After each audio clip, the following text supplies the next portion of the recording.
Alright, welcome everybody back to Esoteric Ebb. It's your boy Switch, and I did it. I streamed the day after. I'm getting back in the swing of things, thank God. So, yeah, I'm excited. I'm super excited to be back in. Had a really amazing session yesterday, and I'm incredibly excited to play again because I wanna dig deeper. I wanna figure out what we got next. We leveled up. We got technically a new companion. We unlocked fucking fast travel, which I didn't expect I would ever get. And a whole bunch of shit. I have a bunch of spell slots now. It's insane. Okay. But yeah. No, we got a lot of shit done yesterday. We figured out why someone was trying to fucking murder me. And through that we found out about an eldritch god, which is fun. Love finding one of those.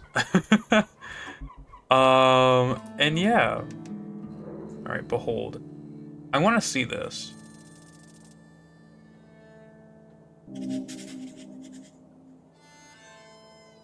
Okay. Interesting. So, this is what I didn't realize last time till I, kind of looked it up. I didn't realize that was a rolling button. I thought that was just something I had to figure out for later. Oh, wait, fuck. But that's cool. I think that's very fun. Behold. Alright. Skilled merchant, businesswoman, halfling entrepreneur. Man, you could learn a shit ton from someone like her. Her goods are protected, procured from all over the coast. Gold, the journey itself, yada yada. Alright, I got a lot of money yesterday. It is you! It is! We've heard of this one. She's good at getting what she wants. Alright. Browse your wares. Okay. I got like 300 crowns yesterday for doing something, so let me get that helmet. Of course! I had a feeling you'd be interested.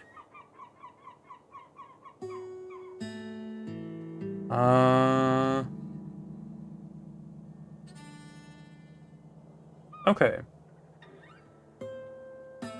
And pieces of incense, that's all for now. How much money do I have? Fuck, 587, that's a lot still. Holy shit, okay. An armet. The helm of an arcane era paladin. Mastered use for legions in the Coast War. Extremely cool looking. Very fucking nice. I'm still a big fan of the salad. I like the salad a lot.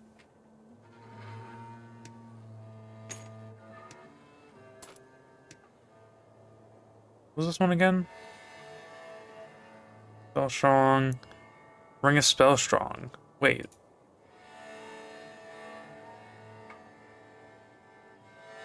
Okay, so that's like... Huh, okay. Interesting. Troll tooth.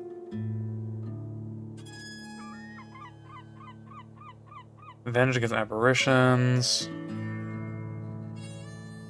Okay. Well... I'm gonna browse your wares. I'm going to haggle 20%. How much? Only paid 190? Not bad, not bad. And there we go. Okay, perfect. Because I do need some more incense. God damn, that's a lot. Good, good, good, good.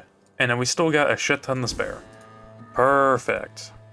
Very nice. Alright. So, next thing's next. Let's go get Snell. Let's go get the homie. And also, work with some things we figured out. So last time, as like a meme at the end of the session, I just wanted to fucking jump down here and shit. And that actually led me to something pretty good. But I reloaded that because I wanted to do that with Snell this time around.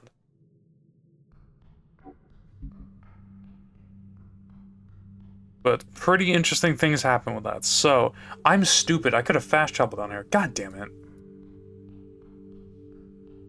See, that's the beauty of new mechanics. I could have sped run the shit out of that. Bro, what did Snell have up here? 300 bucks? Nope, that's his. Morning cleric? Elmer his eyes. Ready to head out? I usually head out about this time, so yeah, I'm ready. I'm sure Atera is too if we head down again. Atera will join your party on the coast path. Perfect.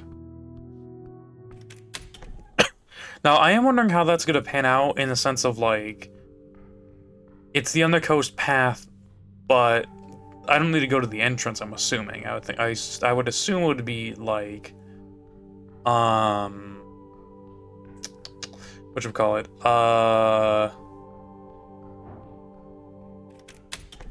If I fast travel down, they'll sure just pop up. I'm hoping.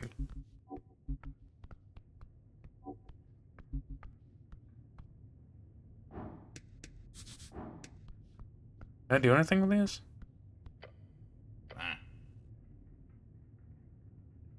Yeah, those sure are barrels. Hey, Olas, can you move these? I want to get up on the stage. No. Why not? You see the Gynosphinx point to Snow. Him. Me? I don't quite see what you mean. Ugh. I'm sorry, Goblin, but you're not allowed up here. Only the cleric is. Sure, no problem with that. But mind if I ask why? She smirks. I do mind. I will not answer that. Oh, interesting. Clearly this is a hint to solve the riddle. You must perform some kind of act on stage in order to fulfill the requirements. Goblin shrugs. Well, if you're doing some Sphinx riddle solving, I'll just leave it to you then. No, not now. I can do this later. Alright. Good to know that's tied into that. Okay.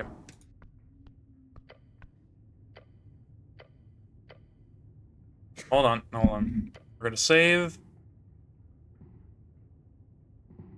And then we're gonna apply bark skin. Oh, that's cool. Wait, secret? Hold up, what the fuck? What we got down here? Oh. Oh, hell yeah. That's some good shit. I like having some bone dust. I'm gonna pop one of those. Matter of fact, I'm gonna pop back that. I can't speak. I'm gonna pop those again. How long is a short rest? An hour. Yeah, we can pop a short rest while we're down here. I need to do that more. Alright. Jump. Excuse you? You're doing what exactly? I'm jumping down the well. You say that as if it's somehow a good idea? Just jump. Snow grabs you. No. That's a bad cleric. He wrestles you back away from the deep, deep hole. But Snell, I wanted to jump down. Not on my watch. If you want to die from rapid fucking dungeon descension, do it on your own time, asshole. I'll have to come back without Snow. Ah, what the fuck? Okay. Snow, you gotta dip, brother. I'm sorry. Only 2 days until the election. Yeah, we got today and tomorrow to finish this up. Oh, we have tomorrow? Do we now? We might have time to do a lot of shit then. What should we focus on today? Good question. We have a good few clues if you ask me. The local Asgos did hang out of the tea shop quite a lot. They could very well know something about our unfortunate elf. If we're sure I make contact. Oh, we've already talked about this, haven't we? Okay. Cool place. You come here often? Sometimes? Not exactly the best tavern in the city, but it's alright. Yeah, oh yeah? Yeah, that's how it goes to the flip, for sure. I'm friends with Orbina, the owner. Great gal. Haven't been. It's right at the intersection of housing and the palace. Half the ceiling is flipped, like gravity flipped hence the name. It's a cool gimmick on its own, honestly. You know, I enjoy the place. When we're down here, you don't piss me off too bad, I'll take you there. Sounds good. Sweet, no drinking of course, but you enjoy the food, I'm sure. Alright. Oh yeah, I am. We're at the whole point.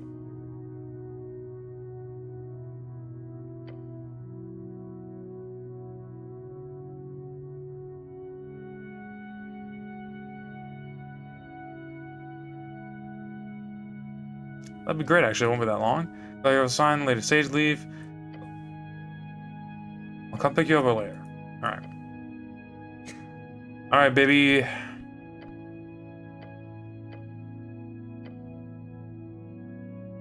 Oh, fuck. God damn it. Listen, if we can survive it once, we can survive it again. That is way to dungeon. Mika's little homesick. This is nice. Then you drop into the darkness. For several seconds you feel nothing but soaring air through your uniform and helm. As the extreme tingling sensation fills your senses, the sense of falling. And then, in sudden and violent end, you hit the ground. There we go. That's pretty good. Gotta love fucking bark skin, dude. A cracking of bones. You lie in the dark. Ain't no death saving throw. That's pretty nice. And there we are. I'm so glad I figured this shit out last time. Alright, baby.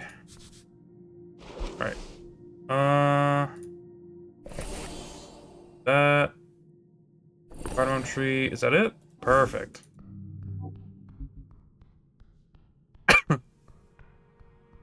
Get that shard of yore.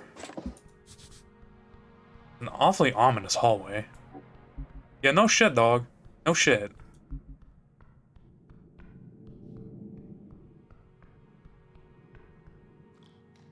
DC-12 success? Like the water? What? There's potential here. Potential? Yeah, like the opportunity of a lifetime sits right here, right now. In this here weird cave lake. Yeah, I can feel it. It tingles. Deep. Oh, is there... There is something in the water. A glint within the lake. All around you. Oh shit, is it another trap? No. It has no killing intent. The water rises. It takes shape. A figure. Fluid. Shimmering. A water elemental. One of the old guardians of the deep places. Lake thing. Surface walker. The voice comes from everywhere. From the water itself. My domain is what you stand in.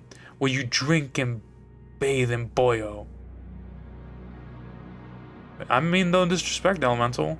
None taken where none intended. I offer you opportunity. The waters swirl and churn. The land rights to this cavern, yours. Do with as you please. And rights? This cave, its pool, the shore. All of yours, for the low, low price of 25,000 crowns. 25,000? Yes. One hell of an offer. Just lay thing out. I can afford that. 25,000. That's a lot. That's a scam, with a hint of potential return. And I also offer healing water. 100 for a gulp. Don't go drinking random elementals in cavern lakes. That's how you catch esoteric pneumonia. No such thing. Though you can easily die from many other dungeon diseases. What do land rights even mean down here? Official ownership. Recognized by the old laws. No goblin, no dwarf, no cleric. I claim what is yours. I'm gonna dip out. I want to bring Snow with me, but also, when we're down here, the last rat. So, got your...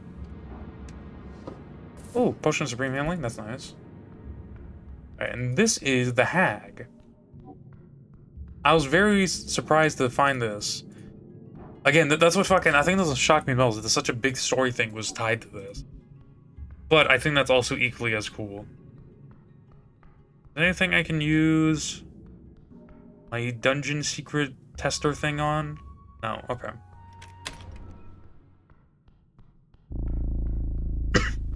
No, that's not creepy at all. Yeah, man.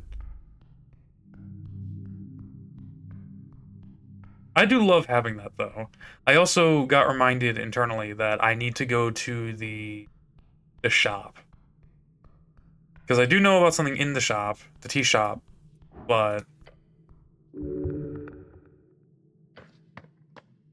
No, hang on, fuck. Oh, that kind of bugged a little bit. I do love having this, though. This is pretty nice. It's so goddamn convenient, too. Okay. What I meant to do is pillar crossing. Oh. Now that's a little buggy. That's funny, because last time when I did it to get back up, it didn't do that. Okay, if Snell is... I don't know if me sending Snell off will put him back at the... Oh, he is at the garden. Cool. Morning Cleric. Red head out. Yada yada. Okay, I also want... I forgot to behold on this. There we go. He doesn't work for himself or any ideal. The Yaman devotes his life for his lady, no different from a religious nut.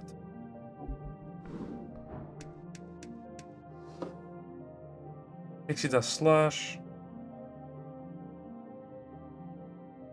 Okay, so I never really needed that regenerate. I forgot about that, because now we have the Troll Tooth. That's pretty nice. Alright, Behold. Wisdom. Not bad. Something is very wrong. Her eyes are striking. Holy shit, level 18? God damn. Striking your soul. Hold on to that feeling, it would be consumed. Supposedly, I guess there's something tied to her with that. I don't know if I'd want to save Scum to do that, though. Maybe for, like, a different time. Unless I get a really good roll. I mean, I could behold again next time. And, what should we call it? And then we can figure out, like, behold next time with, like, better wisdom stuff on. Wait, is other guy here? I do want to behold him. Yeah, he is. Okay. Charisma. Bruh! Man... If only I had that 1 feat on currently. I have it, but I haven't equipped it. Maybe I really should. Who knows?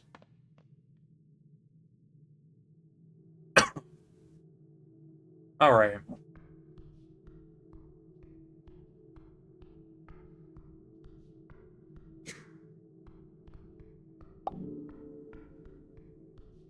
Okay.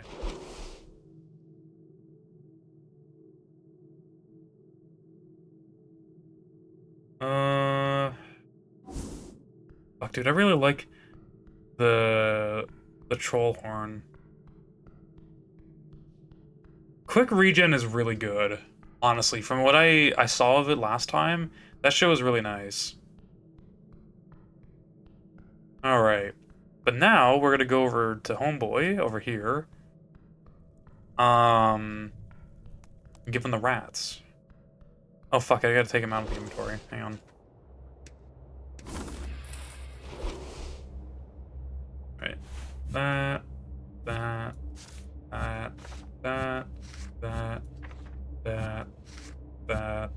Now, these next ones we add up to 11. A yellow, almost golden rat approaches you with great interest and happily allows you to carry it around, though you have a sneaking suspicion that you should keep it away from your crowns. A red rat is clearly scared and lashes out towards your fingers, but it remains calm as long as you keep a firm grip. The green rat. It appears very aggressive until you get close, at which point it gives up entirely, allows you to carry it around however you want. A black rat. It glares at you ominously, but otherwise doesn't even try to fight you as you grab it. It's clearly given up on any kind of self-preservation or happiness, or hope for societal improvement. Or maybe you're reading too much into it. A white rat. It acts shyly, but approaches you nonetheless. It looks like it doesn't really want to get grabbed by you, but it also doesn't fight it. Instead, it just follows along, sort of not very happy with this. It shows him, hey, what can you do? And then... with the little rat here. Oh, look, couple little rats. What's up, Grade? Grade greets human. I've captured all the rats, Grade. Grade did not add. Oh, that's cute. As the beast speaks, the rats rush from your grasp. One after another. The 5 rats immediately rush to crawl all over and around the beast. Wait, that's why you're running around talking to rats? I figured you want them to hang out with you. The beast stares at the 5 happy rats. Kraid does not care, but it does remind Kraid. The hulking beast grabs something from behind a crate, a decapitated head, that of a massive bird-like creature. He tosses it to you. Ugh, that smell. The scent is strong. That can't be good for your image. How manly. Hang on, let me get a bit deeper with that. How manly. Local catch? Yes. Great.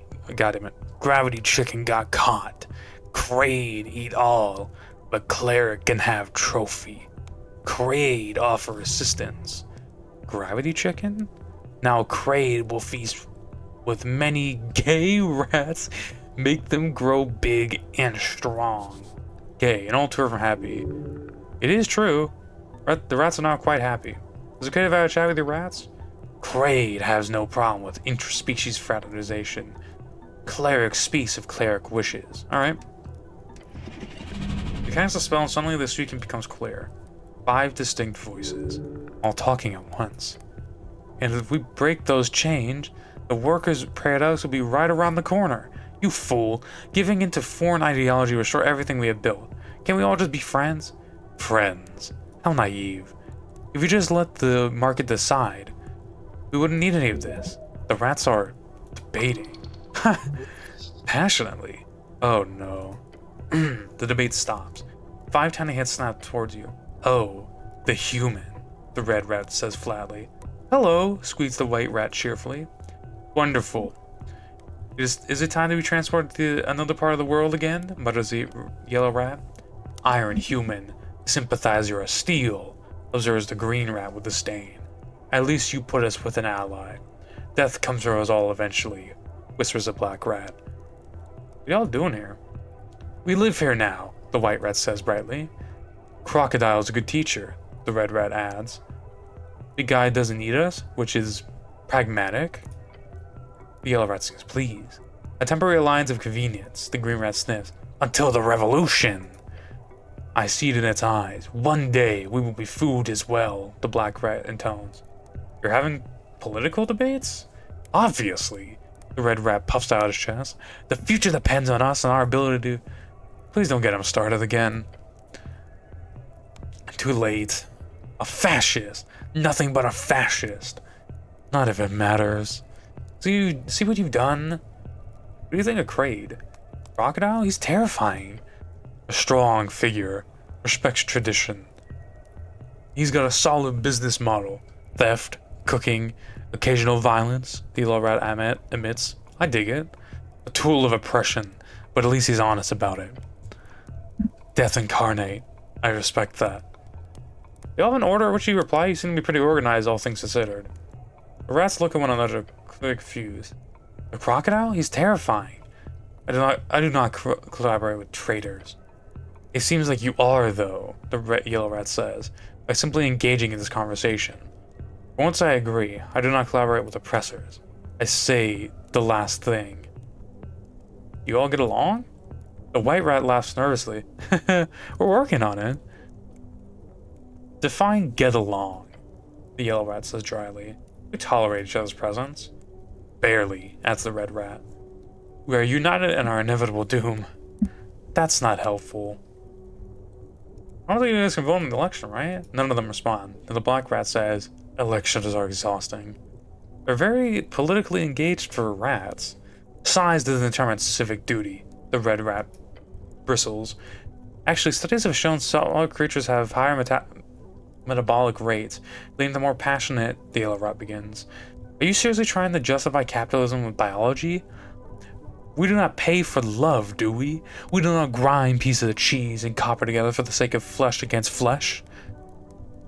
Not a bad idea, actually, the yellow rat responds evilly. Please don't start this again. Prostitution is a difficult what's going on with the black rat, man? What's going on with him? Right, anyways. Was it okay that I brought you all together? Yeah, we're all happy about that. No, the rats look happy about it. Great, thanks for the enlightening talk. You do so. And the chatter turns back into slightly less annoying squeaks. Then, okay. Some slog dog?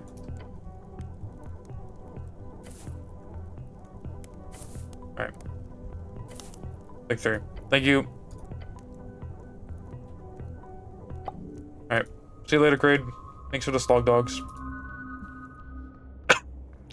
Alright. Alright.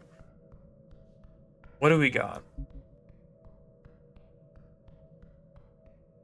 You know, have I ever gone back into the room we got Meek from? With, this thing? I did not. No, I already used... I think I already did a skill check 4 to get access to those books, to read them. I'm not too stressed about it. About having missed something with them, I mean.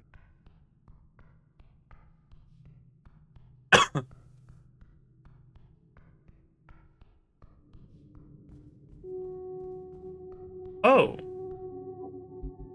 Oh, shit, I just remember we'd have to go back up top to turn in the quest. What we got? Nice. Very nice. What do you have? A shield, okay. You, helm mankind. The dwarf who says you won't let him pass. The dark dwarf, yes. He asked for access to the south tunnels. He is not permitted. Why not? The lady does not permit it. Lady Sazeth does not allow looters on her grounds, only official expeditions. Am I an official expedition? She glances at Snow, shrugs. More or less. She frowns. If you go into the south tunnels, beware of monsters. They crawl in from below, infesting the caverns. We clean them out every other week, but they often return. Isn't the pest control supposed to take care of that stuff? She lets out a deep laugh. Pest control? Those pussies won't step below the lower, especially on Tolstad. Bunch of weaklings looking for easy payout. If we can't deal with it ourselves, we hire outside muscle, but not the PCG. Historically, the PCG have trouble dealing with the massive amount of requests of monsters and esoterical things crawling through Norvik. You've heard many tales of the pest controls in your days. The Pest Control Guild works closely with clerics whenever they need heavy muscle. Back in the day, retired clerics would often gravitate towards the PCG, but these days most clerics do not want to get their hands dirty in that sort of way. Dangerous work for real men. What kind of monsters? All kinds. Anything that crawls through the cracks of the city below. All kinds? Tell me more. Last month we killed a hook horror. It was a great hunt. Before that, a bunch of giant spiders, a grey ooze. Last year we had to get a specialist to deal with a hive of cranium ant, and negotiated for days. The worst was possibly the gricks. I hate those things. But I'm sad to say we have not yet had to deal with the bullets. I do not think those land sharks enjoy tunneling here, but there have been reports of a few of them moving closer to the settlements in the last year over in Verdun. I want to skin one of those things one day. That would be pleasurable. Cool. I defeated the troll. A troll? The hairy woman gives you a wicked smile. I'd say you're lying, but I don't think you're up for that. This will surely help. He did actually kill a troll, technically speaking. It was just silence. He nods in your direction. Well done, human. I find your skills highly arousing. Oh. The bugbear scoffs and clutches Morningstar. Now what else do you... What else do... What the fuck? What else do you wish to speak of? I will not indulge your ego any more than this, I assure you. Oh, man. Yep. Halfway there, boys. Oh. Oh. Oh. Oh. This is a shame. This is all such a shame. I feel the roper in the South Caverns. A roper? That is a ferocious beast. You do not come this far up very often. Well done, human. Keep killing things and being manly. She likes it. What's the next one? Is she okay? Moongore doesn't turn around and just grunts at you. Do not disturb her. Not that you would be able to. She is in deep meditation. Far from here. Leave her alone. I don't do that. Good. Alright. Behold. That was ass. We get something. Let me behold Nessun. Wow, these rolls are shit. Alright, get a peep over here. See if I got anything I wanna check out. I'm missing it all.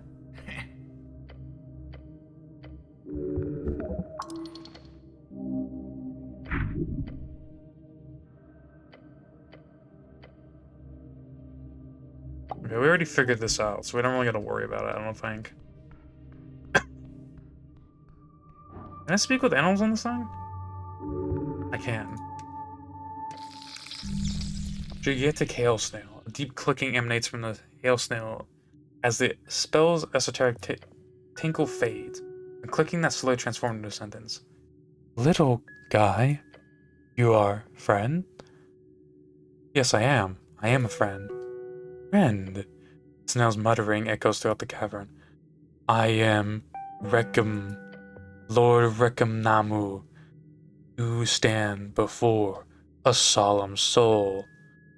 You're a solemn soul? Why? I am trapped, but cold. It holds me. I sleep, but not sleep. Esoteric ice binds me. My children, they sleep too. We cannot move. The Lord of what? Lord of my escargotoire. My children, 6 in number. They are small still, but they will grow as I have grown. How did you end up here? I fell asleep in this hallway months ago. When I woke, I was growing larger and larger and colder and colder. The esoteric cold, it feeds on itself. Now I cannot move, cannot warm, cannot wake. A tragic loop. Would you vote in an election? Election? What is election? Never mind, it's complicated. Complicated, yes. But if I must vote, I vote for whoever helps snails. We are forgotten. Always forgotten. The only thing that could help me when it comes to the mystery of the tea shop that blew up? Tea shop? I do not know this. I only know cold and sleep and the slow turning. Did it break the esoteric effect causing the snail lord's hibernation? You have a feeling you could. In either case, you must try.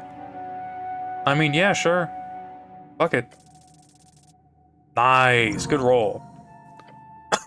You focus on the esoteric strings.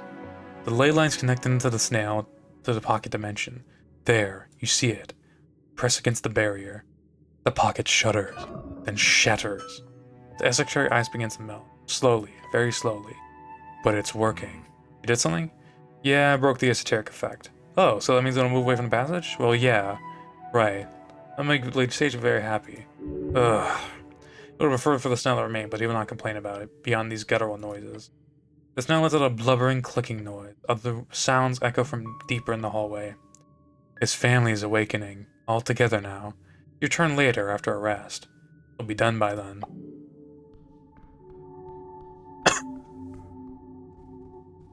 Maybe tomorrow, I guess? That's nice that we were able to help him. And sleep with animals is pretty nice. Goblins are working hard this morning. Mr. Cleric. Dude, I love how every time I go back to a place, I swear to God, there's like something new happening. Okay, we're gonna go up to Tolstad, because I do have to get my flower crown that I am owed. I'm owed a fucking flower crown. There we go. Now it's working good. Because I still haven't talked to Homegirl about her shit, because yesterday it was raining, and as such, she wasn't up top. Actually, I don't even know if I saw her up top today. Fuck, she's not up there. Okay, but we do need to do this either way.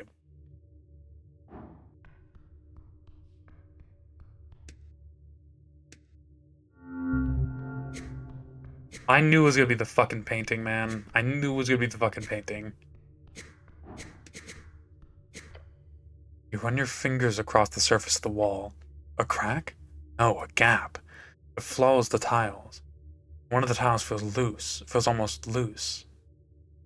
Push the tile. Goes in just a bit, and you hear a click. Oh, whole new shit. It was indeed a secret passage. Now we're talking. Get ready. This could lead to a dungeon. Is Barkskin still going? How long is Barkskin? Dude, damn. Oh wow, Barkskin lasts for a while. That's good fucking usage. Oh, holy shit. Whoa! A lever on the wall of this dark chamber. Sure, pressing random levels has never ended poorly. It is probably connected with opening an entrance. The golem lets out a single sound and he just takes a step back. Oh, Meeks knows this. Meek knows this. Pull lever will open secret door. That's how old master always put it. Lever equals secret door. You don't want to pull the lever with me, Snow? No, thank you. I'm going to assume it will cause a spring. I'm going to assume it will spring a trap or flood the strange chamber. The lever appears stuck? Ah, yes. It is connected with the passage to the tea shop, which you have already opened. Great. Oh, Mage Hand. Adamantine Warhammer. Very nice. God damn. My shit's down by a lot, yeah, but this is still really dope. Son of a bitch, he's got a whole horde back here.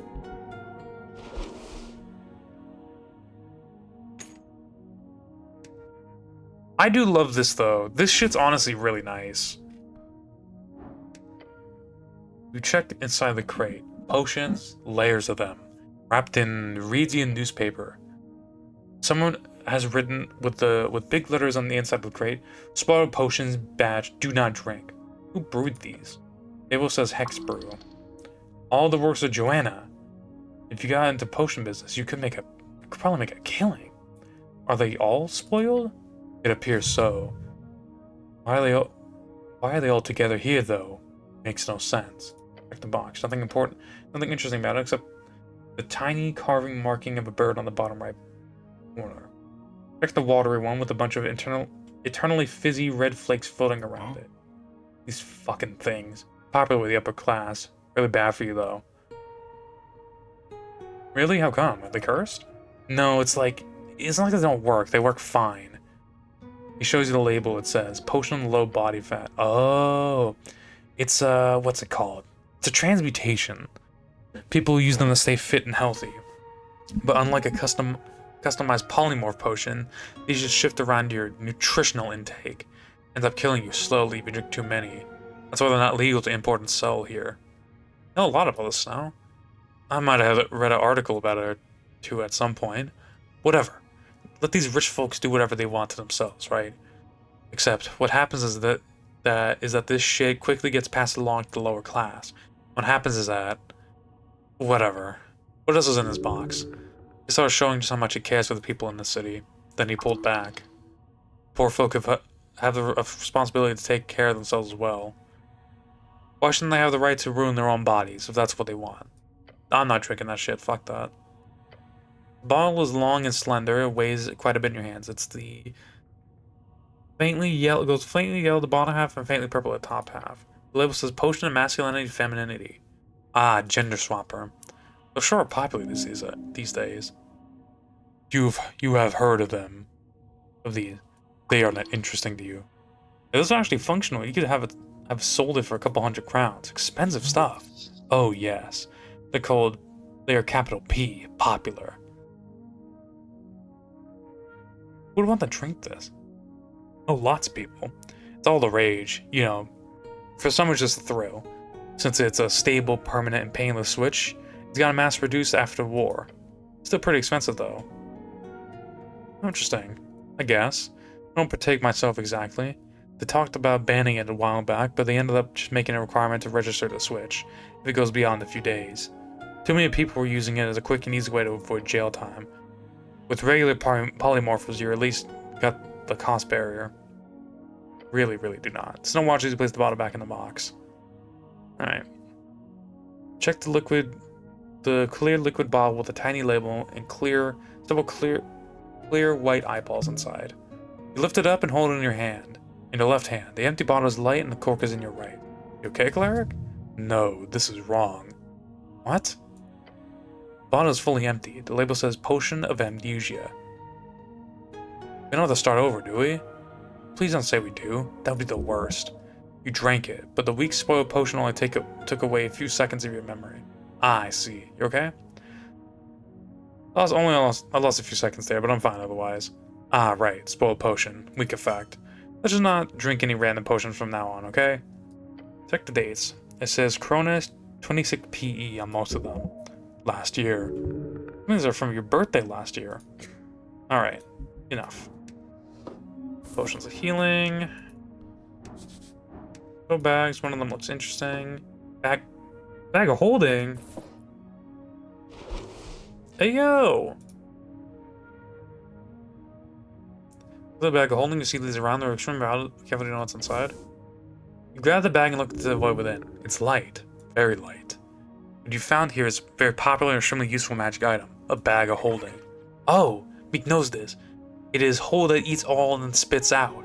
Old Master had one with teeth. Very rude one. No way. Way. What's interesting is whoever left this behind could definitely have stored a bunch of cool stuff inside. It could be anything. Expensive magic items. Relics of divine might. Messages from lost people in their culture. Fancy clothes. Oh yes. But more importantly, you could have a hoard of crowns. Try to gather the contents. As you do, the bag shivers in your hand.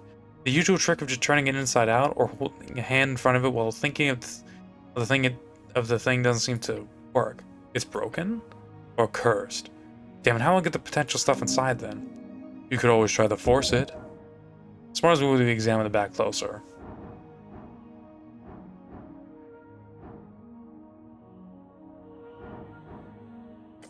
This.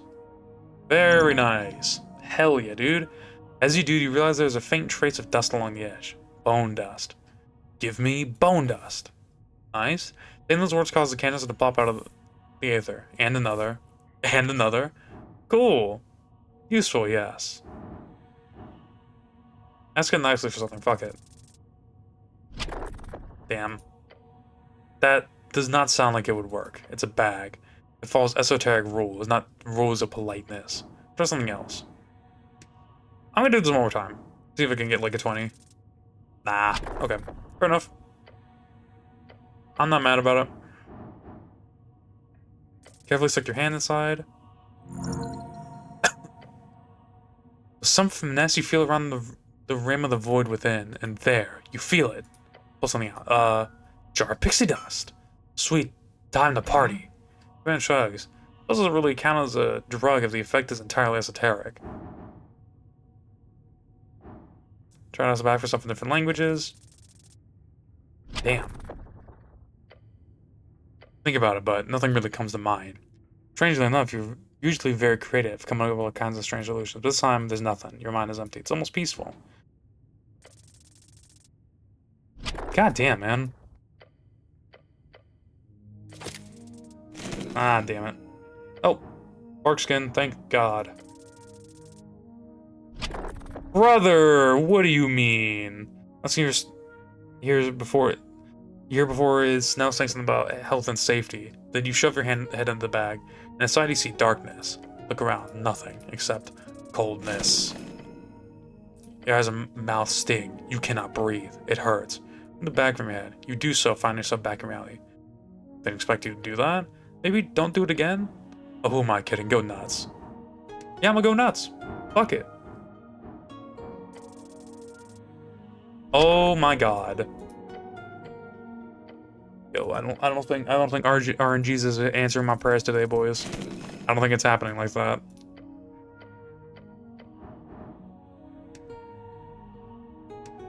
Alright, I'm gonna pop less. Oh, there we go. Cool. The last thing here is Snow saying something about health and safety. You shove your head in the bag. Inside you see darkness. Close your eyes and feel. Something inside reacts with you. Something near. Something close. Your stomach grumbles. Yeah, I'm pretty hungry, actually. Hungry for one thing. One thing. Apple. As you speak the word, your vision becomes clouded in pure red. A wave of apples smash against your face in the void. Plop your head out of the bag. Holy shit! As you do, following your head is a stream of apples. They fly all around you. They spill out on the ground, all around like little red treasures. At first surprise, your companion's expression soon turns of weariness. Of course. What did I expect? You may begin. Pick up apple. Do so, taking one of the many from the ground.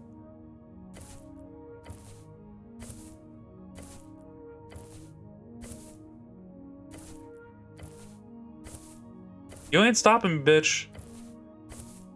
You do so, taking one of the many from the ground.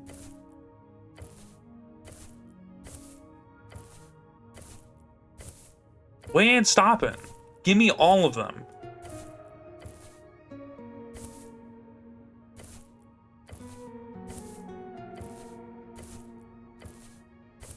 Is this just like an infinite apple glitch? That's the last apple? Yes, it is. Geek. Unloading. It is done. Through time and strings, you have become the Apple Boy. Can we go now?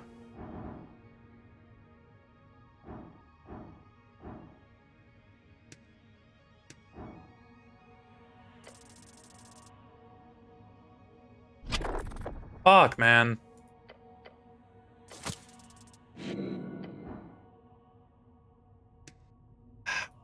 One more time. Good roll. There we go, baby. There we go. You root around and you feel something hard. Grab it and pull it out. As your arm escapes through the void of the bag, you see shards of yore. Several, in fact. Some of them drop to the ground and you pick them up. That wasn't really that many. Unless I'm kind of crazy. Nice. Think about it. Usually languages and words lie within the blue one's expertise, but there's not so much a knowing thing as much as there's an intuition. And interestingly enough, the word that come to mind is the one that is not so directly interesting. A broad term that exists in every tongue. Money. Try some. Raha. Mongo. Pengar. Penengar. Money. Whatever the fuck this is. Argent. There we go. That word, a flow of coins appears out of the bag.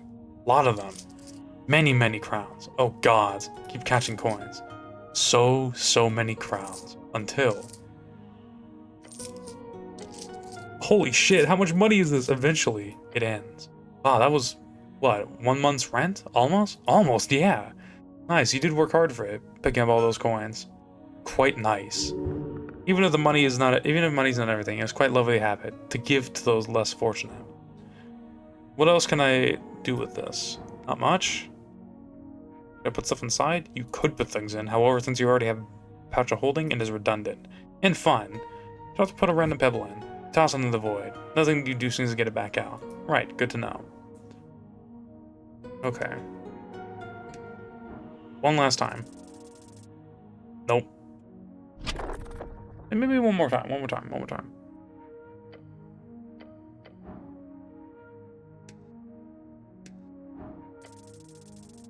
Hey, there we go. Holy shit, wait. You can certainly try. You succeed on a dice roll with a DC 25 or higher. Hell yeah, dude.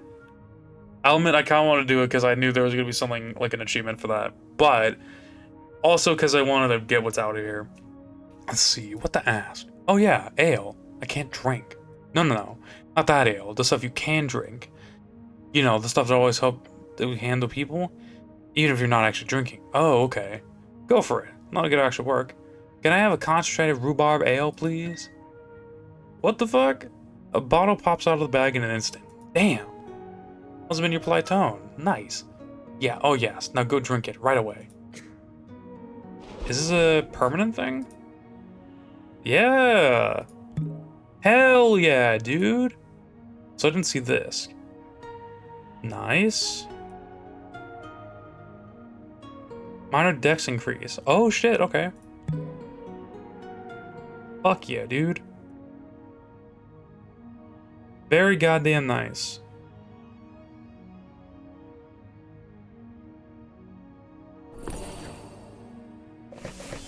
Pop 2 of those. Cool. Holy shit, there's a thing even deeper. Ooh, helmet, helmet, helmet. Bassinet. Ginger drink. Constitution increase. Hell yeah, dude. I think we've got all of them then. Goblins of ogre power. Ooh. That's just straight strength. Viz Imperium, whatever the fuck. A pair of leather-bound steel gauntlets. The material is rough and causes your hands to twitch as you touch it. The ominous skulls clearly indicate an evilish origin. It says Joanna, CEO, Major Quam, whatever the fuck. The Drake Slayer, such an artwork. A button on the wall of this dark chamber. Sure, pressing random buttons has never ended poorly. It is probably connected with these strange stairs leading to nothing. He almost had a single sound, then he takes a step back. Oh, Meek knows this. Meek knows this. Push button will open secret door. So Master always put a button equals secret door. Push it. You do so, putting a fair bit of force into it. As you do, a groaning sound fills the chamber. A passage opens at the end of the stairs. Logically, this would lead to the Temple of Earth. Right? Okay. But I want to see what's down here, because this is very interesting. Oh! What the fuck? Okay. Damn, this dude had a pathway. What the fuck?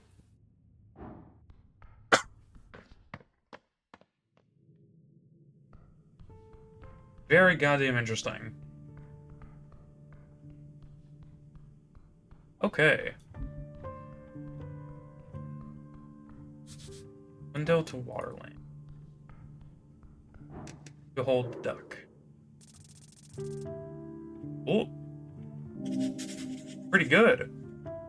The Dark Knight can break you like a twig, yet he will not. He is bound by an order. Why does it not affect you?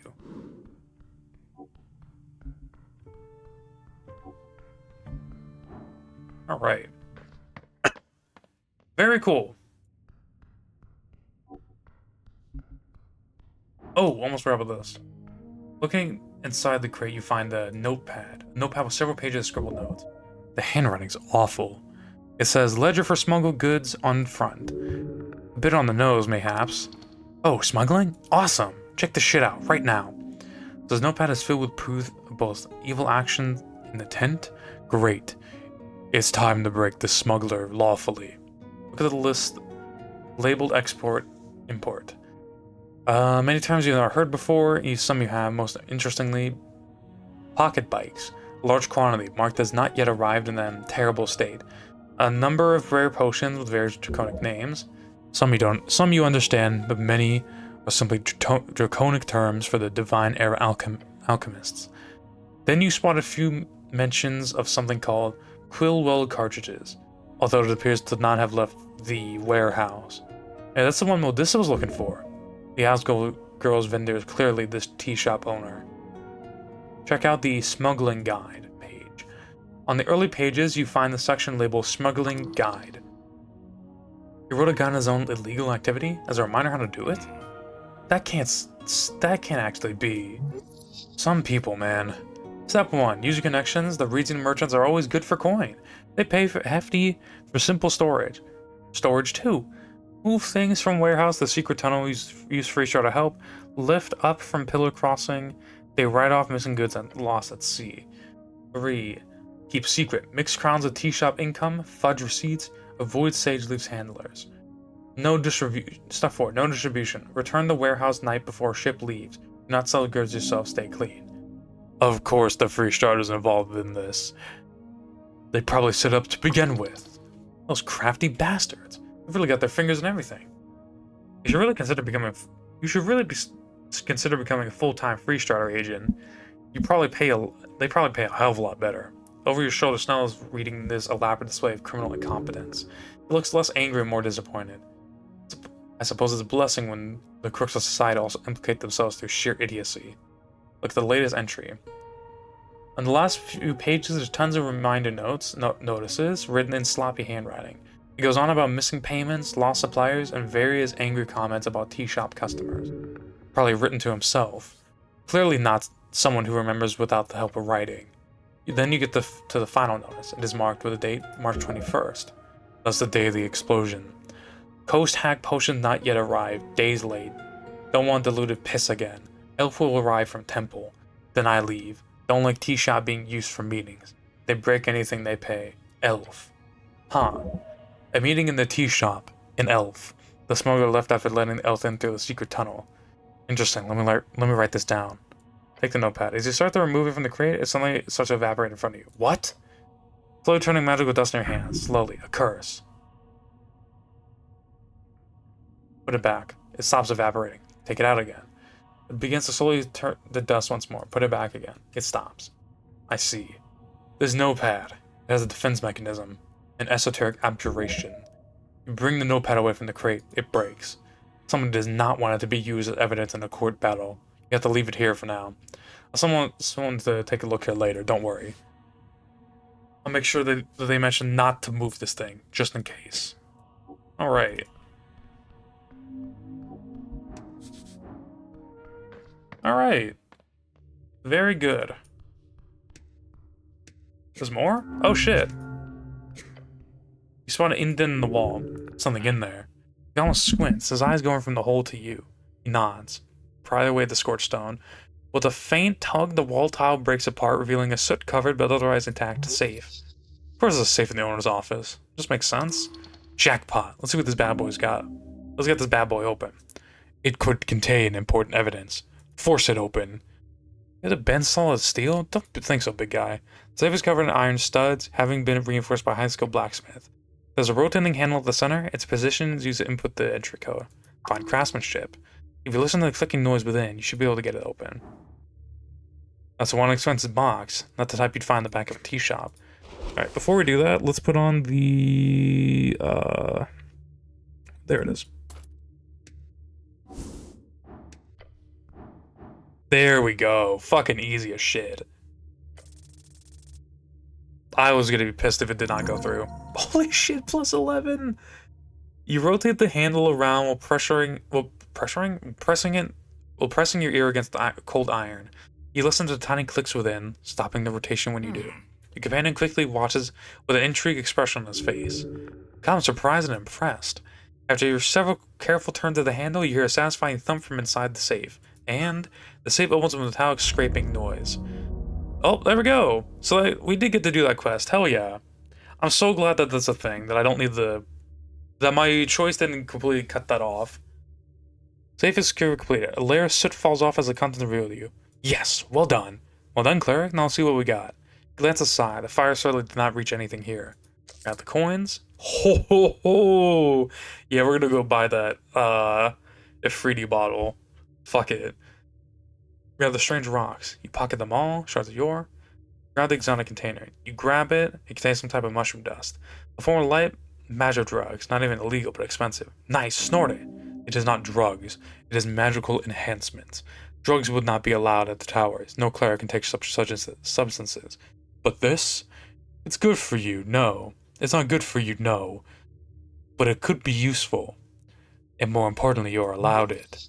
The Birdman was that some dank stuff. This will keep you alert a bit longer. Nasty sludge. Enjoy it, cleric. Got the spell scroll. Detect poison is a disease, which has very specific use cases. You'll most likely not need it. You don't want to be very paranoid to keep this around. Unless we got nefarious enemies, there's no point in keeping a spell like this around. Interesting. This guy seriously thinks someone's going after him. And technically we are, but this was before the explosion. Cool. Hell yeah, dude. Okay, so I want to go find the one girl after I buy this Ifriti bottle. Because I got how much money? Oh, hell yeah. 1K, baby. We're gonna blow through half of it, but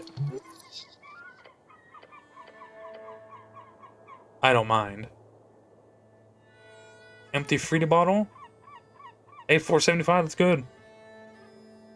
And then let's get the shards.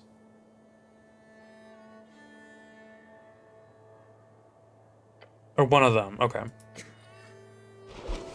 Now 527. Very nice. And then the free bottle, there it is. Advantage against elementals. That's what I was thinking of, and I just didn't have it yet.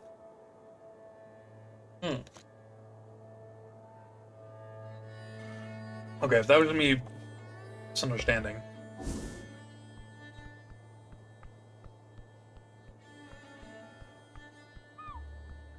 The dude's going to work.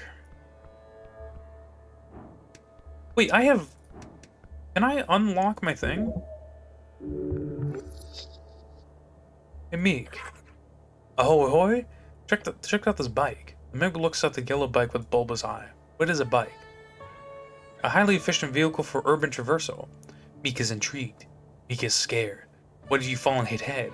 That's where the helmet comes in, buddy. That is why. That is why Master have thing on head. Meek learned so much about Master. Meek enjoyed that dungeon very much. Protect that smile.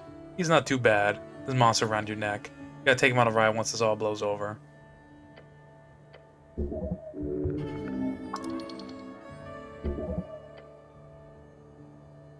Okay. Wait, what? Why does that shit light up? Okay, just being fucking weird. Okay. Fair enough. I'm a little tempted to go to a shrine really quick and put on knock, but at the same time, I don't really feel super pressed to do that. Alright, is the cat back? Fuck, it's gone.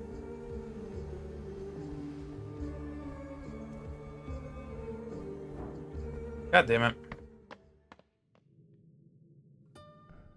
Oh, dude, the seagull. Shit. Forgot about that.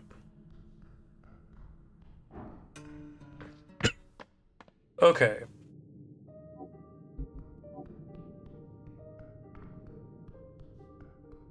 Okay, she's back. I'm not really gonna talk to her, I'm just gonna do the beholding thing.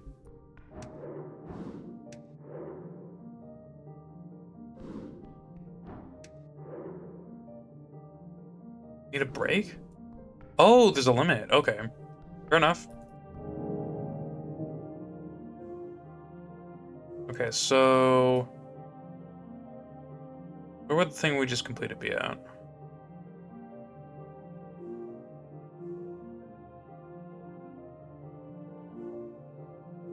There it is.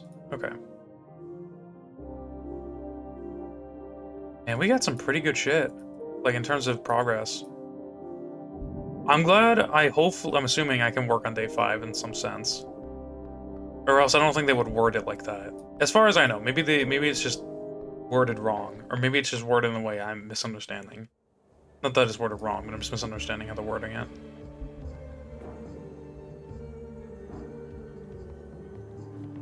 Okay, so I never really did get to talk to that one dude. Fuck, man. Is it not?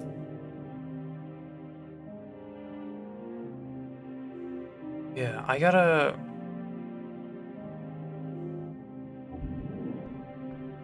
fucking talk to her, man. I just don't know where she's at. I mean, it's cool that people are moving around. I think that's a wonderful mechanic. It's just, it does throw me off quite a bit. Hi, buddy. Why are you moving? I could have sworn I saw your ass, like, before. Unless they're just all around and I'm not seeing them because I'm zooming out, but like... I swear he's not there before.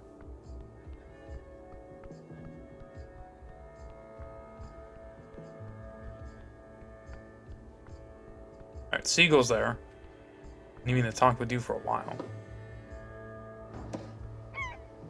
Seagull greets you, but not doing anything. Alright. As the spell activates, you suddenly watch as the bird lets out a knowing grunt. What are you looking at, you dumb, featherless walker? That's rude. It speaks? The bird jolts and looks at you sideways. Who is this? Who speaks so bird-like yet does not carry wings? I'm the cleric. The bird lifts its neck high up. A proud beast. I am Faye, defensor of the coast, servant of the Saint Sea. You are no feather, not enemy, unless you break the oath between our worlds. Oath? What oath? The oath of pieces. Your low status, but not allow your upper men to divulge such information, of course. It is the oath that tells your people to allow us to your offerings, sacrifices. Oh, right, offerings. Holy offerings. Squawks? Yes. The bird speaks like a bad politician who loves the idea of his own voice. What are you doing here? I'm on to watch the water. The Lord of Water demands information. I give it. After a long day of information gathering. Who is Saint Sea? The Holy Sea. Bert screams awfully loud. I serve the Lord of Water, of the Holy Sea. He roams the coast. You live here? No. I nest at the wreck. That is the Holy Sea's home base. You are not invited. What are you voting in the election? His eyes light up. The Holy Sea. It flaps his wing violently. Cool. You want to know what I'm voting? You should vote for the Holy Sea. If anything else, I do not care. Better not be asking about politics, cleric. Legamus perceptive. Knows you well already. What do you know about the tea shop explosion? The what? Big fire over there. Ah yes, it was the blue flames of death. The Lord of Water has spoken of it. He knows that it is a sign of the end times. Oh gods. The bird is devoted. That is, good.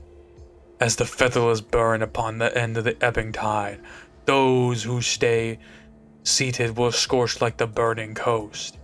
A second coming of the featherless hubris.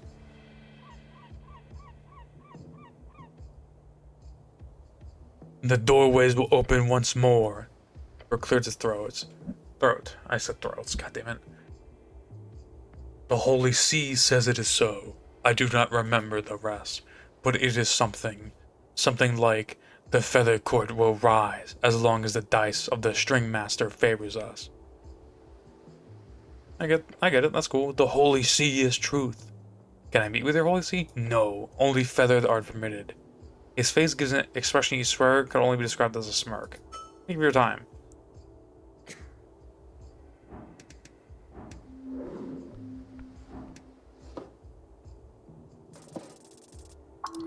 Yeah! Nice. Got a feather, baby. Did I need it? Hell no, because I got better items than that. But you know what? I got it. Wait, the text balance. What the fuck? Oh. Dude, I love this spell, man. Holy shit. You see him before the glowing earth. You can see it. A wide object hidden a few feet below the surface. Oh yeah. It's time to dig. A treasure hidden in the dirt. This is the kind of things kids dream about. Yes, kids. Not adults. However, this magic item appears to be quite powerful. You should invest the time needed to dig it out. Right beneath the pretty flower garden. You see that, cleric? You estimate the object about 3 feet down. Look across the flowers. A collection of colorful flowers fill this backyard. Health and beauty. Smell the flowers. You lean in and take in the scents. Smell lavender and hemlock. Stop delaying. Do the deed, dude. There's a magical artifact in here. Yes. Get to digging. It would take you approximately 60 minutes to finish this, considering the depth I play here. It could indeed be worth the time investment. What's a dig here, Snell? Something in your body language made that pretty obvious, cleric. Look like a kid in a sandbox. I won't stop you. Don't know what you're waiting for. Right. Let's do this. You get really dirty. Maybe rethink. Hey, you're already dirty. Get that treasure. Look it in with your hands. Your hands? Really? Please don't. I don't have any tools for this. What about the pickaxe you got? Good idea. Start working. Oh, you're jazzed. Alright, I'm gonna go run some errands. See you in a bit, I guess. You dig. Down on your knees, fingers digging into soft earth. You can sense it, the tingle as you dive in. You push yourself to the limits, all in search for that glowing thing beneath. You work the yard until a deep layer of soil has been shuffled aside. Then you feel it, something below. Something hard. Don't say it like that. Pull up the item. You pull out a metal object from the ground. A shield? Oh, yes. This will be extremely useful. There's an esoteric aura around it. It is highly enchanted. The symbols on the surface indicate arcane era, probably a mass-produced artifact for the early days of the Coast War. How done in this garden is however lost to you. Nice find. And I'm done with my errands, so we can head out. So what was your errand, Snow? Oh, just a little something. I want to make sure the voting cards I delivered the other day actually went out properly, but it's fine. Everything was handled, so it's cool. Good to hear. Gives you a thumb up. Thumbs up. Let's go. Yes, let's. Alright, what kind of stats we on this? Not bad. I like the artwork on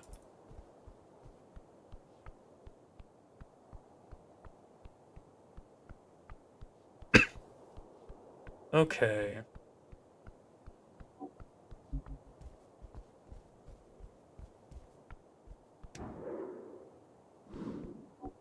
There's not 2 Braxos, is there? That'd be kind of funny.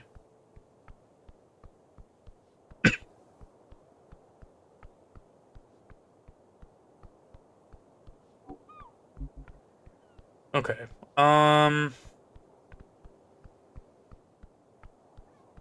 Let us... Damn, dude, I want to find her, because I don't know where she's at. What's her name again? Nearly.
Okay.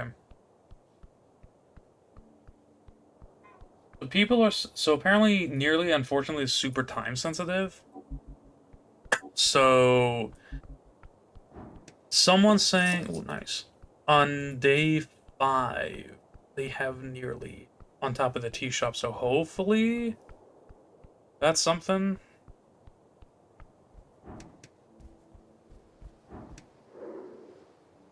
That is just 2 Braxos. That's kind of funny. I don't think that's intentional, but that's funny.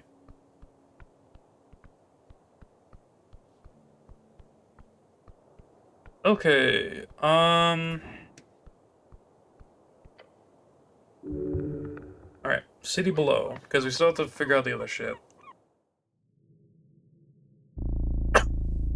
Not figured out, we gotta investigate.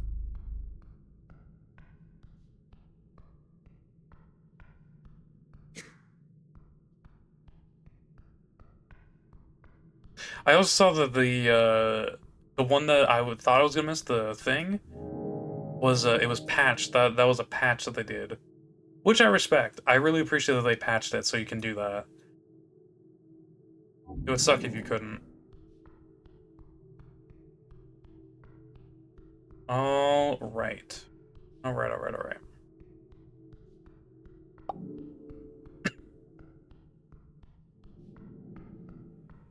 Oh, you know what? Hang on. I did just get the... Hold on, hold on, hold on.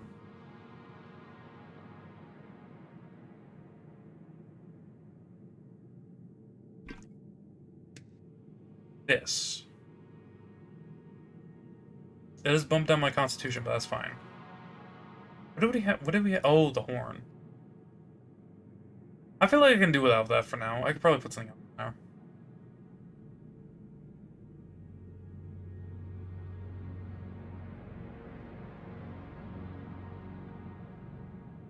On to read.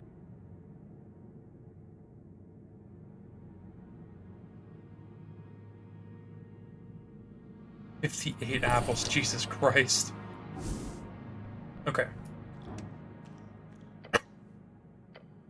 Return, Surface Walker, ready to make a purchase? Why would I want to own a lake? Privacy, prestige, a place you to call your own. The surface dwellers covet such things, do they not? It seems steep. Quality cost, Surface Walker. What else can you tell me about this place? Like, these caverns are old. Older than your cities. Many have walked these paths. Few have returned. The deep places keep their secrets. Cryptic, as expected from an elemental. How long have you been here? Time means little to water. I flow, I wait, I remain. Since before the dwarves, since before the cats. Simply another elemental left behind by some esoteric event. Alright. Hey, that's 20! The elemental pauses, considers. You speak with conviction. Very well, 10,000 crowns. My final offer. A much better deal.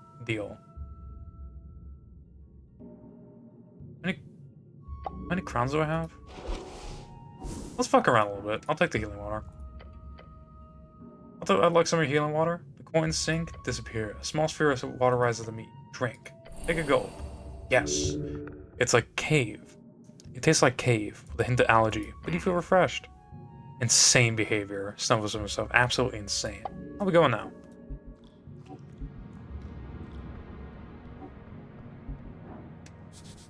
Lisa's freelance haggery and divinations. That's a small door. Are we gonna be okay? Larger on the inside type of shit.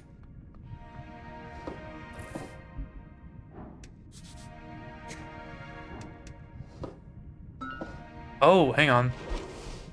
I didn't have an int increase, did I? There we go.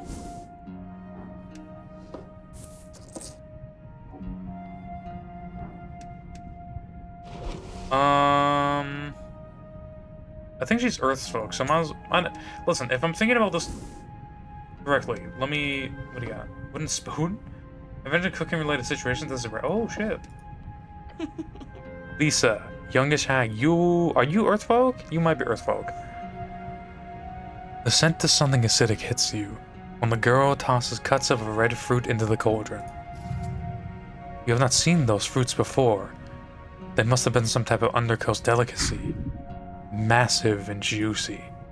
Hey, reach me the thistle, will you? She points towards a bowl on your left, up on the shelf. It has purple flowers in it. There's another bowl next to it full of what looks like bat wings. What a stereotype. End of the bowl. Thanks. I'm Lisa, by the way, she says while dumping the flowers into the stew.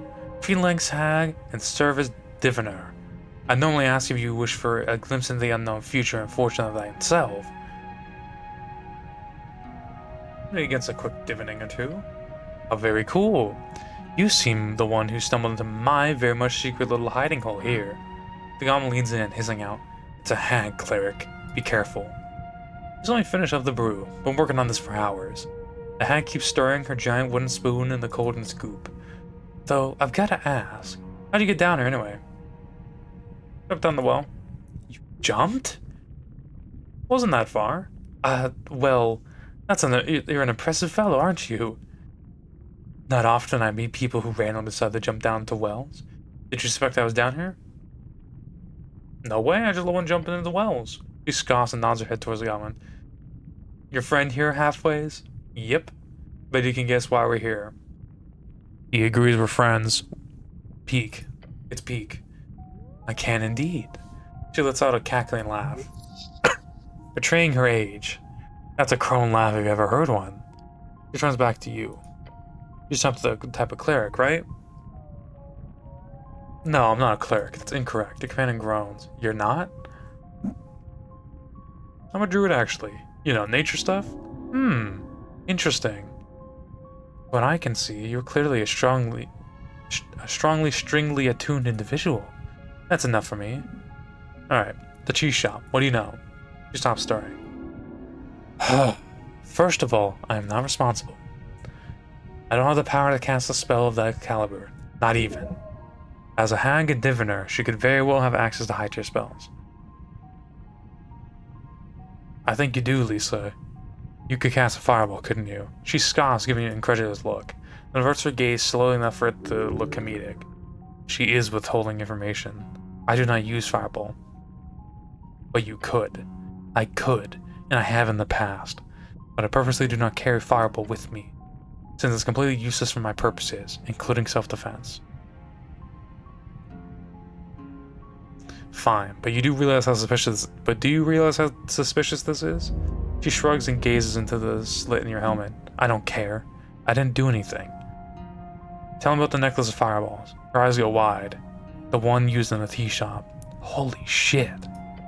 She mouths and starts looking around. Are you shitting me? About what? That's insane. The explosion You knew it was cased by a Knopf. She frowns. No, but it doesn't take a hag to figure it out. Clearly.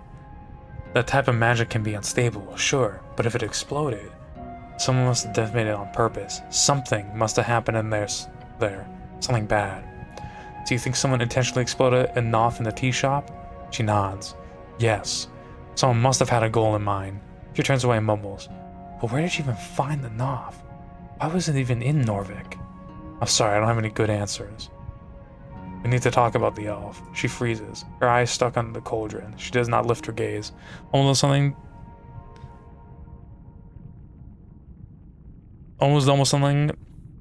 to be here at peak. Hell yeah, dude. Welcome, Minako. How we doing, brother?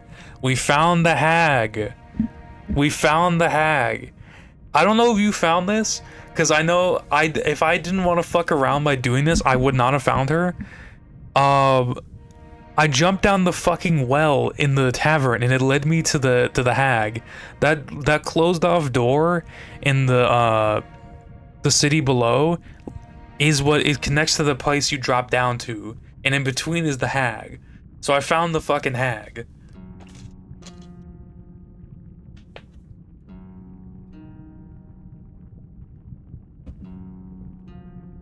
Her eyes are stuck on the cauldron. She does not lift her gaze. After a few seconds, she opens her mouth and whispering, so she's... I'm sorry, but yes. She doesn't say anything. Snell gives you a solemn look, before mustering the courage to say something in the silence. She didn't suffer. Were you close? Pinjin knows everyone. She quickly closes her mouth, the flood of emotions. She knew everyone. She was a conduit between party lines. The Osgoes liked her. The Freestarters had deals with her. The city, she was part of the outreach. An Ilium ambassador. Basically. So obviously she had word within the government as well. What about you? I knew her, like most. Met her at a gig. I was guarding the daughter of a magistrate. Some blonde brat. Now, Pinja, she could talk to anyone. And she did. So I was no exception. She was a friend. A good friend. Just a good person in general. At least at first. At first? She became an information broker, essentially. Meaning she sold out friends left and right. Including me. The Asgars released an entire series of articles about hag recruitment and illicit esoteric crimes and reads. Some of it bullshit. Some of it very, very true. That almost ruined my career. Mainly because I was quoted in the article directly. Anonymously, but that doesn't mean much when the Freestarters know everything happening behind the scenes. She bled me, like a hanging out to get dried royal. Like a hanging out to get dried, royally. Read a micro-expression. She regrets trying for that simile. Translation, she lost money. That's shitty. You don't backstab friends like that.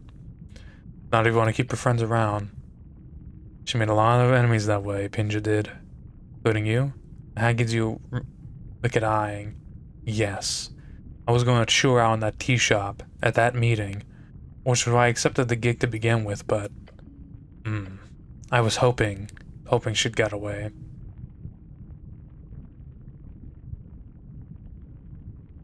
What's done is done. Yeah. Lisa glanced at the pouch on the table. I read the bones the night before. It spoke of dread and doom for those around me. Another reason why I'm secluding myself, for now. Tell me about Mr. Drummer's little smuggling operation. What do you want to know? You're a diviner, right? He let out a short laugh. Drummer is an idiot.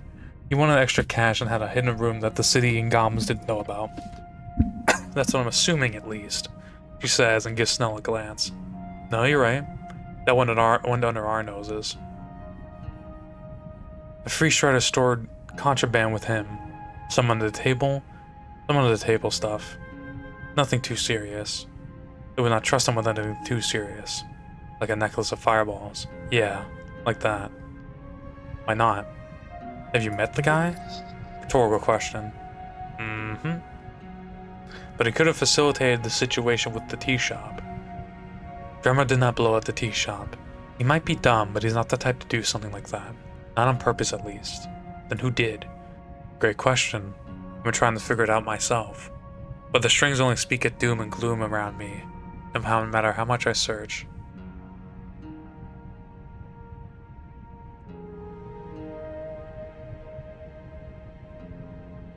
Tell me what you know, Lisa.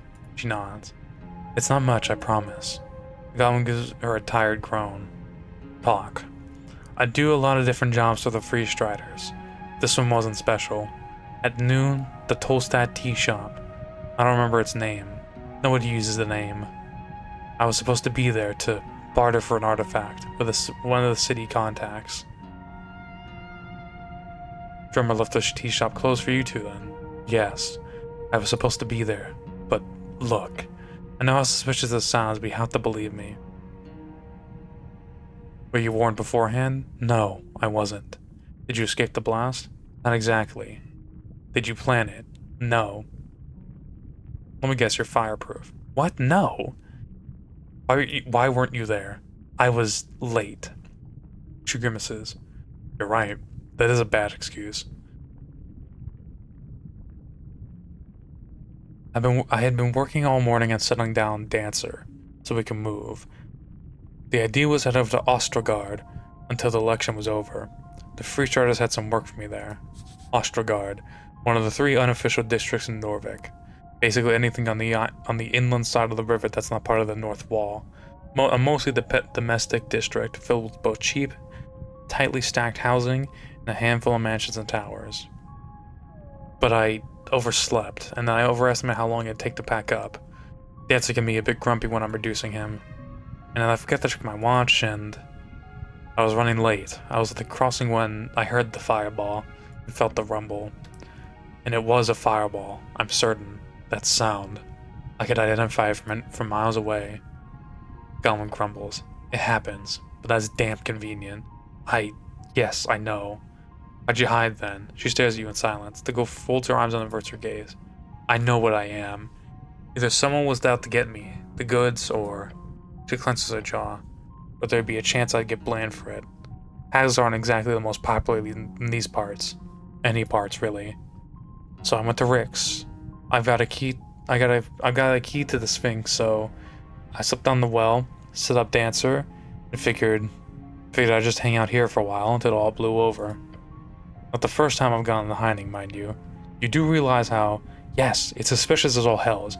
I'm a clear suspect, but I'm telling you, I didn't do it. You can feel the age vanish from her as she pleads with you. I was supposed to die, then and there. For some reason I didn't. Have you looked into why? Of course. The haggling sighs dramatically over her brew. The strings show nothing. Nothing but visions of smoke and iron. In that tea shop. The one thing they do show me is that you will believe me. I will? Yes, because you know I don't have any gods be damned reason to blow up that tea shop. Whoever did it is still out there. She's not faking this. She's just scared of getting caught up in some bullshit, it seems. You take it or leave it. Now that you found me, I'm not going anywhere, I assure you so. Smoke and iron. Smoke and iron. Tells me nothing. Clearly tells you nothing as well. Gods, what a mess you made, Pinja. Guess I believe you. Thank you, and the hag lets out a groan, the type that makes her appear more like an annoyed teenager than an ancient, wise fey being. Just ask whatever you must. I'll tell you everything I know. But I did not blow up the tea shop. I'm not gonna take her away. Got some other questions now, but you better stick around Tolstaff for now, just in case. Yeah, I will. She looks out the side. I will. You believe her. You kind of believe her, but hey, what can you do? She's obviously not someone you have the ability to bring in anyhow, and she's cooperating. So for now, you should probably bark up some other proverbial tree. Can you read my fortune? Of course, it's not my main source of income. Some on-demand divining help. Well, it's not my main source of income. Some on-demand divining helps fill up the coffers quite nicely. How much of a divination? Normally, the component cost of a divination is 100 crowns, so I charge upwards of 300. Not too bad. I've seen witches charge upwards of 1,000. Material components cost for spells are fixed to a certain point. That means most currencies that contain a certain amount of precious metal can be used directly for component cost and not affected by inflation or deflation. Can't afford that. She chuckles and empties a patch of coins on the nearby table. Don't worry, it's on the house. She's not truly altruistic here. You can get one too, little buddy, if you please, she says and winks at Snow. No thanks, I'm good. But I can't wait to see what the cleric's fortune is. I kinda want to see it as well. A hag, giving away fortunes for free? What have you gotten yourself into? That's very kind of you, The hag begins humming a shrill note. It causes you to cease. Your muscles, they freeze. Men seek pleasure. Fools seek gold. Vain dreams in mortal flesh are told. Her words enter your ears smoothly. The shack, it grows darker. Yet, 'tis the old world stars with secrets deep that weave the fates while spirits sleep. She slams the table and the coins fly into the air. As they do, they begin to float, slowly breaking apart into tiny chunks. The cost has been paid. What lies ahead? What paths unfold? For those who seek the power of old, by claw and fang, by stone and fire, grant me the sight of his desire. And the last words, the broken, floating coins evaporate before the hag. She lets out a high-pitched cackle. What a show. I've always loved that part. Anyway, you know how this works? No clue. Don't worry, it's pretty self-explanatory. She tosses a glittering powder in the air. It illuminates several strings. Actual strings, look. Little dotting sprinkles.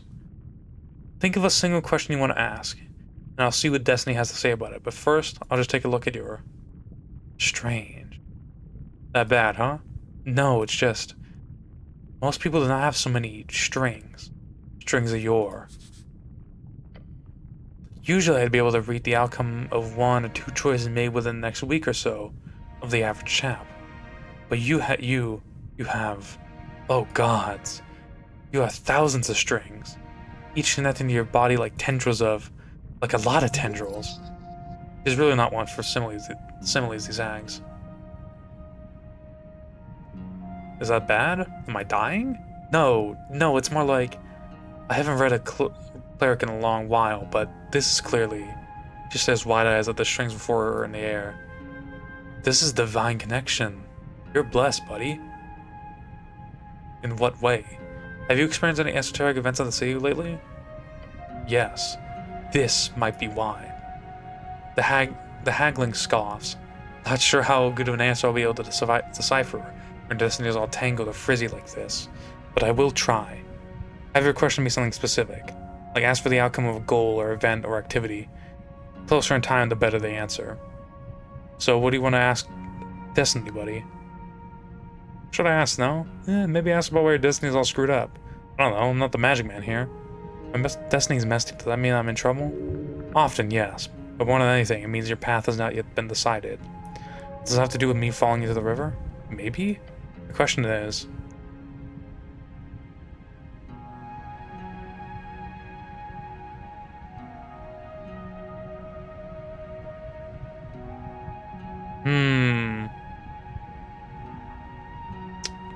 It's between the middle two.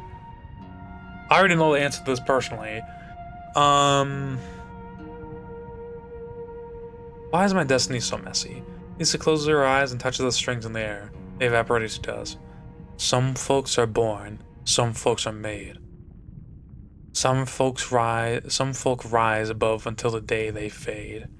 There is a reckoning there's a reckoning coming. Reckoning to come. A prophecy of blood. You are engaged with fate. A violent struggle in the mud. The words rumble. Death, death, death. Your eyes see the hag standing before you, nothing but her mouth moving. The era has begun. The end has begun. The era has begun. She clears her throat. Your vision returns. You're affected by something. That's it. Bit of a weird one, but that is your fortune. Great, got it. Thanks? You're welcome. As to the chaos of your strings, I will do some research. Really might simply be your biology. Some individuals are cursed with all kinds of esoteric might, insight, degeneracy. Who knows? You might just be a sorcerer yourself. Not too unlike us hags. He cackles wildly while making some notes in the little handbook. You are no lowly sorcerer. So, you're a hag, right? Sure am. You're young for a hag. Wow, that's a bloody comment. It's a compliment. She gives you an upside-down frown. Sure, I can see that. Young and hot, right? I don't like that. She shrugs. She mutters herself. I suppose there's a general obsession among mortals to value youth, since death is so oppressively looming on the horizon. And you don't? She cackles. A very, very old lady. I never got the chance to. MHR was a dirty business. Her voice suddenly sounds much, much older. But now I'm free. A freelancer. A free starter. She cackles. I live for a few centuries further, surely. The esoteric and wild and primal powers keep hags together. Keeping hags together is not as well understood as liches or vampires or elves. Maybe I'll see 3 years in my time, if I'm lucky. Where do hags even come from? She grins. The grime and gruel, the moss and stone. We spawn out of the evil of man. The hag then drops a grin and looks away. No, it's actually worse. We eat children. In a metaphorical sense? No, quite literal. So what? It's not just a horror story to scare kids? Nope, all true. Hags reproduce by eating children of mortal folk, and then, through bloody rituals, spawn a daughter. Believe me, the hag is one of the most horrific creatures ever walked the earth. Go on. Their covens held great power in various dark corners of the coast. That is, until most of them united under the Great Grandmother. They did so to fight against the magicrats. They lost, as all did who stood up to them during their height. MHR, that's mass hag recruitment, was employed by many magicrats in the aftermath, as a way to exploit the primal powers of the hags. The subjugated grandmothers would be fed children en masse, enchanted children. Oh gods, what kind of enchantment? No one knows. Various magicrats kept that a closely guarded secret, one that has not been revealed to me yet, at least. You see, these children would go through the usual ritual. When they were reborn, they would only hold a fraction of the power of a regular hag. They were called haglings. They were unstable, used as esoteric bombs in the womb. Father for the meat grinder. Ugh. However, 1 in 20 would produce someone like me. A hag, but not. Someone who could be loyal, trained. You may call us half-hags, or young hags. But since the classic hag is so rare these days, and we are the only ones who remain in public, most simply call us hags. Maybe youngish hag? He points the sharp finger in your general direction. Don't get me started. What's the difference between a hag and a witch? A witch is a woman whom insecure men do not wish to call a wizard.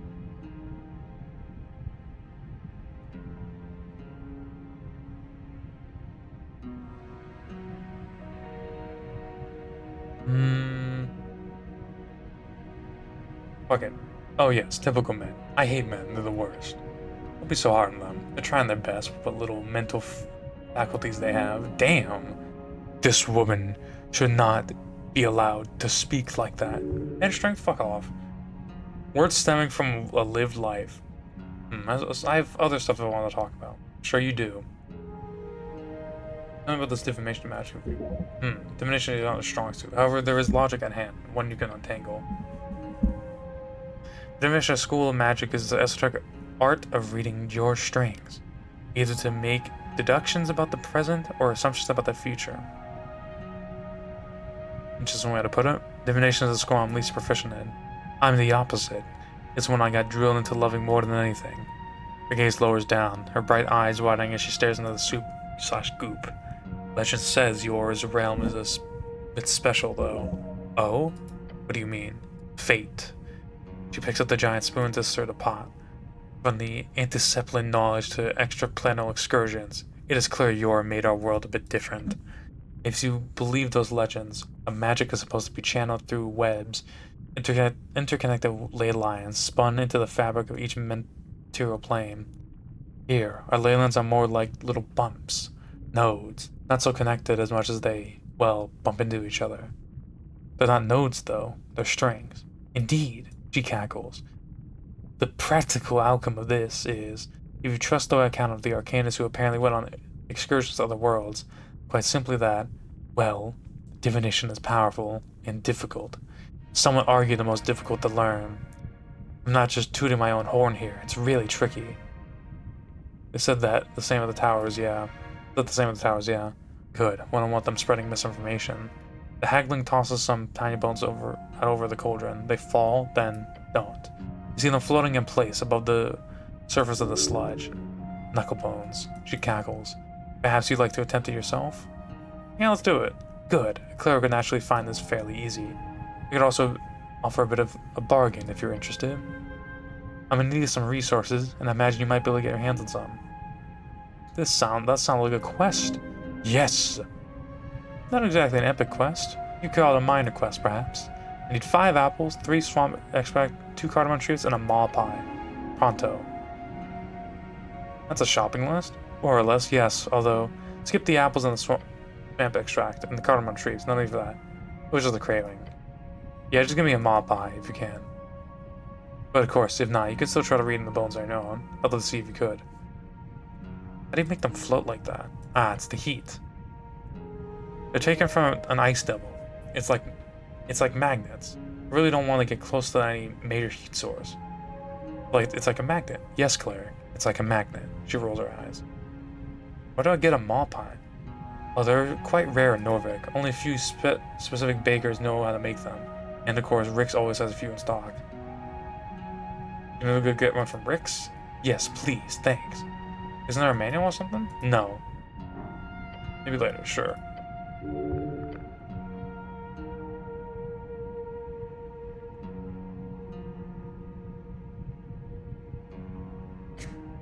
I swear I had like a maw pie or something at some point. Did I eat the shit?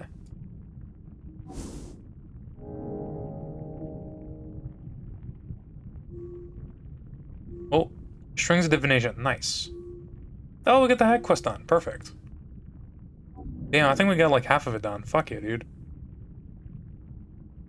Okay, I don't know if I should look this up, but I'm gonna look it up.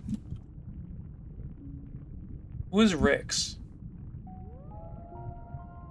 Oh, it's homegirl at the tavern. Okay, I forgot her name. Okay, we can do that. Oh, what the fuck is that?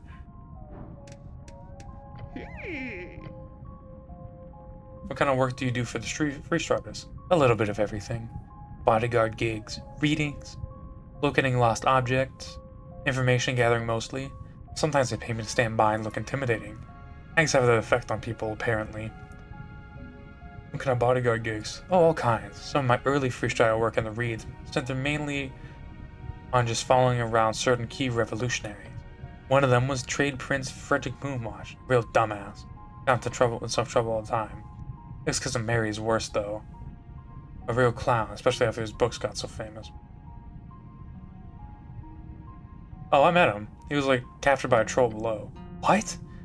Actually, that sort of checks out. But it's weird he's here. Running one of his travel books, I assume?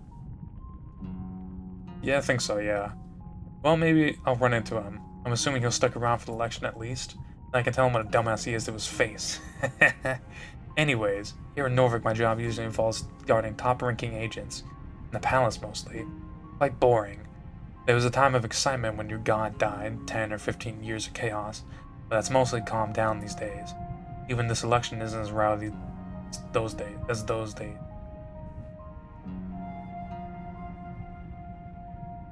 I wouldn't know. I was very young during those days. Right. You're about 27, aren't you? Must have been interesting to grow up in such troublesome times. Interesting is an interesting way to put it. She cackles. Readings? Yes, fortune readings. In the past, the free shorties used to be more interested in reading the room on various economic policies and deals. Drink some water.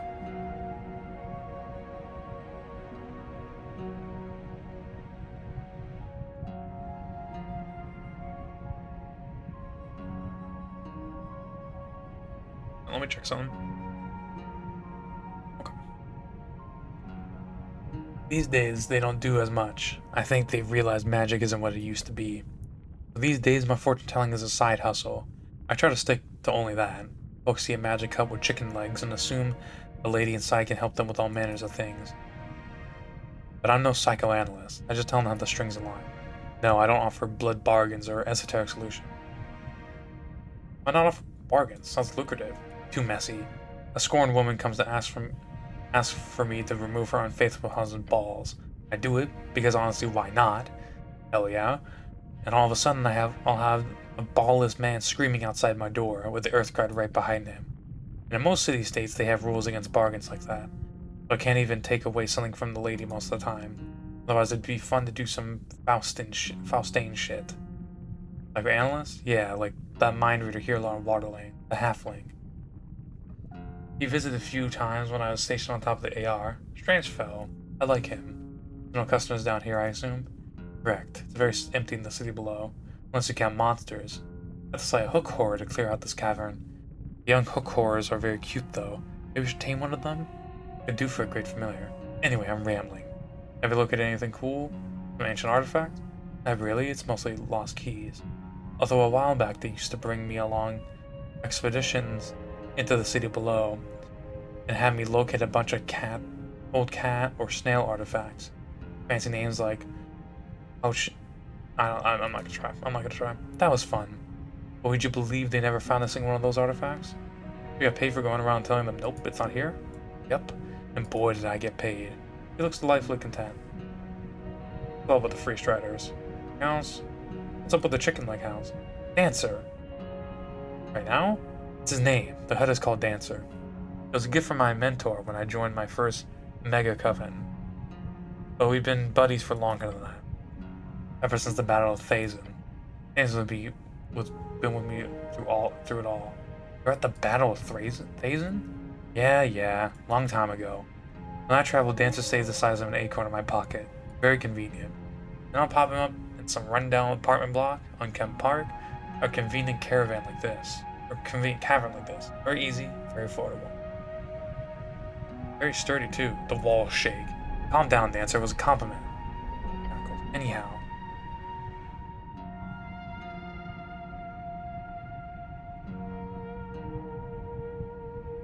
What sort of dancing goblin indicator on a shelf? Is that Smarter?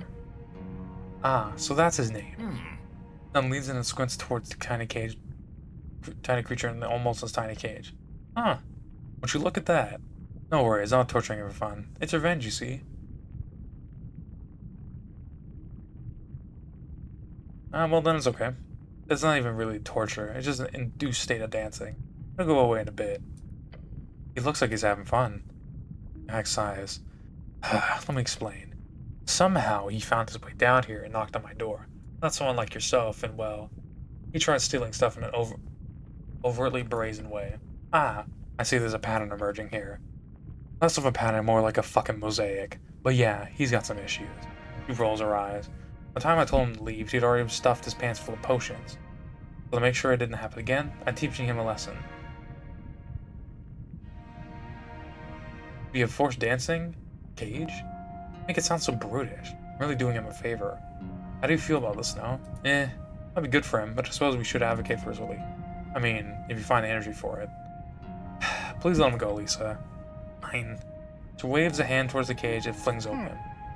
The moment she does, the tiny golem is flung across the room towards the door, his body growing back into his original size, hitting the door, then the ground. There he goes. What? What? What happened? Okay, Smarter, you're free now. Your normally empathetic companion says the words with no enthusiasm. Hey, Smarter, Suddenly the golem screams, pointing towards Lisa. He lets out a howling shriek with a deep primal fear in his eyes. Ag!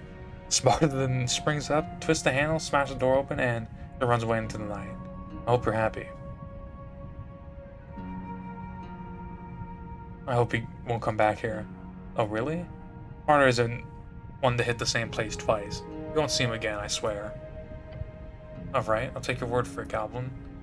The room grows quiet as Lisa keeps stirring her pot. Anyhow, your name for spoon? My spoon? Yes. You want this old wooden spoon? Not hard. This old wooden spoon that I use for my brewing has no special wonders or magical attributes at all? Yes, can I have it? The heck size. I won't stop you, but prefer to keep it? Great answer, that means please take it from me. You wouldn't happen to need any milk, would you? You have milk? On you, right now? I could have, for the right price. Turns over the cauldron now. What price would it be? 2,000 crowns. Fuck off. So no deal? No, cleric. No deal. Your soul. Just let a cackle. You're talking our language. I'm kidding. It's actually 2,000 crowns a bottle. Oh, fuck. I don't sell my soul in that case. What the hell's? So no deal. No, cleric. No deal. Fuck. Alright, that's all for now. Alright, cool. I guess we'll go get the pastry from Rick's done. Oh, wait. Yeah, that's a pair of giant, ominously dark chicken legs. They are not giant size, they are large size, possibly huge. Claws dressed in shadow. Find yourself standing between the legs of the strange wooden hut. They move, the long razor-sharp claws tapping the stones. They'll serve as nothing but darkness of some foul spell. Creepy. Nice. They do not appear to react to your presence too much. However, this magic artifact surely is aware. Anything I can do for you? Doesn't seem so. Pet it. You give the right leg a few pats, and it doesn't seem to react any meaningful. Hey there, Claw. He does not respond. Can't talk, I assume? No reply.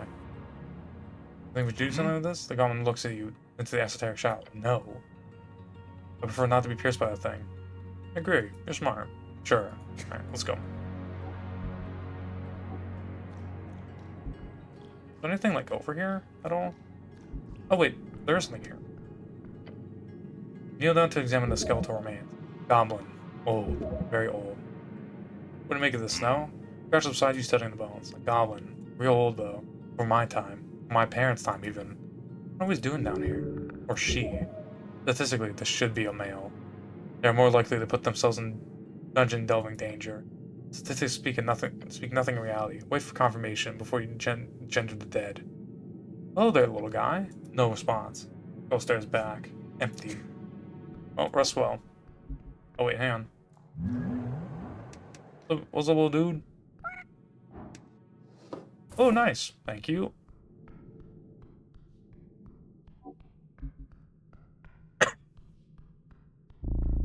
Okay. We gotta get that from Rick's. I don't think Rick's business is open yet. I think she's still working.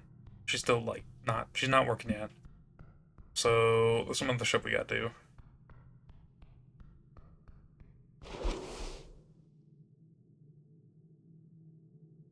Okay. Okay.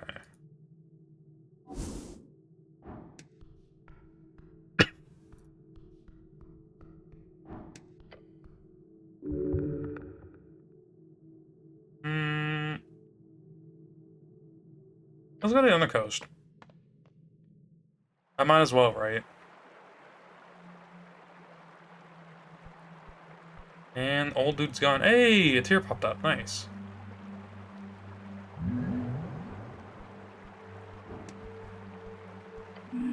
Approach the angel. What is it? What does it matter, cleric? How many times have we been down here? No pass is unknown. It's a place on the trouble. I think I already read this. This is where big monster come from. know you're not helping out on behalf of Darrow, so why then? I assume my intention were clear, Cleric. I am here to help. Yes, but why? You do not understand. I am interested in your methods. I see your survival of these dangerous grounds as positive. A positive for you? If I am lucky, that could be the case. What I want is, I want. Her voice stops for a moment. Then she says, I want to learn something about humanity. My intuition tells me this path could lead to such a case. How interesting. Indeed. We'll see if my senses will be in any way revelatory. Hey, it's nice to have an angel on your shoulder, especially one that doesn't snag at you. Nag at you. Weird. She's a bit confused trying to act cool. Kind of? How long have you been living in the guard tower? Not long. Only 5 years. That's a very long time. In your eyes, I can understand that assessment. Over the course of my slightly longer service of the city, this has been my first static quarters. Since I do not require rest, I would previously keep all my belongings at archives at my then office in Tolstad, at the Tolstad Sergeantry. It's located beyond Darrow's house. However, my presence was not appreciated over time. Several Earthguard members reported me a disturbance. The same issue arose during my time at the palace. As such, I was eventually granted the guard tower. It was procured by the magistrate in order to deal with these issues. Why would they complain? It'd be awesome to have an angel around for protection. That is how I would assess it as well. The source called me a potential esoteric danger, foreign agitator, as well as overall difficult to work with. I was not given a chance to argue these reports, and as such, my only option was to agree. Don't listen to them. They're the ones bad at communicating, clearly. I agree. In the day's Earth, there was another level of respect to be had that I miss. Understandable. Her eyes take in your words, even with her body language cold and distant. Then she says, a monotone telepathic voice, What else, Cleric? You like milk? I do not consume such sustenance, no. You don't eat or drink ever? The angel's many eyes inspect you thoroughly before she continues. I am a creature of light, with an origin of positive nature. While you gain energy by consuming nutrients, my energy is given to me in the same vein as your magical channeling. A connection via ley lines, strings. You can't enjoy food? No, Cleric. You can barely see you consume anything. I eat some stuff. I suggest consuming regular meals instead if my knowledge on human biology is correct. Alright, let's keep going. I am gonna have to probably pop back up for a second because I do need to slightly rearrange my spell slots after a second. Unless the trifling thing changed. It did, but apparently I can speak with plants on it, so I kind of want to do that first. Stare at the wall of the ruin. Thick rubbery vines drape over the ancient spiraling concrete. It is a vertical ascent of roughly 20 feet. Now you climb. The vines are slick with fungal humidity. It's gonna be slippery. It's gonna be rough. Is there anything useful up there? Of course there is. There always is, right? Special structural integrity. You pull on the vine, it holds. But it raises a puff of yellow spores. Cough. Ugh. The air down here is thick, heavy. Cast Druidcraft. You weave primal strength to bring the vines more closely together. Nice. This should make things more simpler. Oh, fuck yeah. Blow yourself up by raw muscle. There we go. You grip the rubbery plant matter and heave. Slime coats your hands, but your grip is iron. You ignore the burn in your shoulders. You ignore the spores in your face. You just pull. Up.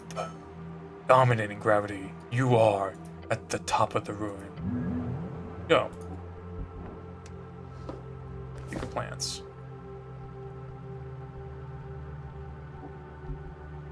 I guess I can't interact with it again.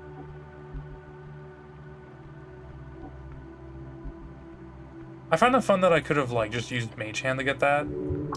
It's so interesting that I love that about this game and these types of games where I'm not necessarily fucked over because of the fact that I do not have what spell is that?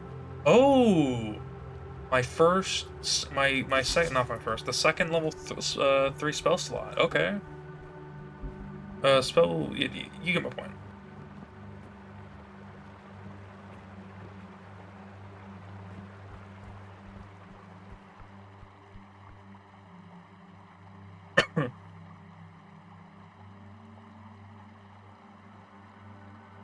I'm stupid. I just realized this is double. I think my already.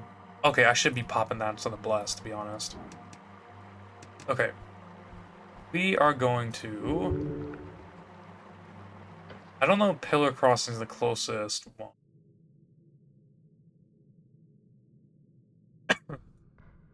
But we'll see.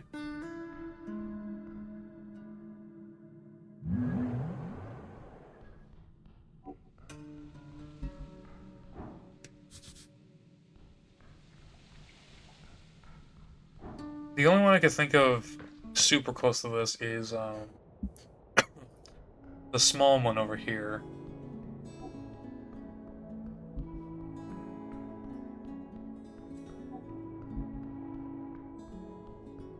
I should check it. Did I get a thing about rats?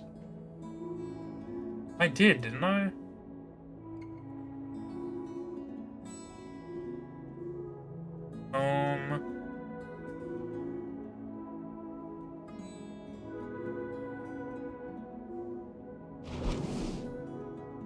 For some reason I forgot, that I still have my ledger on. Here it is. Oh, it's moved. Hold on. Wait, there's more shit over here? Yeah, this used to be over here. What the fuck? That's cool. At least I think it did.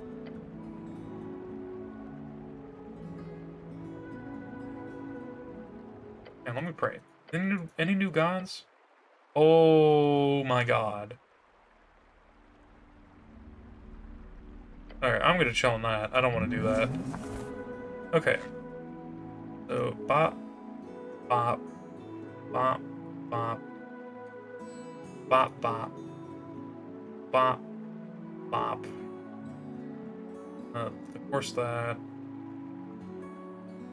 Comprehend, and... Wait, what? Legal plants, that. Works from hands. Speak with animals, inflict wounds. Check secrets, comprehend languages. Oh, I had cure wounds on, didn't I?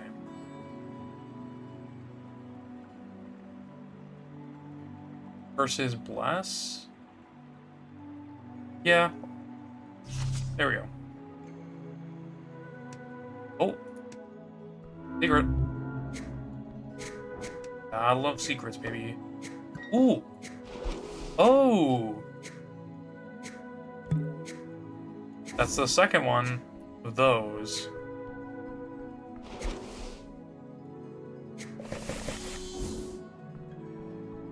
So I'll just need another one of the strength vials to get an achievement. Oh. I've already talked to you, okay. Nothing going on in here?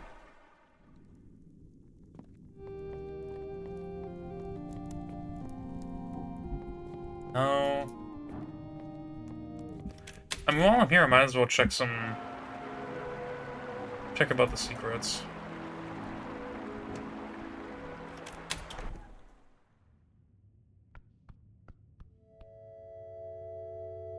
Back. RNG is doing alright. You doing alright? Some decent rolls. Some just okay rolls. There's like a couple bad rolls, but not bad.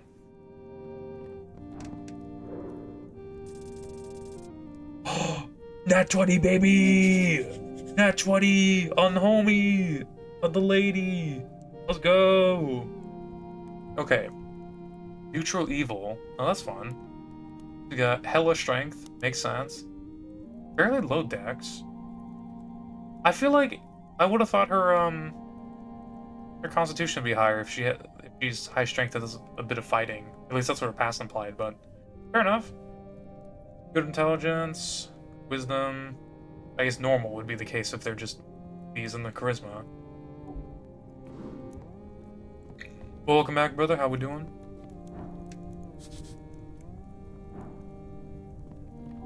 All right.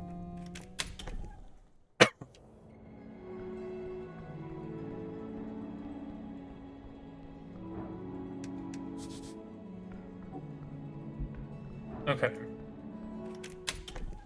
So, I don't know why my dude caught it, because he might have to go a bit quickly. I found... Oh. Shit. I found the hag.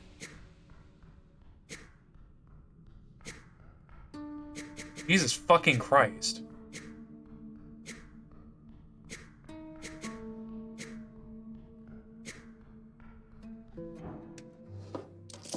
All that for 90 fucking bucks? Eh. But I did find the hag. But I can enter this? Okay. I don't know why you would make me like that. What the fuck, man? Oh. Approach the green door. Let's go. Oh! The apartment in the hole is like any other. Knock. You knock twice in polite fashion. That was very low. They probably didn't hear you. Wait. Patience is a virtue. But allow them to just have you wait here like some fool. That's the opposite of virtue. Sitting in the pillar crossing that's just waiting. It's calming. I don't think they heard cleric. Bang on the door. Within seconds, a slit in the door slides open. When then you see the glance of a hairy face. No milk. Why not? Yes, indeed. Why not? Lean in and stare through the slit. You hear a grumble on the other side of the door. Ah! Guess who it is, lads? That's right, it's the cleric. Great to see you swing by, Mr. Steeman. Hold on, let me unlock the door for— Oh yeah, I forgot. I am in good standing with Alphaz. I haven't talked to this dude in a hot fucking minute. I completely forgot. We haven't fucking interacted with him since the beginning. Here's some yelling from beyond, then you hear a click in the door. It is open. Now to make some friends. That's cool. And this is the printing press.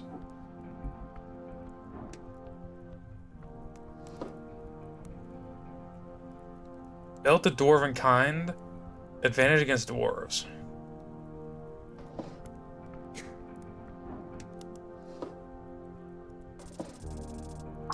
Hey! Very nice. Okay. Well, perfect timing. Dude, that's fucking huge. I love that. I love it when the few times that we do get this, like, get items like this where they appear on top of you. Like, on your character model. That shit's so cool. Like, I would love it if these had that as well, but I'm not mad. Lord DC traveling, but oh, bruh! I'm stupid. I should have had that on.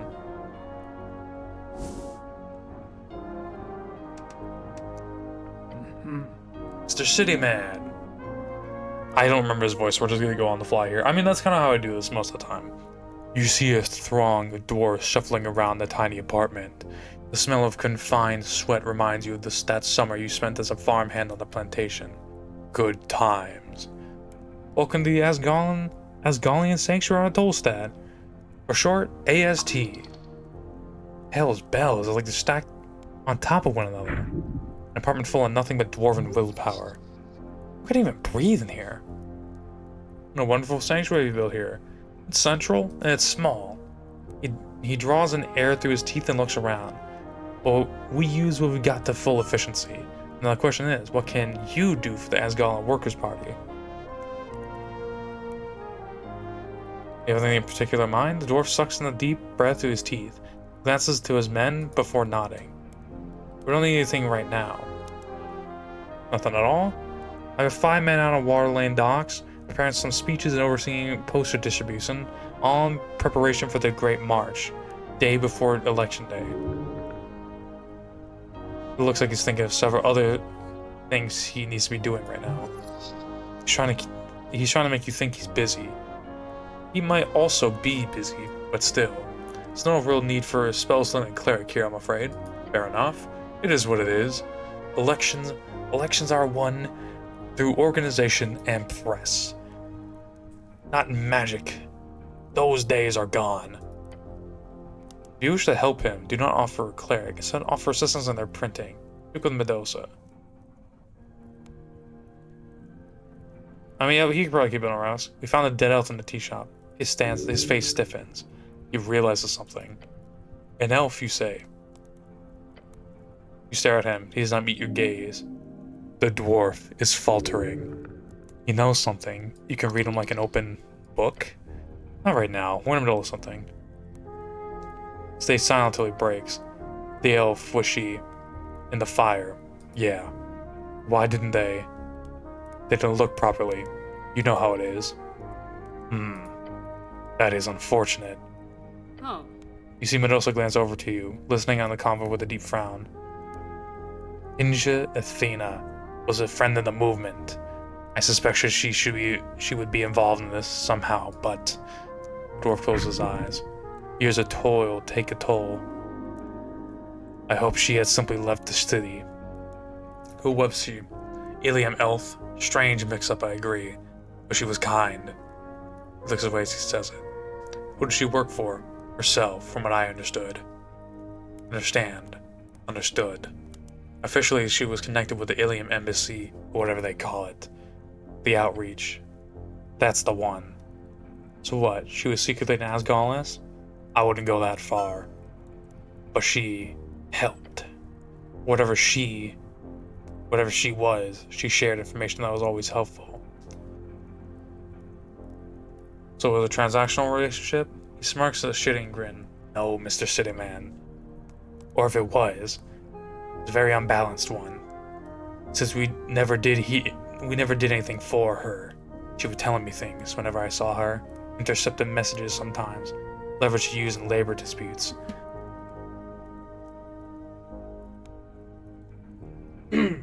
Fuck.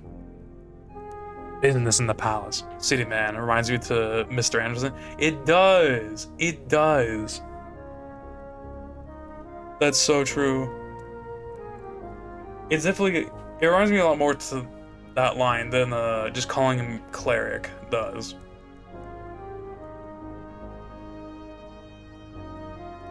Probably because it's just like it's the Mr. that does it.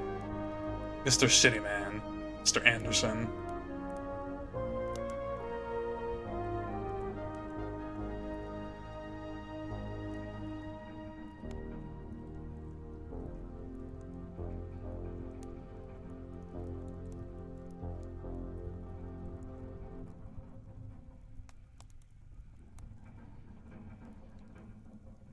Be a brief for a minute.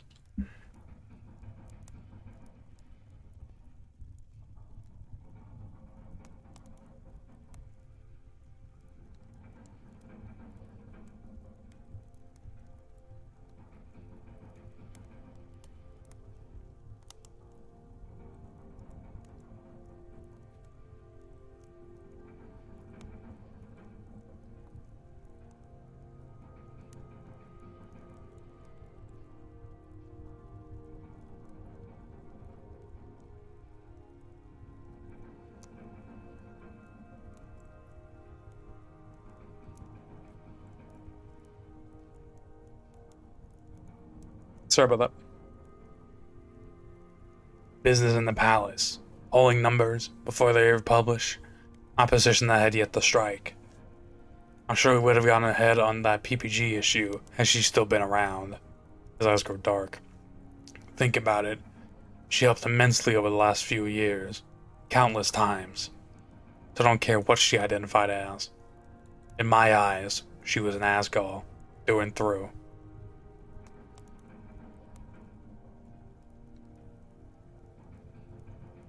So she was a really bad information broker? He chuckles heartily, with a hint of immense sadness. Good name for it. Was she connected with the Free Striders? I'm sure she was, somehow. Otherwise she wouldn't know half the stuff she sent over. What about the city? Did she know people in the palace? He nods. I don't have details, but yes, I'm sure. Did she have any enemies? Lots, I imagine. I've warned her many times that granting us such information could land her in danger. She did not care. So she sounds like she was just the best kind of person, huh? She was alright, he mutters as his expression falls. What about the Elysium? What does she think about them? You know, I asked her once. Now, she didn't exactly give me a straight answer, but something in my gut told me she was trapped. That's what she looked like a trapped animal. I suppose that's why I hope she had just upped and left when we didn't hear from her. She deserved to be free, the gal. To be struck down in a damn tea shop. It's foul, really. You know anything about a necklace of fireballs? What? A dwarf would not know much about this, you imagine. You mean, the magic item? Yes, did Pinja ever mention it? He shakes his head slowly. I don't think so. Those are dangerous, aren't they? It's one that started the Coast War. He stares at you for a moment. Just give him a second. Hold on. Did the tea shop blow up because of one of those damn things? Possibly. I'm looking into it. Well, do. I don't want that kind of filth in Norvik. If there are any kind of weapons... Oh, what the fuck? Oh, that's my headphone. One of my headphones fell. I was like, what the fuck dropped? One of those kinds of weapons lying... If there are those kinds of weapons lying about here, I'd want it taken care of. We don't want another Coast War started over another damn evil fool with a bomb. I think that's all I need to know. Fair enough, Mr. City Man. Fair enough. Whose apartment is this? Simi was kind enough to lend us the use of his home until the election. We thank you, Simi. Simi and the boys, you hear a voice in the back. No problem, Foreman. You know tea shop that blew up? Tell me what you know. What I know damn well how happy I am that none of my boys were inside at the time. Especially happy none of the youths got hurt either. Spent a lot of time there, from what I understand. Youths? The Asgall youths. Is the Youngling Corps. They mostly deal with teenagers to get them into Asgall's groove, as they say. He looks proud. This dwarf does not keep up with modern vernacular. Did you know the owners? The Birdman? No, I never smoked much with him. Something about him never struck quite right with me, and not because of the voice thing, just. It seems he was happy about hosting the youth meetings and letting us have official drinking nights with locals. But he seemed to me an opportunist, if anything. Something about the way he acted. Not sure what. Just a gut feeling, you know. A man of intuition, a little else. Where were you and your men on the day of the explosion? Busy, as always. Now, I can't keep track of every lad in here, but myself, I was in the palace at the time, applying for the 5 or so PPGs alongside another foreman. I heard the boom, though. Most of the city probably did, right at noon. No one really seemed to care that much. Even with the ball of smoke rising from Tolstad, I rushed over, of course. The fact that no one died was a miracle. And I'm not one to assign divine intervention for nothing. What are your thoughts about the explosion? Freestriders. For sure one of their ploys, or plans, or schemes that blew up in their faces. Maybe one of their hired hags, and a mental mercenary gone rogue. I just know it. They're involved in this and that, and probably the owner, that drummer fellow as well. All for the tea shop. What are you voting election? Freestrider? Of course you, excuse me? Gives you a clap on the arm and laughs. No! Asgall, of course. What a stupid thing to ask. I like that about you. Cannot call you that. That's an insult. You do? Look, a man can only learn by asking. Keeping silent will only leave way for ignorance. Fair enough. So keep asking your awful and dumb questions, Mr. City Man. He is, as they say, busting your balls. Like any true man, you enjoy it. I enjoy getting my balls busted? Yes, of course. Only a pussy would falter at such regular old banter. Suitable question for you then, Alphonse. It's like slapping a cliff. He laughs.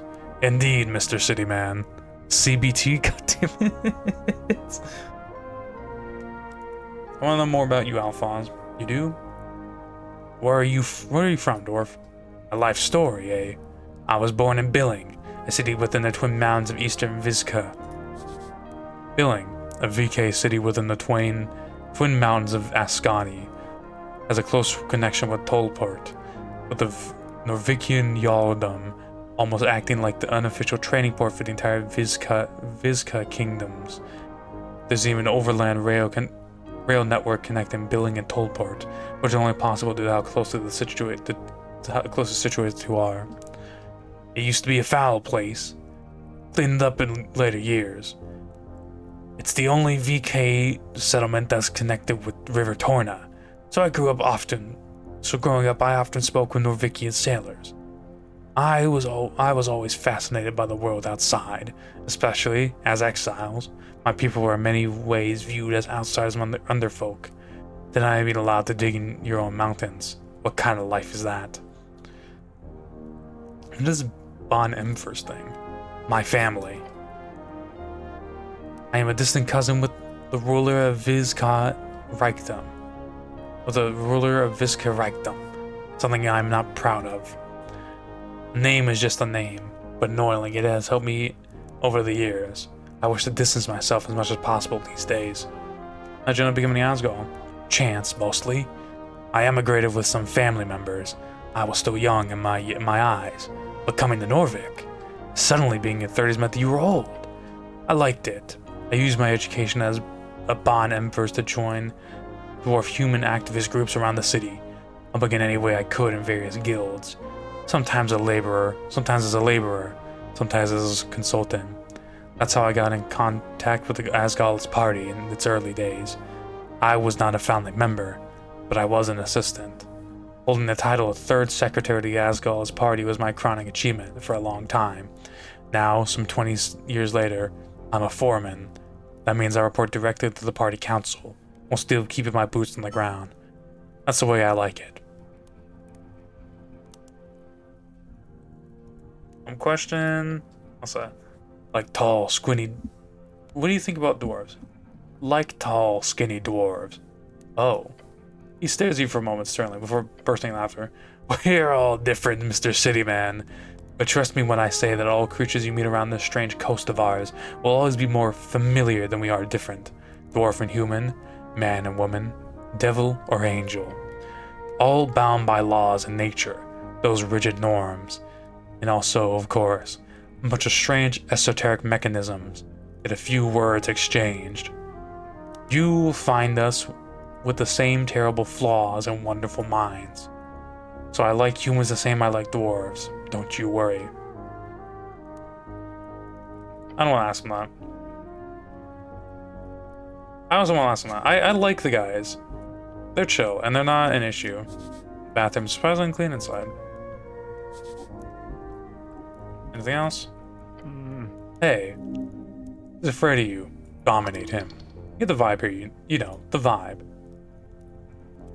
The kind you could steal his most precious belongings and do nothing about type vibe.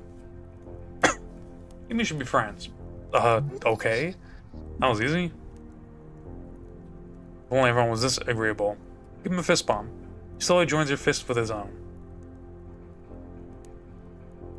Thanks, brother. Yeah. Okay. He looks around, then he nods. You've confused him. You've running goddamn circles around him. We've had a lot of dwarves in this tiny apartment. Yeah, it's a lot.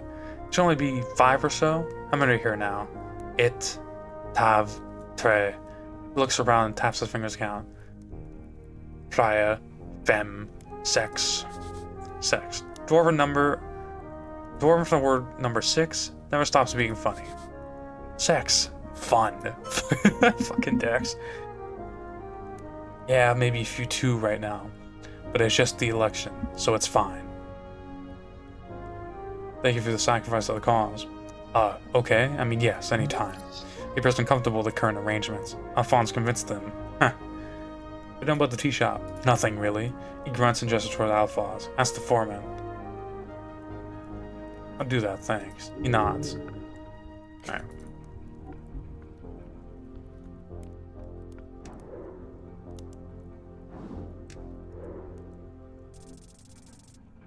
Damn.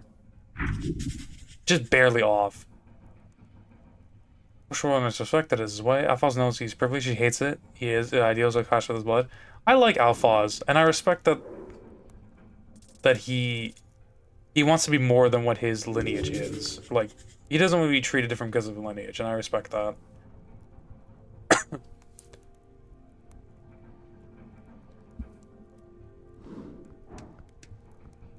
Alright, Medosa, what's up? The human woman frantically checks the pipes and rolling cogs on a thick copper press. She just gives you a quick glance, but she needs to recognize you. Her focus is on the machine. There's a cleric. You again. Miss Medosa. You again. Don't try to mimic me, you're bad at it. I guess I should be thankful that he kept Rolo and his idiots from burning our papers, but I'm busy here. Very busy. Can you be quick? Whatever is it here you're here for? Oh, why do you have this quiet HWPT guy with you? He weirds me out. Look, I'm just an observer, or a cleric handler, I guess. That's a short laugh. Okay, I get it. Cleric handler, that's good. No shrugs. What's this thing? Copper press, she says without looking up. For the chant. Cool thing you got going here. Thanks. Voice drips with cold disdain. You prefer to be appreciated by the rebels, the youth, and cool people, not helmed fascists. Who writes all the articles? Got a circle, anonymous journalist, and no, I'm not giving you the name. Go on, please? No. But I do write a bit myself, mostly fill out the pages. Did you set up this whole thing yourself? Why? You don't think I could? Whoa, she's writing way too much on that question. She does not want you to undermine her, because this girl is prideful. She'll bite if you nibble. It's impressive no matter who you are. She clicks her tongue and glances at you. I'm the second forewoman among the youth Asgals. My mentor, she found the youth Asgals from scratch, so I've got a lot of things to live up to. I'd helped a bit before taking on the editing role, so I've run with the youth Asgals since I was a kid. I didn't expect to take over the Tolstad stuff. Well, I'm happy to do it. I'll admit I'm a bit spread thin, and honestly, she stops and clears her throat. Until the election, we're giving it all 200%. Now, do you have any other questions, or can I get back to work? You're both an editor and writer? That sounds fun. Sure. What do you write? Page ops, mostly. Page ops. A focused newspaper column featuring the opinions of a writer on a topic of relevance to a target audience. Tell me more. She groans and taps the machine. I write about current events, guild conflicts, strikes, corrupt officials, illegal spellcasting by clerics. Her eyes land on you for a few seconds. Anything the other newspapers won't touch, basically. What kind of writing are you inspired by? She laughs. I highly doubt you know any author I enjoy. Try me. She hits you with a grin. What have you unleashed? I enjoyed Lady Same Ofrin. Her poem series should be mandatory reading for every young girl in Norvik if it were up to me. You'll be stuck here all day. Vital Aberg is my favorite modern Asgard author. It's fiction, but it's like so much more than that. I also love Vanessa D. Crawdad. She really has this, ethereal nature. Don't you agree? That last one's fake. I made that last one up. She laughed. You got me. Just want to make sure you're awake. Okay. Any more? Oh, and politically, I'm really into the early works of Helga Hemlin as well. Uh-oh. It's genuinely inspiring to read her collection of early texts back when the Norwegian suffragette movement was just started. Bad memories. Did you know she went from a peasant widow into the headliner of the biggest city protest in the span of 4 years? Yeah, Mom worked a lot back then. She's probably the most. The girl stops talking gives you a confounded look. I mean, she works a lot these days too. Her eyes widen. Your mom is Helga Hemlin? That's some fun lore. That's some very fun lore.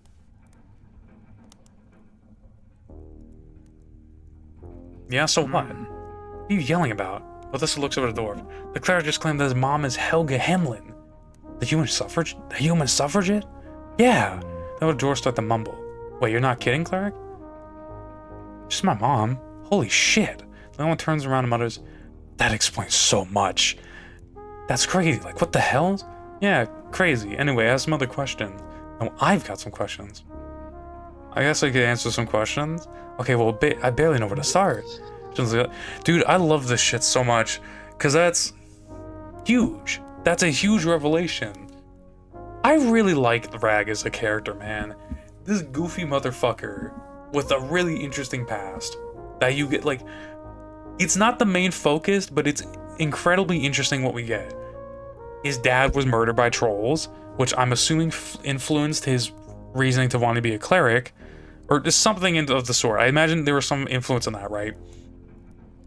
And his mom is a well-known, what was the term she used? I might be a little stupid, hang on.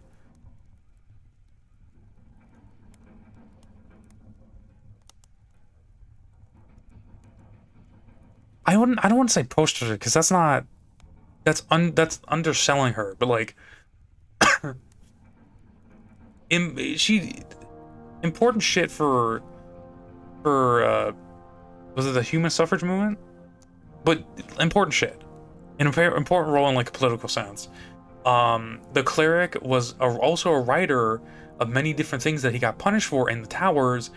You've also got the fact that just one random memory of him getting abandoned at a bar one night on the whatever the fuck he was doing back then. It's hard to explain, but you get my point. I just like it, man.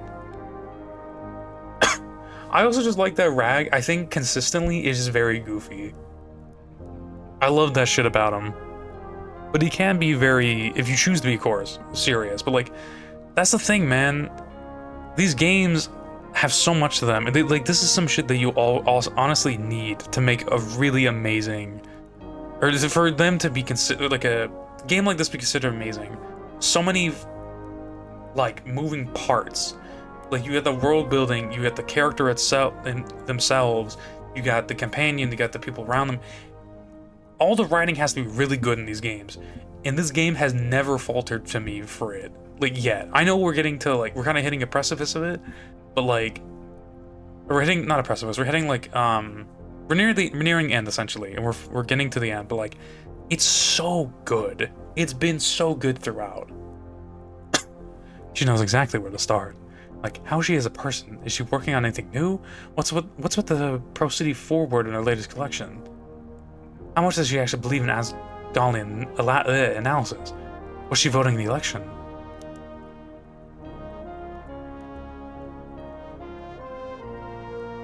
Your companion appears equally invested in the conversation. As a person, she complains a lot, most about me moving out. You live with your mom?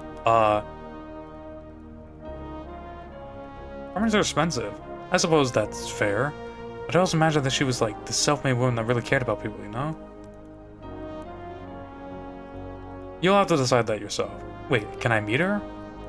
I'd love to do an interview after the election, of course. It's settled. Once it's all settled, I'll make sure to look her up with your recommendations. How about the other stuff? I remember something about her writing a novel. She doesn't talk much about her work with me. Oh, that's cool. I was hoping another collection, I guess. Yeah, a collection would be nice. It would. Asgardian analysis? Yeah, you know, historical materialism, the true power behind the course of history on the coast of the struggle between social classes over control of the means of production. Sounds cool. It's very cool. I think she's voting for the party in Norvik. What? Why? You must be mistaken. I saw her voting card the other day. It had the PON crossed in. No way. But she literally worked against the old guard of the nationalists for her entire career. Very publicly. Why was she... Who knows? That's shocking. Huh, I'm not sure I believe you, even. Yeah, that's enough. No more answers to questions. Fine. Well, now since you've entertained me, I guess I can answer some more questions, if you have any.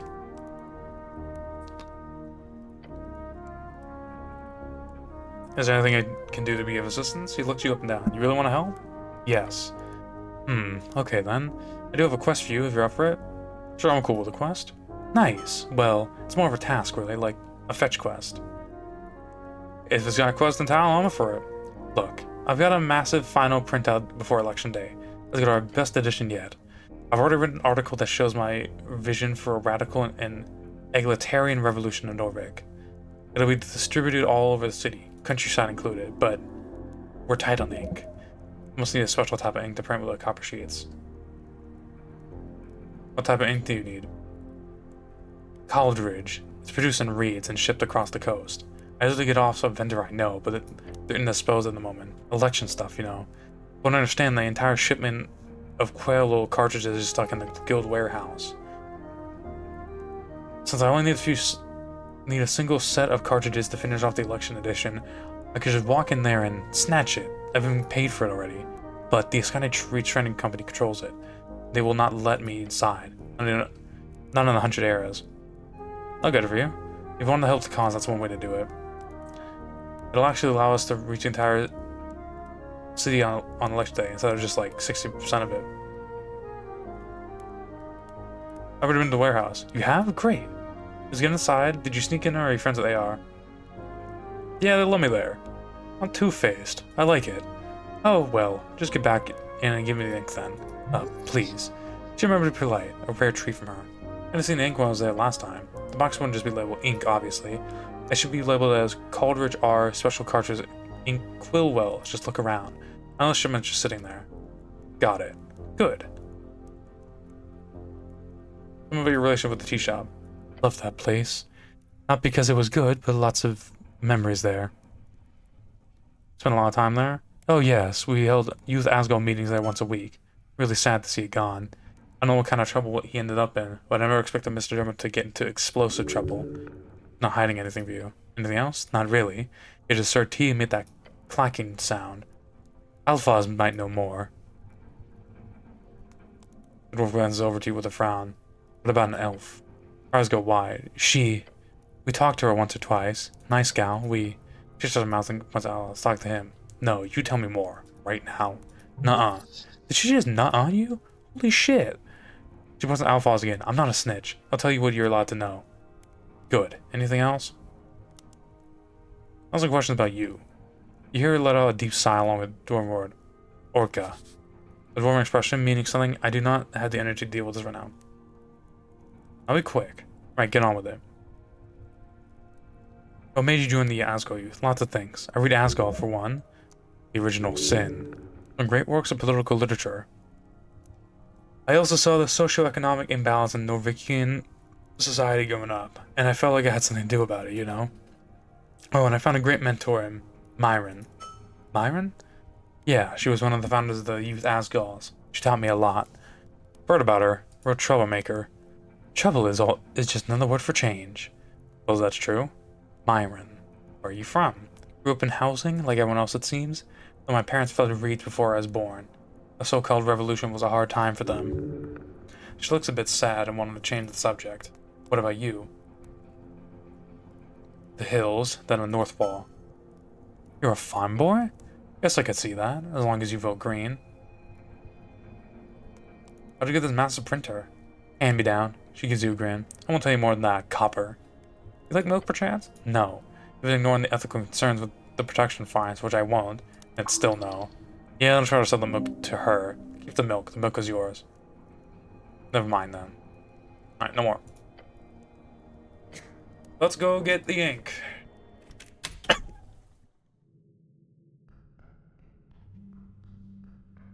Listen, I don't want to fuck up a relationship with homegirl. Does my journal say book? Nope, that's type. There's literature.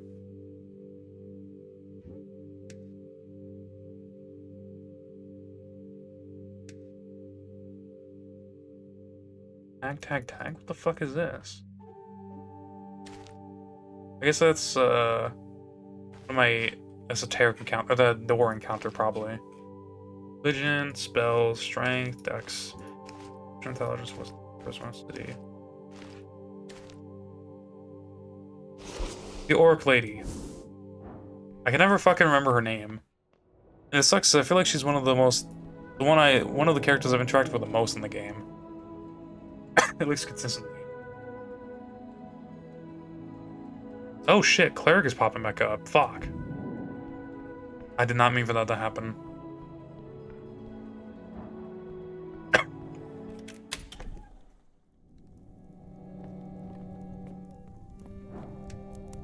I want to engage with this. Approach the mirror, realizing that Vera is watching you closely. But taking a quick glance, you do see there's surely a hidden safe behind his mirror. Interesting, I'll have to come back when Vera isn't around. And then we have the elemental thing already solved, so we just gotta come back in when Vera's out, which would probably be at nighttime. Okay.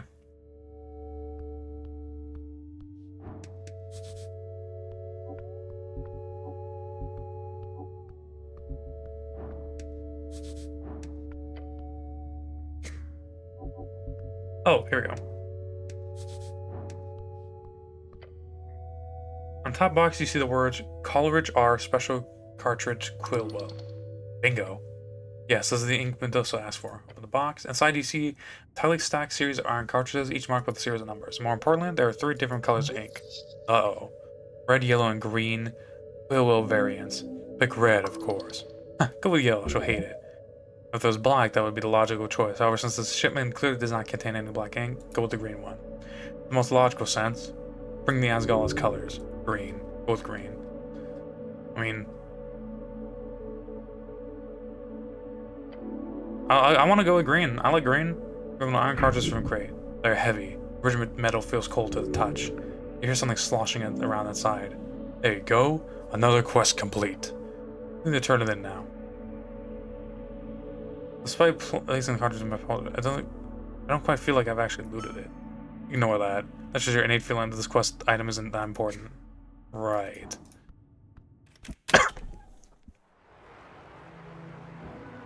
I wonder if she'll want red or some shit. Because logically, green makes sense, right? But at the same time, I feel like they're gonna throw me a curveball, writing-wise, and be like, nah, she wanted, like, fucking red. And the only reason the only reason I don't say yellow is because my mind, the curveball would be severe, like something far off from fucking green, right? Damn, that dude's going off.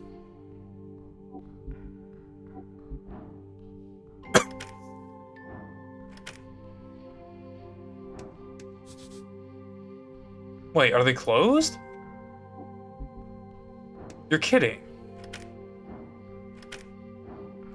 Bruh.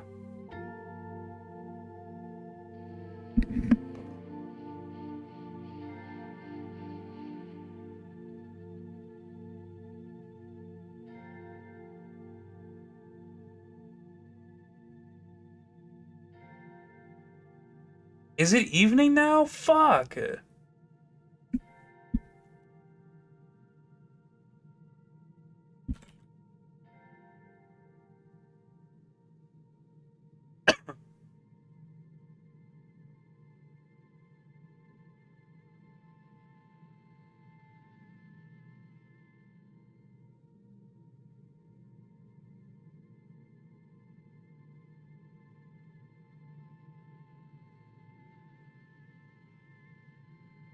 Fuck, dude. I got in early and then I talked their ear off. God damn it. Okay. Well, whatever. We still have tomorrow. If it is late though, I'm hoping Rick's door's open. There we go. Perfect.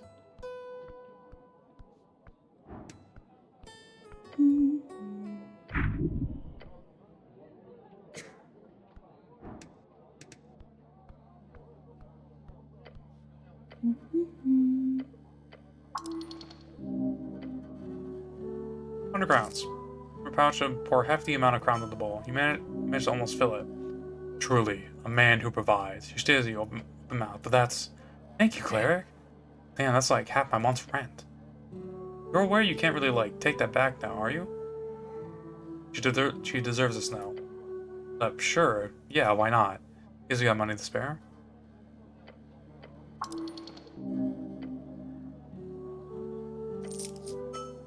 How generous. She doesn't even acknowledge it.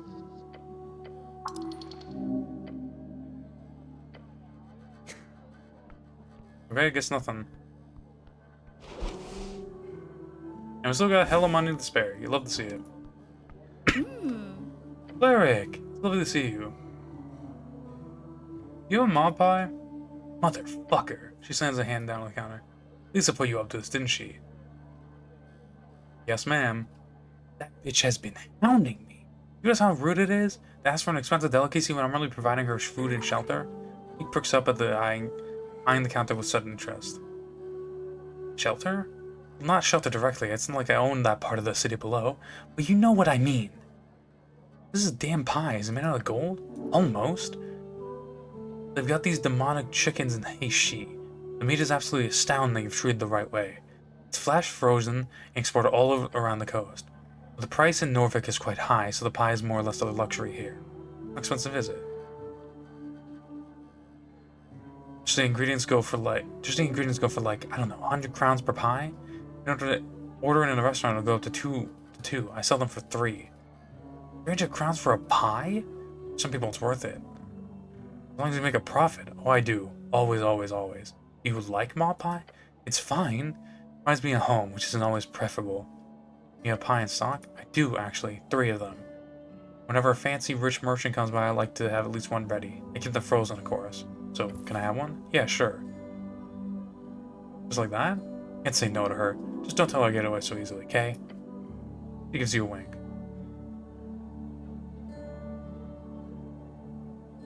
Can I offer her the... No, I can't. Where's the doors of the Argos?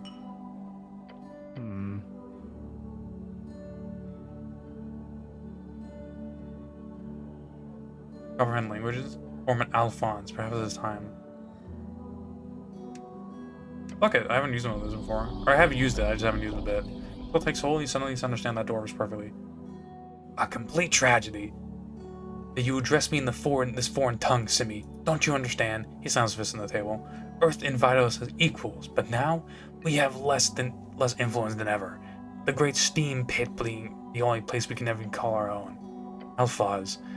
And I'm being torn between these damn kids with their radical delusions and the damn city officials with free strata coins in their pockets. Do I not have the right to be upset? To be tremendously upset? To be the most upset of them all? Alphaz, he points to you. Alphaz turns around. Oh. Well, what do you do, Mr. Cityman? Cast mass torsion on us? No. His face grows completely pale, along with each of the other male dwarves around the table. Well, the female dwarf at the far end of the table calmly swips her wine cup. She's ignoring the whole event. Alphaz is very, very drunk. He's got that false confidence going through his sweaty forehead. Dwarf can take a lot, but clearly he's been drinking far too much. This is why a sober lifestyle is preferable even among non-clerics. He pops to the chest and gets up from his seat. Mass torsion is a war crime. Could be suitable here, though. Fuck it, if you insist. Smelly gets up from his chair so fast it falls to the ground. I think it's gonna fast to go, Alphonse. Bam! Why can't a foreman let loose a little? It's, not that late. It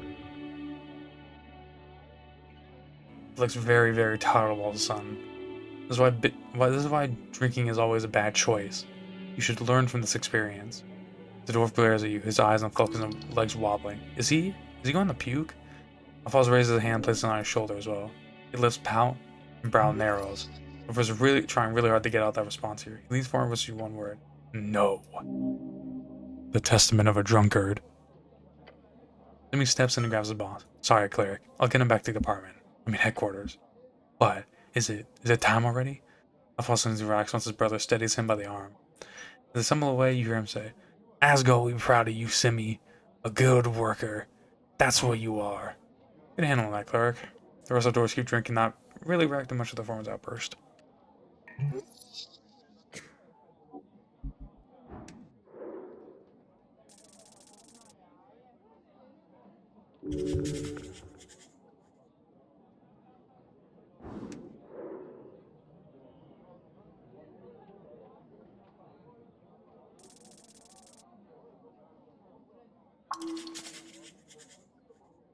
Chaotic neutral, eh?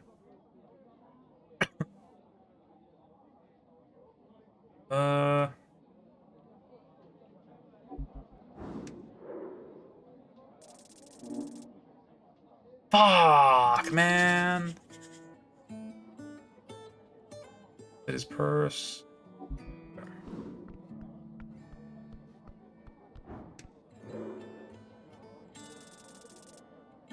Eh.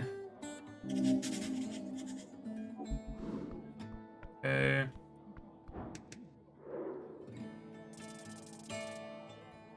Okay, also dog shit.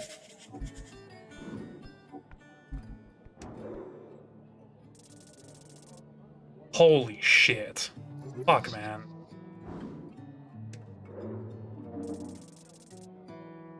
Pretty good. Went off, though. Oh. Have the beer, truly boy is the happiest man you have ever met in your entire life.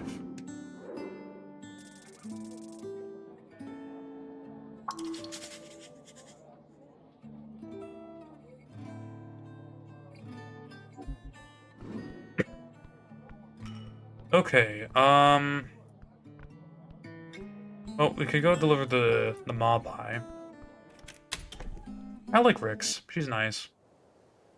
She's a businesswoman, but she's also really nice to the people I'm assuming she likes.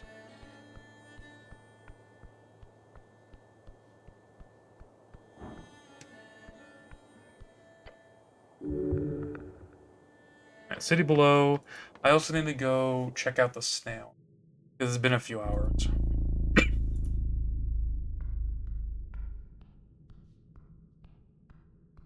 One small complaint I have about this fast travel, it's extremely small. It's more or less a nitpick. But two thoughts I would have here. If I'm gonna fast travel, I prefer not having that little like moment where I have to wait for them to walk to the beginning of the statue or the pillar of yore. I prefer either them to start in that specific spot or start at the spot that they're walking to. Just a small thing.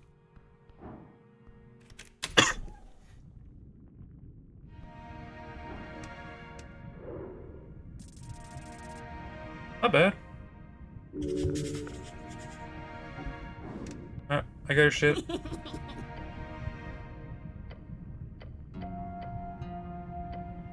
About that divination magic you could teach, you said you could teach me. Just the tiny bones out, making them float out of the soup once more. Got a mob pie? Great! Won't break snack too much. For the pie. She grabs it with a grin before giving me a quick glance. We can skip the other stuff. It was only the mob pie I really wanted. Oh, but she holds up a hand. Chill.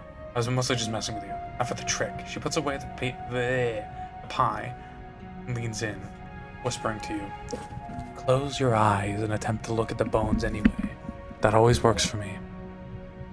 Cool, I'll try that. Do it.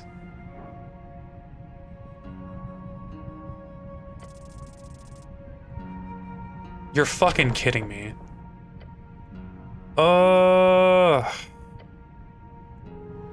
Can I like feel the magic and just figure it out? More or less, but you're not feeling it right now. So what? Should I make something up? That would be unwise. I got nothing. Perhaps another time. Alright, run it back. Oh, now you give me a good fucking roll. Also, did Lady Fair increase? Lady Fair only used to be 2. What is CBT? You don't want to know, Chief. If you don't know, you don't want to know. Welcome in, though. How we doing?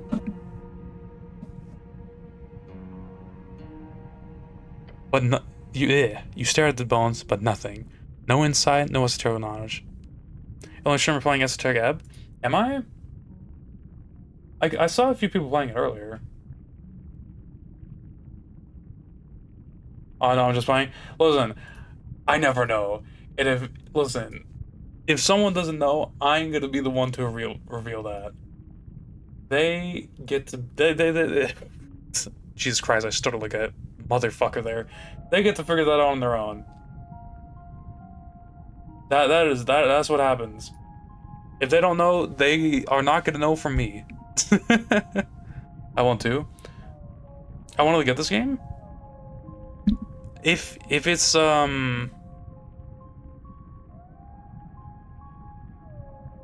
don't know the reasons behind I will preface before I say this. I don't know why you haven't gotten it yet.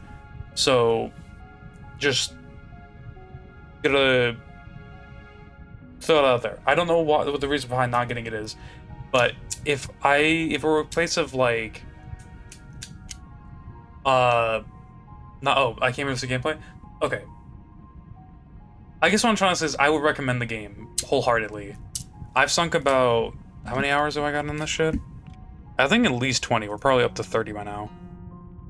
Okay, last playtime was 29. With this session, it's probably 32. And I've loved every bit of it. So, if you fuck with the gameplay and you like what you see, I recommend wholeheartedly. They're just bones. Unless... Close your eyes. Close your eyes. Now reach forward above them. Reach forward to the strings. You see or feel strings. They tangle around the bones, connecting with you and the hag. Ah, yes. Augury. Far above the bones, the strings appear to fade away, but they are far. That is fate. The hack of query. What's the first, second, third thing? Okay, so yeah, spell type or spell levels. There's spell levels. So this game, if you know D&D, you're gonna understand this game pretty well. Like Akko said, if you play Dungeons and Dragons, it's literally the same exact system. So you have your first level spells, your second level spells, and your third level spells. And I'm pretty sure, as far as I understand, it doesn't go past that because there's a level limit in the game. Because this game is treated... It's not you'll like pull out and it's gonna be like a whole like fourth wall break. But it's handled like a D&D campaign. Like can I save? No. If I were to go to the main menu, you would see the continue button would be it would have a whole description of what you've done up to this point and like an explanation. It was basically a breakdown of holy shit.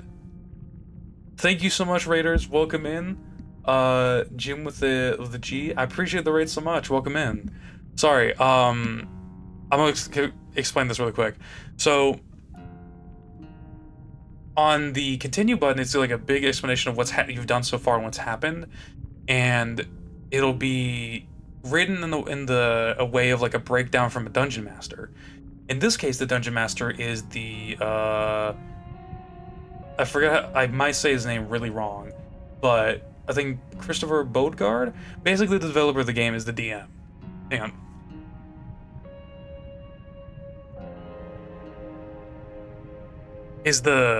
Would be the dungeon master in this case, right? So yeah, it's very much D&D. It's just basically D&D, right? And that's where the first, second, and third level spell slots come in, you know. And you have level up, which is what this is here, and all that jazz. And then you'll have D20 dice rolls. But yeah, thank you so much, Raiders. Welcome in. Sorry, I was very, very deep into... at least mentally deep into explaining something. But yeah, welcome in. Thank you so much for the raid. What were you playing? Y'all were playing... Oh, Star Fox. Hell yeah. Or maybe... No, that's a clip. What am I doing? What am I saying? For a minute, I forgot my clip feature is just random clips, not from, like, latest thing. Yeah, thank you so much for the raid. Alright.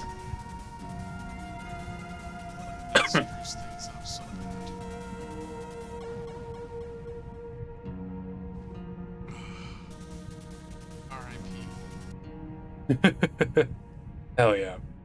Alright. Back to what we're doing. Reading the strings, okay. Wheel and woe.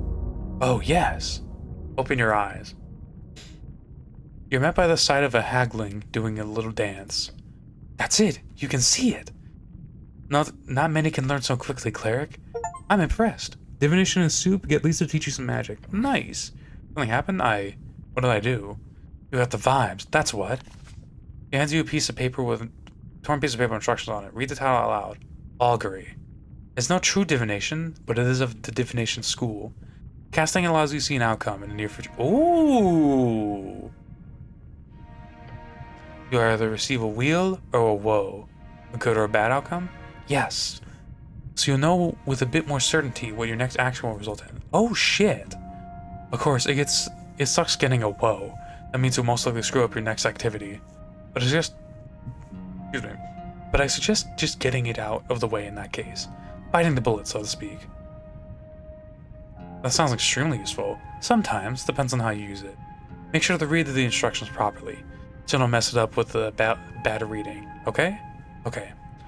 I don't need the knuckle bones or... Nah, this is the fell tire method, my personal favorite. You could do with anything somewhat weird or fancy. Some people like cards, others throw darts. I knew this one guy who would cut off the heads of chickens and have them roam around and make a little makeshift arena. What the fuck? I think I've heard of that guy. What? I'm really sure it was in the papers. Ghoul's friend. Yes, I believe he set up shot in Verdun somewhere. Terrible person. I hope he's dead now. Anyhow, just flip a few coins or something, and that'll work fine. Now, if you don't mind, I've got some stuff to handle here. Suppose you want me to make a wand for you. Are we done here? Can you make me a wand? Wasn't a real offer, you know, but do go on. Hags are the best. That's her. But I can make an exception if you run an errand for me. I'm out of lingonberries. I have lingonberries. And if you were to get me some, I would gladly share a piece of my current brew to make you a temporary one. Since you are so inclined into the occult now, blasphemy. As long as not a hexing one, then it would be lovely to wield. Oh yes, that's exactly what you need. Wants them to help greatly in manipulation and people management. You've heard. I'll get some lingonberries. Great. If you do, I'll only need a handful, a dozen or so. Problem is, Tolstad markets are pretty much out last time I checked, and probably will be resupplied probably until next week.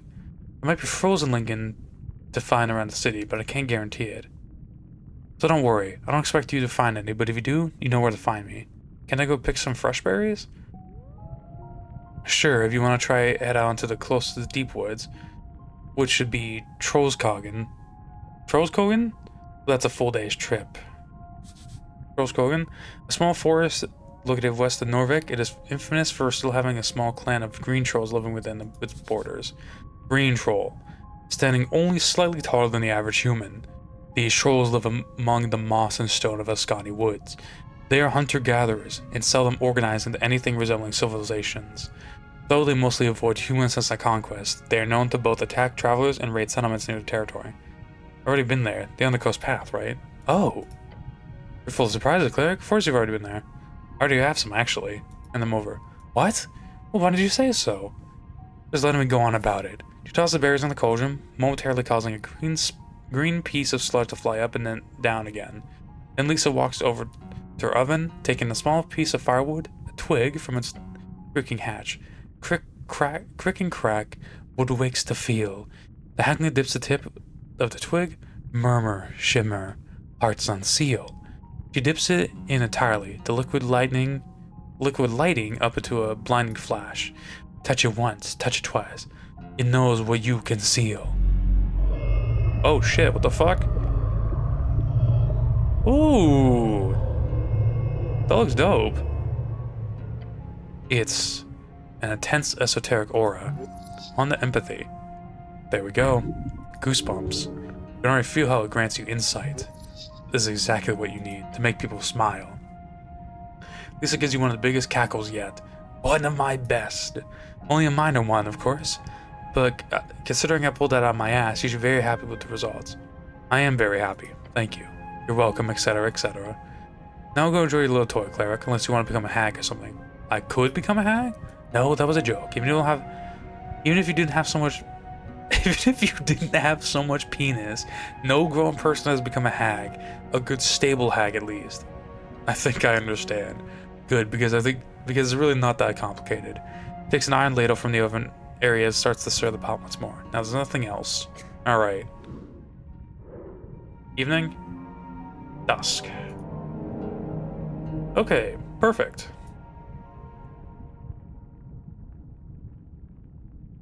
So, this quest and this quest, perfect. Man, we're on a fucking roll right now. Holy shit. Okay, what does this give me, and what does this do? There it is. Oh, shit. Damn, brother. Alright, if I gotta fucking hit some charisma shit, I'll definitely pull that out. The thing is, I love Big Sword. The stats from it and the advantage. Dude, real shit, this advantage has been insane for me. This advantage has been fucking huge. So I want to keep that on as long as possible. Okay. What to do, what to do, what to do, what to do, what to do. I don't need the tusk, to be honest.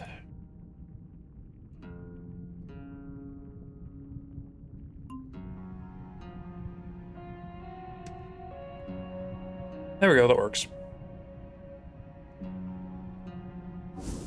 Okay, cool. All right. That's that quest line done. Was there anything back this way?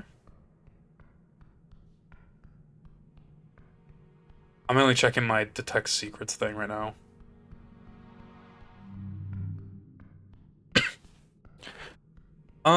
Okay. I generally don't know what the fuck I'm gonna do with this milk quest line though, because I have found nobody who will buy this shit. Alright, where is it? Second level maybe? No, no.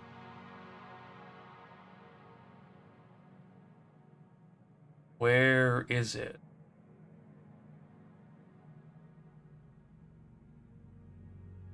Augury. Okay, second level. Cool.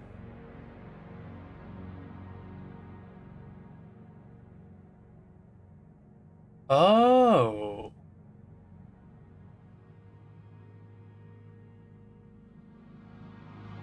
That's fun. That's fun. That could be something good for later. Excuse me. Currently, though, I think... Oh. Hold off. Anything else?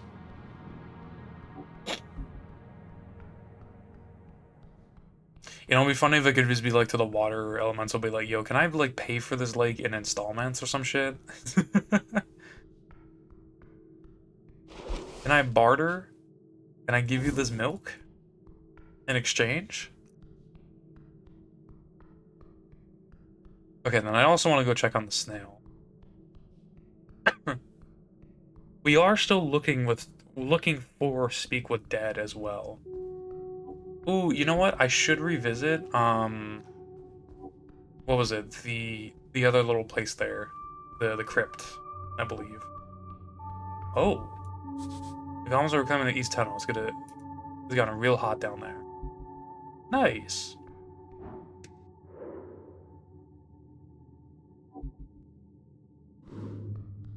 Perfect, okay.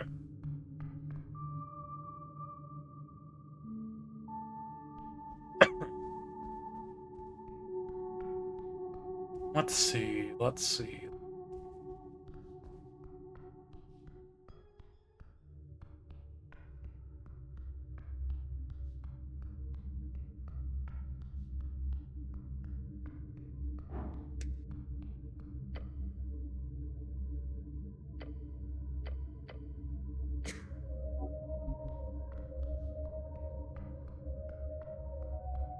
Oh, what the fuck?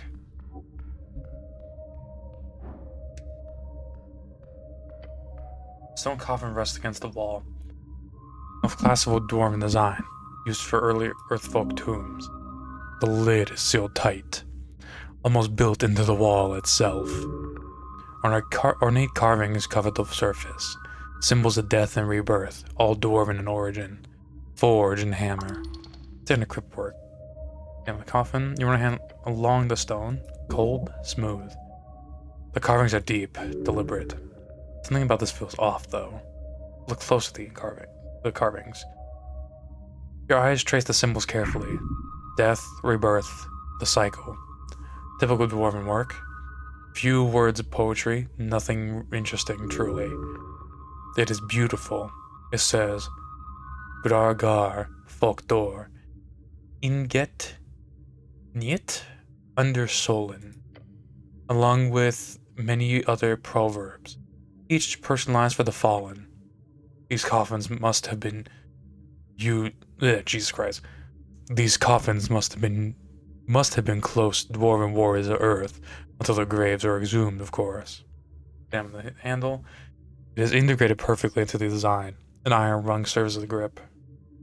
Pull the handle. It is firm. You cannot move it. Rotate the handle. Grip the carved skull and twist. A soft click echoes from. Oh! Something has unlocked. Now pull the handle. The handle resists for a moment, then gives away. Oh! I missed this the first time around. Revealing a narrow staircase descending into darkness. Cold air rushes up. Ancient, stale. The smell of old magic. Oh boy. Even deeper, huh? Doom. You scared? I'm not feeble-minded, if that's what you're asking. So yeah, I'm scared. Feeble-minded. 8th level enchantment spell. It deals destructive psychic blow to the target's mind, leaving them in a demented state. In good cases, it'd be reversed with a greater restoration spell. In bad cases, only a wish spell can do anything to bring back the target from the abyss. Jesus. He steals something and grips his sling. Let's go. I haven't saved. Oh shit. Mike fell over.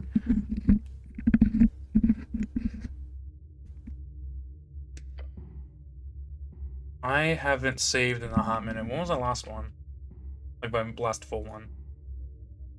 Oh my god, I haven't saved since like the beginning of the stream. Oh shit.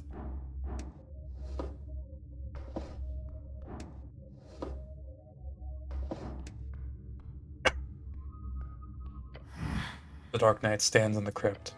He does not face you. You are no threat to him. He is very, very still, unmoving, unbreathing. Excuse me, His arm creaks, his body moves, a voice. Soldier, well fought. Bow your head. He holds out a gauntlet towards the open tomb. Divinity hold ground. Feel it. That scares the shit out of me. Such an edgelord. The name of a famous death knight in service of the Shadow Lord, also a term for use for people who dress up in dark armor and brood. Put a hand towards the tomb. The string, one of the utmost important. It cradles here, within this one point. The first tomb of your god. Nice. You do so with decisiveness. There is no question of the sanctity of this place. But you have never understood it so well. Something has changed within you. It reminds you of that cantrip you used to cast at the time. Thaumaturgy. Cast it. Power swells within you. Use thaumaturgy to reveal sacred locations around the city. What the fuck? The Dark Knight says nothing more. He simply picks up his axe. You hear him take the stairs up to the Temple of Earth, leaving him alone. What the fuck?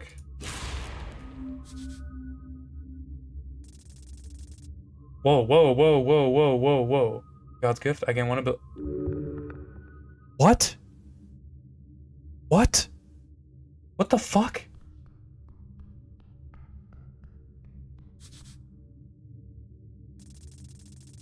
Ah, shit. That's really fucking cool. Victor? Dude, I got a fucking stat bonus. What the fuck? That's huge. Oh. What the shit? An emerald.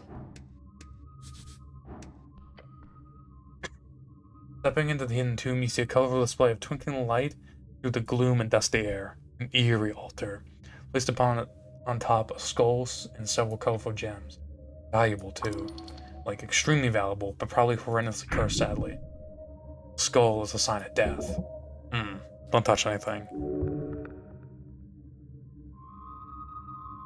Whatever esoteric effect is in place here, do not disturb it. Look around.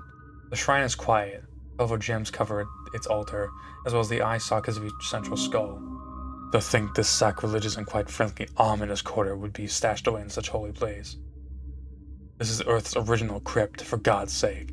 Is there no depth to depravity these cultists and undead enthusiasts can stoop to?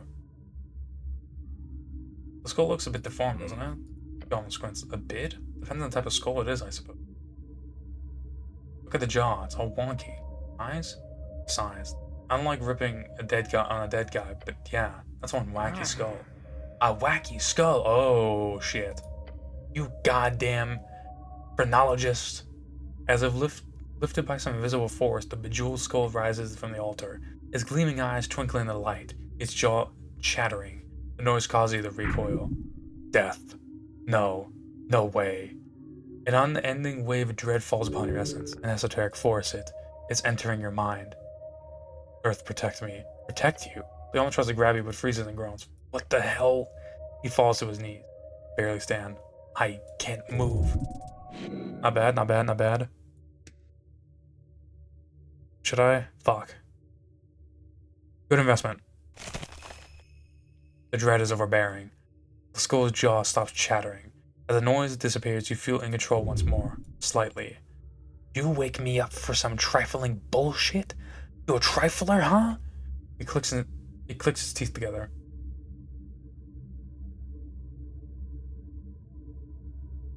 It's trifling. It's what you're doing, mortal.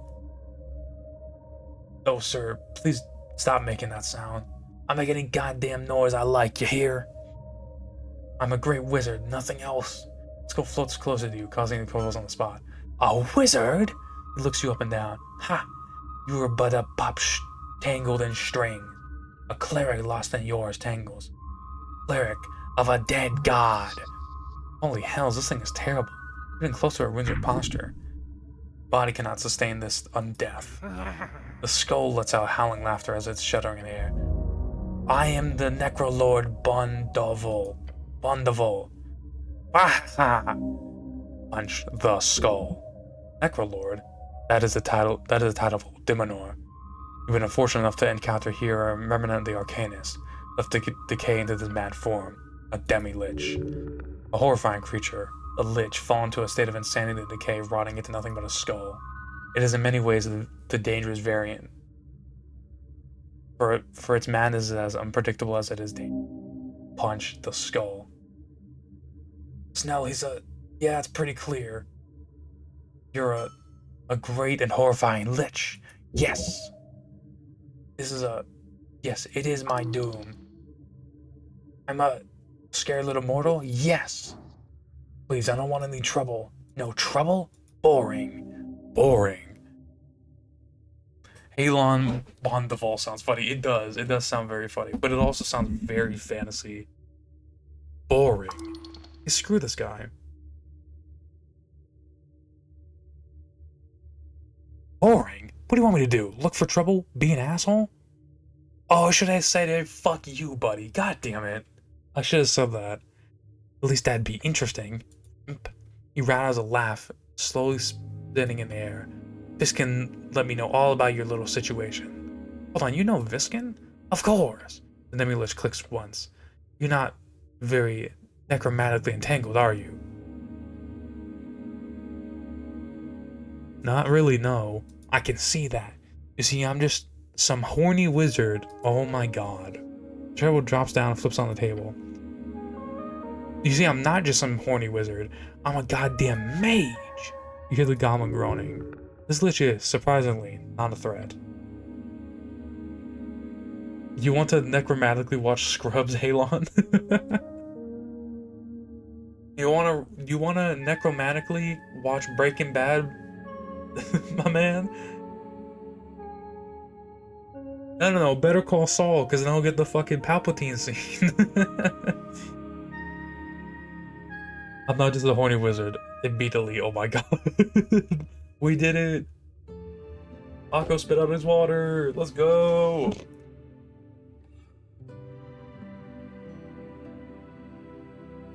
Alright.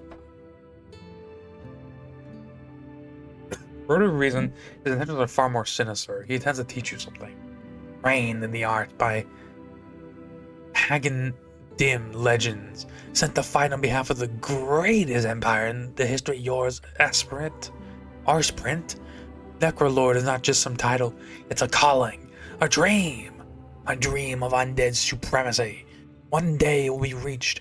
You're the lucky one here, for I will guide you to a string attunement, a necromantic string attunement. Why should I want to learn necromancy? For one, you'll be able to speak with the dead without trouble. Oh shit, I need that. You also gain an appreciation of the subtle art of death magic. Doesn't that sound lovely? Yes, it does. Yes, indeed. The skull is not going to kill you. I swear I may or may not talk with Halon. You don't remember you talked with Halon? But you do not have the strength to vanquish a demilich like this, so let's do it later. How'd you end up like that? Like what? A lich? Ah, that. Long story. Been around since the 300s. Fade era? By the strings? No, are you insane? What would we talk with you if I was a lich of the fucking Fade era? Come on. I'd be over a millennium and a half. Not Gate era, is it? You think I'm a damn anti-Zeppelin? The Gate era began over 4,000 years ago. Do you realize how few relics, let alone creatures, still exist from that time? I should finger you just for saying such a stupid thing. Dog, I think the only person that can do that to me is my doctor when I'm getting a colonoscopy. I don't think you have the right to do that. Terrible phrasing. Just absolutely awful. The demilich is referring to the finger of death, nothing else. Divine era? No, I'm not that old, come on. Arcane era, of course, what else? Let's go, pauses the rotating focuses on you. I'll talk your skin off, cleric. Please, no. Where'd you grow up? In a small village called Kriv? We had barbarian invasions from the Vorgeni border every year. To protect them, I raised our dead from the silly finger boom Deval. I raised our dead from the village crypts. Those are some bloody battles, I'll tell you. I took a dozen heads before the message got into their thick giant skulls. Who taught you necromancy? A ghost, actually. Wanted to ruin outside my father's farmstead. Led me to my first spell book. Told me how to pull strings and fast-tracked my spell slot accumulation. Her name is Willina Prax, a wonderful, crazy harlot. Where is she now? The skull does a spin. She was captured by a high-ranking exorcist after I built my first squadron. Last I heard, she was part of some free strata trade prince's personal collection. Kept her in a bottle. Like she's a genie or something. I would have gone with a fancy bottle myself, or an urn. What is your greatest accomplishment? Oh, it's a bit embarrassing, but it has nothing to do with necromancy. Back in the war, I was to receive a commendation in Thazin. Big event. Big deal. Well, that evening, during the reception, I managed to seduce and charm a beautiful young lady. Turns out she was the daughter of a Hagen Dim Arcanist. Can you imagine? So obviously I married her straight away. My father-in-law made sure I got promoted to hell and back over the next decade. Got me deep into the Arcanist circle until the ancient accident occurs. You married up and that's your greatest achievement? Arcanist politics is won in the bedroom, not in the battlefield. Also, he was fucking, okay. Don't worry, there was true love between Akalia and I. She was a great scribe of the era, that glorious woman. We didn't divorce until after a century of lichdom. Do you understand how rare that is? That was love, it was. I'm morbidly romantic. That is, strangely impressive, yes. Could you imagine 100 years of marriage? Horrific. Last I heard, she was heading a mercantile faction of Feldhire. He clicks his non-existent tongue. But gods be damned, I missed that lady. Her body, yes, but her mind. Strangely idealistic for an Arcanist Lich. I mean, to be honest, 100 hours? 100 years, brother, not 100 hours. 100 years. Listen, if it was love, why not 200? That's my only question. Why not 200? What happened? So, what did you do to earn that commendation? Murder mostly. Once I'd mastered 9th level spell slots, I managed to create my custom Raise Dead spell. Raise Dead, a 5th level necromancy spell. It raises a creature from the dead. As the passing of time is within 10 days, it is a highly sought after spell these days, and very few are able to cast it. It allowed me to direct 100 zombies at once, and most importantly, they all had basic motor function left. They could use tools, rifles, wands, basic magic items. It took a toll, but I alone held the line in Gorma's soul for 3 days straight. Corpses are as far as the eye can see. Those were the days. He sounds wistful. He's obviously evil or insane. What's your greatest necromancy accomplishment then? Oh, easy. I led the animation of a Dragolich. Dragolich. A dragon who goes through the act of achieving lichdom. They are known to be among the most terrifying creatures along the coast, for at least 2 reasons. None known to be alive today, publicly. That's radical. It sure is, even back in the day. Shmilian Ravad, a child of Eseth, not one you'd read about in the history books, but she had spirit, that dragon. I wasn't a regular in the dragon cultist community, but my expertise as a lich led them to hiring me. I would have done it for free, honestly. He lets out a sinister chuckle. In the end, we succeeded. That was my greatest accomplishment, cleric. Creating one of the most fearsome creatures to ever walk the coast. What happened to the dragon? I obviously don't divulge the secret of Drago Lichdom, but rest assured that each million went through hell to achieve her new form. It was a tragedy what those genie Templars did to her and her army. Otherwise, she could have easily ruled a city or 2 by now. Genie Templars? Yeah, some crazy warriors out of Kargamash was a big thing 100 years ago. I'm fond of dragons, you know. Mortals look up to us. Gods look down on us. Dragons treat us as equals. At least the wise ones. That was the accent of yours. This lich is talking all night long, it seems. It's not worth talking too much about. After myself and my dear wife have both achieved lichdom, I made some misplays in politicking. Stepped on the wrong foot, so to speak. Got my entire splinter house exiled from the Hagendim coalition. One did like to another, yada yada. I ended up in Ascani. The Lord of the Forces invited me to save her all. Did some freelancing. You know, newly divorced dad shit. I'm sorry, newly divorced dad shit is such a funny fucking line. You talk badly about ice? What? Oh, sorry, I was so confused. I thought, okay, no, I get it now. That's what he did. He talked badly about ice, and they fucking got his ass.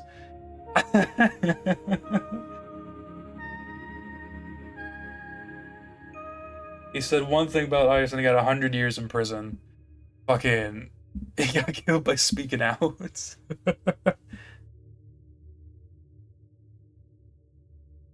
One word, one wrong move. Like bring Vegeta and Piccolo. I'm not a big fan of the government. Christ. Lord of the Fortress? Oh, hang on. Once Earth arrived, I ended up working some of it with some of his paladins. Never met the fellow, but I liked the cut of his jib. The Lord of the Fortress? The Fortress of Verdun. You know, the esoterically shadowy miles wide castle? Oh, yes, that one. Never been. Can't recommend it. The Lord reached out, was looking for necromancer to add some new tricks. Who's his Lord? No clue, but he paid well, and let me research the crazy stuff going on there. Still have no idea what the fortress actually is. My professional guess would be that it's an esoteric pocket gone wild. Like a slice of pure negative energy that's landed right in Ascani. Can't escape its bubble. It's one of many weird wonders of the coast. 30 on 30 on 30. The Fortress of Verdun is a popular dungeoneering location. Lots of treasure to be found whenever a hole opens up. When the fortress opens up, there's always a trove of merchants setting out camp outside the entrance. You know, it'd be really interesting if that, like, this one conversation turns into like a roguelite game set within the world. That'd be really interesting. There's so much potential with this game world, man, and I want to see it expanded upon. Eventually, I don't want to rush to death because he's done some amazing work so far. And I don't even beat the game, and I'm praising the fuck out of this game.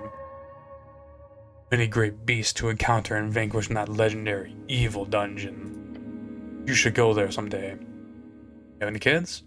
A dozen or so. Productive. Thank you.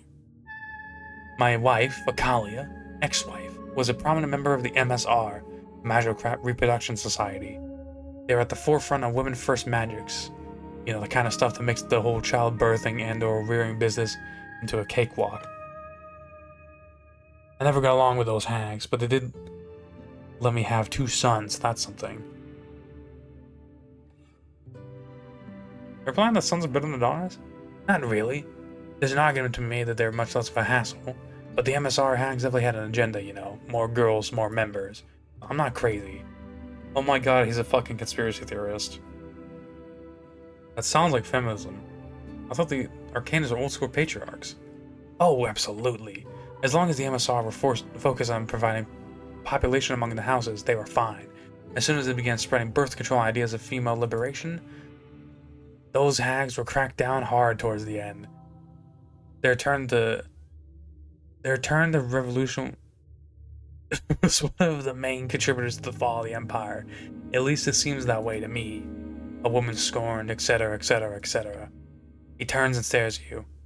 Are you a feminist, cleric? The Young Commander turns to look at you. Of course you are. You're raised to be good to women. No, you do not align with the notions of feminine dominance. The female is powerful. Women's suffrage is important, duh. Just like yes.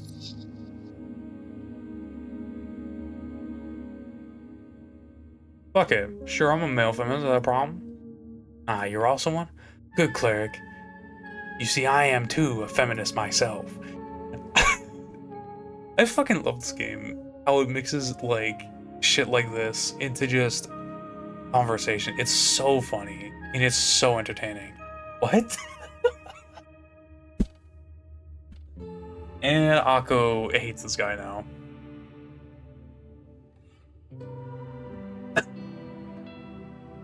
I've always viewed women as a class of people perfectly capable of magocratic logic and reason. And I know it's controversial to say, but it should be illegal to keep them in chains. Never liked that, honestly. You're a feminist and I'm not? I changed my mind is insane. Always been a red flag. Isn't that? I mean, we all have flaws. God damn it. Chains? I know, barbaric. Anyhow, you're asking me about my kids. Good job, brother. Thank you. Kali did most of the work, of course, but my contribution should not be forgotten. This is an insane topic. What happened to your kids? I think some of them survived the fall. My blood wasn't prominent enough to be lineage persecuted among the free striders. At the same time, it's not like they received any inheritance. Logically, I should have some great-great-grandchildren scattered about Diminori. Or sorry, what is it called now? Reeds? Stupid name, if you ask me.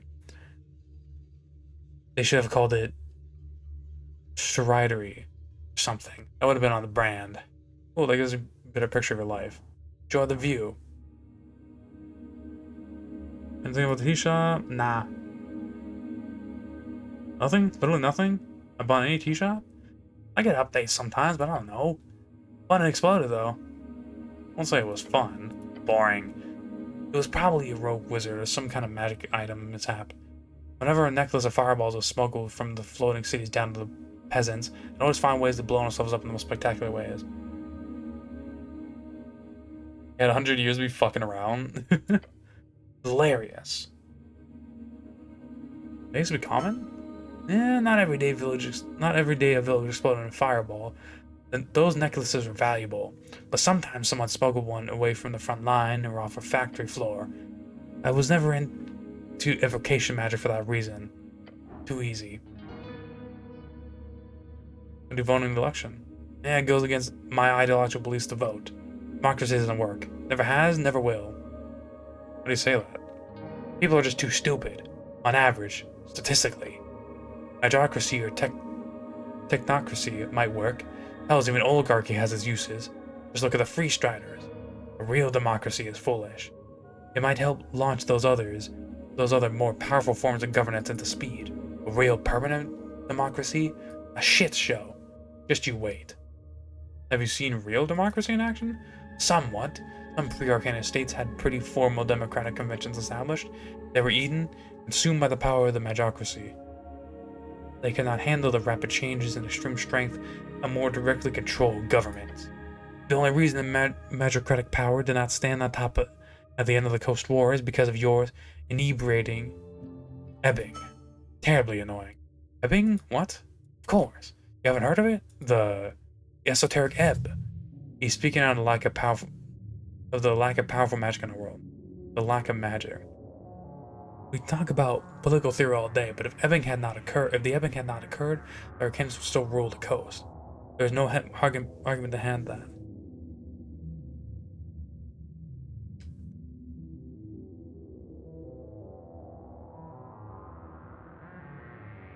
The odds would have struck you down before throwing the end.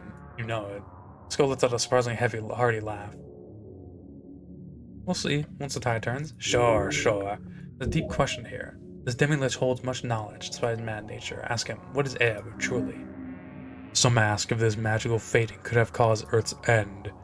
It is not considered very acceptable to inquire such things, but it is a fair question. I have to ask, what do you think the Ebb really is? The demi-lich swirls around in the air before landing on the ocean. I say the same thing most rational arcanists said, back when it was first discovered. Yor is alive. He is haunting us, taking away what he gave us with his strings. As a joke, punishment, or gift? Who knows? Personally, I'm furious at him. If he is indeed still here, watching us. That's something. Could you help me enter the Pillar Nor? Could you help me enter the Pillar Yor? Nah.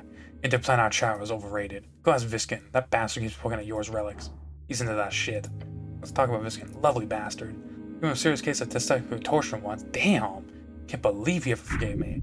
Pure evil. He'll let some maniacal laugh. Just out of nowhere as a joke? Try to imagine thinking up behind someone and doing the twirly twist. No. We had a little war going on, okay? I just left my position at the fortress of Verdun. It was 30-ish years ago, I believe, right when your Earth folk had begun growing quite bold up River Torna. So I decided to sneak into your city here. That's when I saw him. An old opponent, Viskin.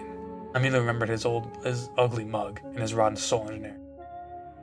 So how old was Viskin then? No clue, maybe 100 or 2? Either way, I decided to kill him and take his place among the mortals in Norvik.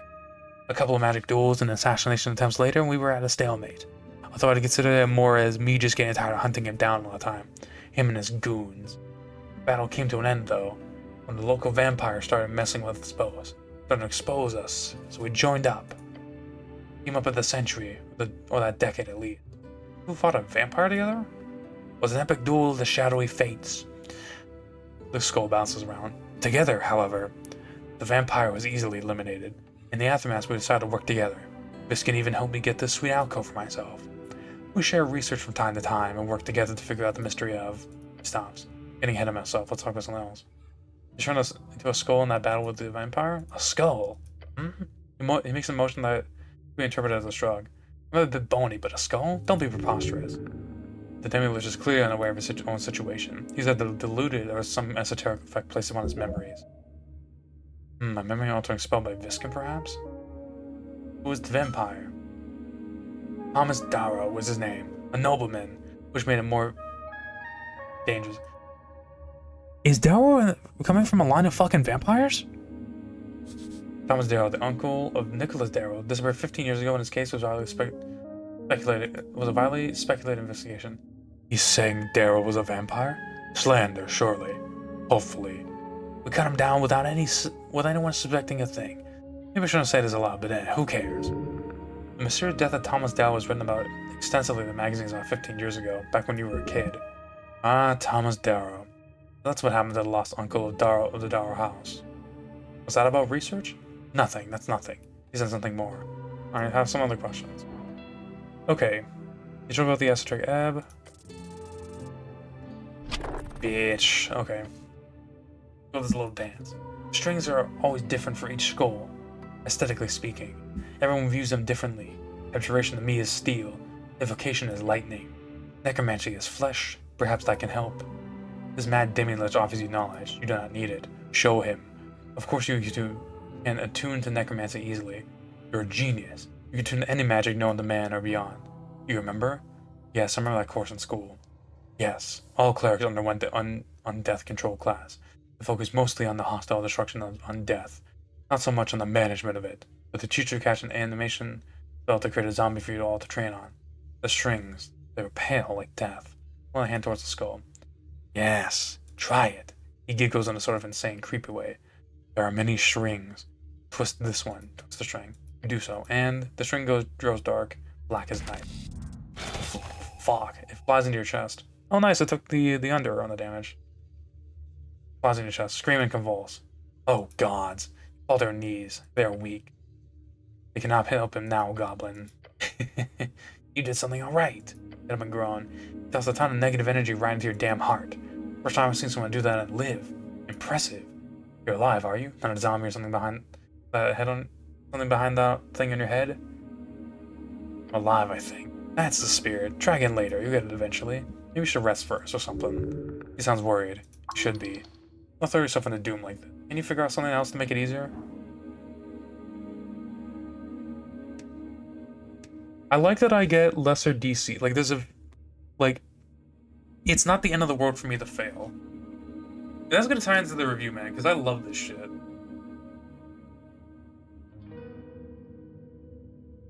Like, you shouldn't be using your shards at your willy-nilly, even though they do give you a lot. But, like, there's an advantage of using them. There we go. Think. This demi-lich believes himself to be your teacher here. He might be insane, but there's still knowledge to be had, if you can decipher it. Hold out a hand. Tell me as best you can, the school of necromancy. How do I master it? Strings are strings. They are equal but different. You must have seen a lot, since you have them running through your flesh and the masses. I do? He continues, string in necromancy becomes that when it intersects with negative energy. Thus it begins to look like flesh to me, for example. I surely have as many strings going through my existence as do you, except mine are necromantic. Yours are many others. How do you deal with so many strings usually? When I tune with strings, I twist them. Ah, but that is how you cast your organized spells then. Necromancy is special because of that negative energy. Twisting a necromantic string would hurt, naturally, if you're anything but not alive. A living necromancer learns to either manage the pain through mutilation, religious fervor, physical numbness, or they learn to cut the string. Cut? Everyone uses different terminology. You might have heard it called willing the string, or mastering it. It's the step every spellcaster must go through to reach the higher tier of magic. You must learn to manipulate the string's shape. The shape of the string? Yes. But it doesn't have a shape, it's just a dot? The skull laughs mockingly. What do you think they call it? Why do you think they call it a string then, dumbass? It measures change over time. You might have grabbed and twisted your strings in the moment, but cutting a string means grabbing it independently from all its other parts, in the past and in the future. Don't just twist it, separate it from itself. Of course. The talk about mastering strings, it all makes sense now. The string goes through time. Manipulating it more closely requires it to be twisted only in the now, while the other baggage. Take your hand out. Yes. Look at the string near on the ball, pale string. Yes. Twist it. Ah, shit. Open your eyes. That hurts. What? You twisted the string to cure wounds, you idiot. Or like a, what do you say, motherfucker. Cure wounds. First of all, I failed? Let's go laughs intensely. You did great, cleric. Or should I say, necromancer? That was a cure wounds for sure, but a necromantic cure wound. Instead of a cure wounds cast through sissy abjuration or hardcore flesh melding transmutation, you are now managed to simply remove the negative energy to reach the same conclusion. Healing. Although yes, it did hurt like all hells. This negative energy obviously is kind of my thing here. It's a glorious lich. Oh, so I mastered necromancy? An overstatement, perhaps, but you should be able to cast the spell once in a while you're looking for, at least. Speak with the dead. Finally. That's great. Be extremely useful for the case, obviously. Skull nods. On a spell scroll? Might be useful, yes. Skull winds the jaw, then coughs up a tiny spell scroll into the altar. Grab it. Did you just instantly memorize the scroll after it flew out of the skull's mouth? Degenerate. You've earned it, my evil apprentice. As long as you can use it for selfish goals, and there's no evil in such magic. Probably. Glorious. Until the tier of magic unlocked. It was just the 3rd level spell. This will surely lead to greater things in the future. If any of the questions, go ahead. Speak with the dead. That's 5 questions, right? Yes, indeed. Plus, the spell does not allow the spirit to learn anything new. It just literally animates a simile of the creature. It's an extraction tool, not a way to learn information. So what if a person is being targeted by Speak with the Dead and then resurrects? That person will not remember the questions or answers it gives? Not one bit, except the chorus. Yes? They haven't recorded instances of it happening. Rare. Very rare. Only for creatures entangled so heavily in the strings of yore, that the spirit itself grows tendrils, so to speak. If the spirit lives entirely within the strings, that it theoretically could listen in on the Speak with the Dead conversation. But that's entirely based on conjecture, along some instances I've encountered during my necromantic studies. Nothing based on worldview on, would you say? Interesting, indeed. Good job on this. I can see you have an extreme talent for handling strings beyond what I've seen in many youngsters. I would love to watch you burn out on a battlefield among hags and legionaries. Skull is at a crave laughter while spinning around the air. Anything else you want? Alright, I'm gonna leave on the ball. Peace out, homie. Holy shit, that took him like 2 hours, but we got it. Very fucking nice.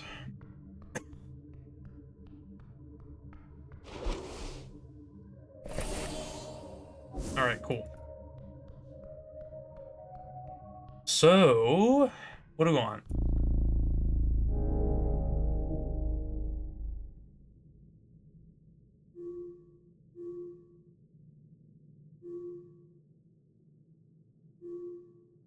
What updated? Is something fucking up? Oh, here we go. Crypt Keeper. Oh, cool.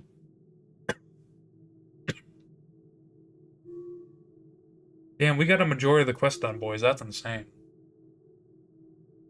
We have 1, 2, 3, and this is basically done, so don't even count that one. 1, 2, 3, 4, 5, 6, 7, 8. Wait, no. 1, 2, 3, 4, 5, 6, 7, 8, 9, 10. Out of like a shit ton. Oh wait, 11 because of this one.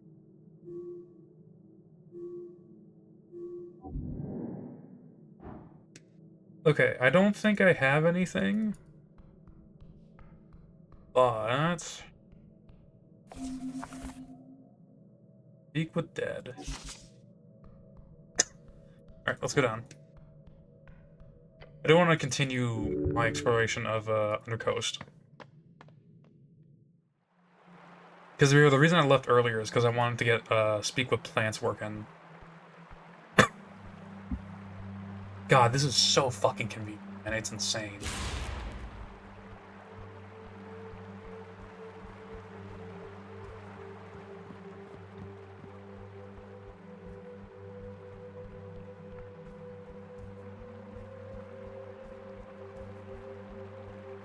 Okay.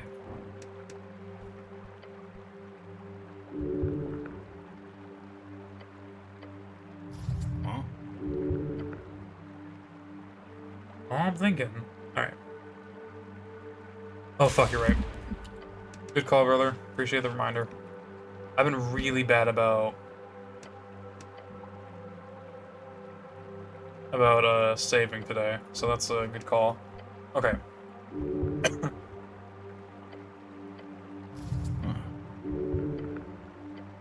Alright. Trace the spiral in the air. Each string of primal energy focuses upon this collective life before you. It writhes. The writhing becomes sound. The sound becomes words. It speaks. You listen. This God who comes to step on our rooted being. Oh shit, right. Speaking with plants. Cool. Let's do the talking, Mr. Druid.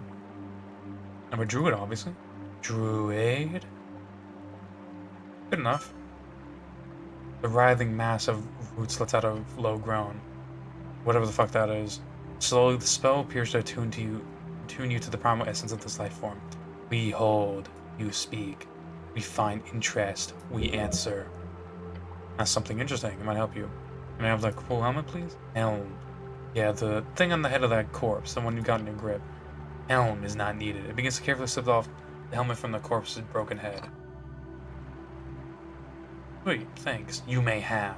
You use. What do you vote in the election? We voice our concerns over moisture. Oh? The pouring keeps us filled, but the wetness is causing Earth to drift. In time, there will be less soil for us to inhabit. This must be handled through care and substantial conciliatory consideration. You should get some type of plant election going down here. That'll probably help. Yes, okay. But like, oh, defeat the troll over there. Yes, we felt. Cheered. We are grateful. The freezing, breaking, slashing, stomping. It is gone. We cheer. What's it like down here? Fresh, damp, filled. Many come. Few we hold. Those who do not know respect. Sounds like a Root Syndicate in making. Are you good or evil, Mr. Roots? We are. We are. We can tell me about these ruins here. Inside, the Trifler, the beast of many eyes who lives in pipes. Beware, it is a warning. Beware. Alright, well that's horrifying. You have to be prepared. Akka, did you ever meet the big dude downstairs here from here? Weak-nosed beast of many eyes. Bad, very bad, master. Be careful. And that's all. It is. Alright, new helmet.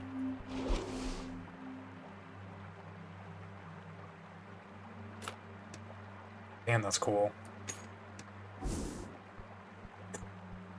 I'm very locked in on what I like right now. I'm very locked in what I like.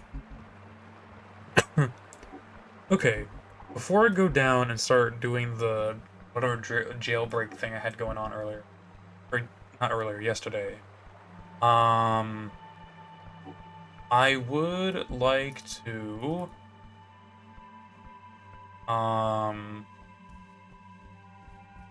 whatchamacallit? I would like to oh.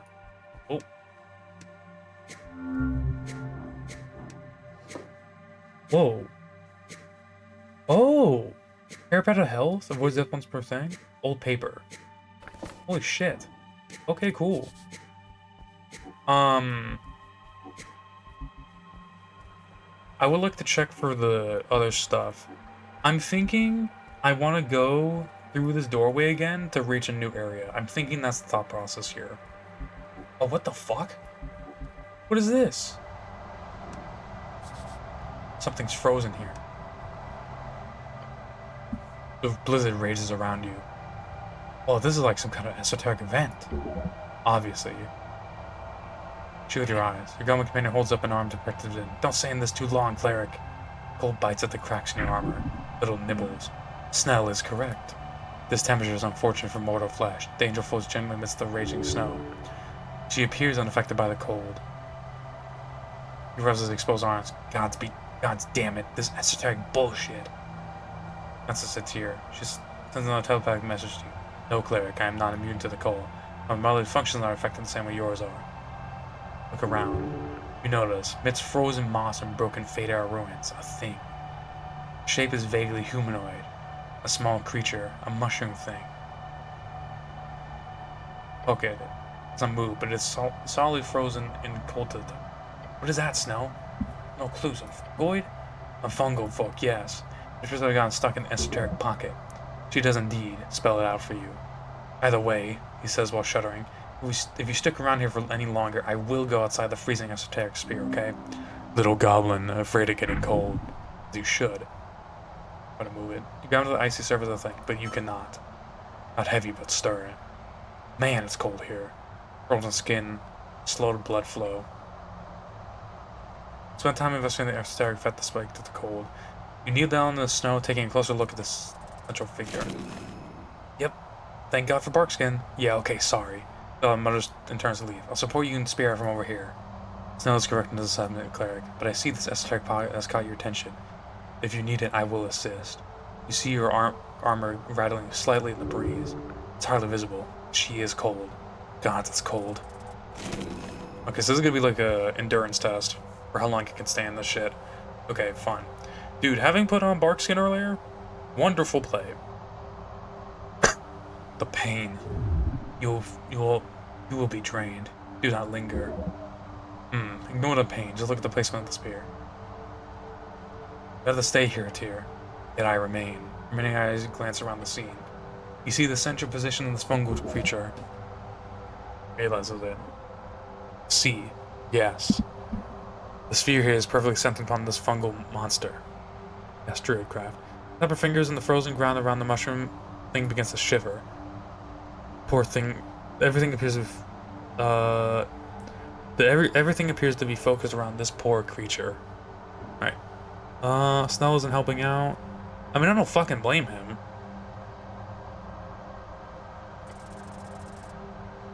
There you go, baby. You'd love to see it. Of course. It is obvious as a praxis formula. Look around and stare at this frozen mushroom man. This is an esoteric pocket born out of a curse. The creature is cursed. A freezing cursed? It could very well have been a simple cold spell that reacted with the primal strings of the area. Either way, yes. A freezing cursed. Who cast the spell? Could be a rogue spellcaster, or the fungal creature found the spell scroll and misfired it. Or realistically, the ice troll caused it. Why is it a biome pocket then? Esoteric spells are created through chaotic interactions. Wizards have attempted to control them for eras. Wield them. If you figure out why this particular interaction spawned a biome pocket, not a one-rolled pocket, or a spawn pocket, you'll be a greater arcanist than all of those who came before. How do I break it? Heat. Oh, yes, it's quite simple. The pocket is clearly unstable and focused entirely on this mushroom creature. Simply heat it up a bit and the pocket will fail. That simple? Yes. Heating up a fellow creature to save it? Truly a romantic idea. The Roman means romantic in the classical sense, not the modernist sense. You hope at least. You hurt yourself real good if you do that. Hey, you do you. Just don't complain if you wake up with a cold tomorrow. The chill. It burns already. Use Druidcraft. With your hand placed upon the surface of the flash frozen creature, you whisper the primal forces. Rest no more. Rise with the sun. A mild message received clearly. The heat springs up from the ground, right into him. Bit by bit, the mushroom shivers and then twitches, then moves.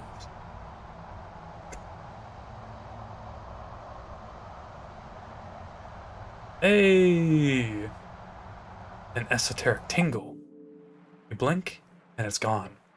The heat you brought to it causes the esoteric cold to cease. The blizzard suddenly stops in the blink of an eye, as if the aggressive snowstorm was but an illusion. There it is, the end of the pocket. Well done. You've done great service here. Right, you turned off the blizzard. Feels a bit strange to do that, even for you. Oh, damn. Great job, you hear the goblin call out as he walks up to you. Oh shit, it's a mushroom. Moving mushroom. He then moves back, way back. Stilted. The angel however floating closer, looking at the tiny mushroom man, now shivering on the ground. Stare at the mushroom man before you. Boy, watch out, he might be toxic. You okay, little buddy? Mushroom man raises his head. You see a tiny mouth underneath the cap. It shakes as he says, again, burr. You must be very cold.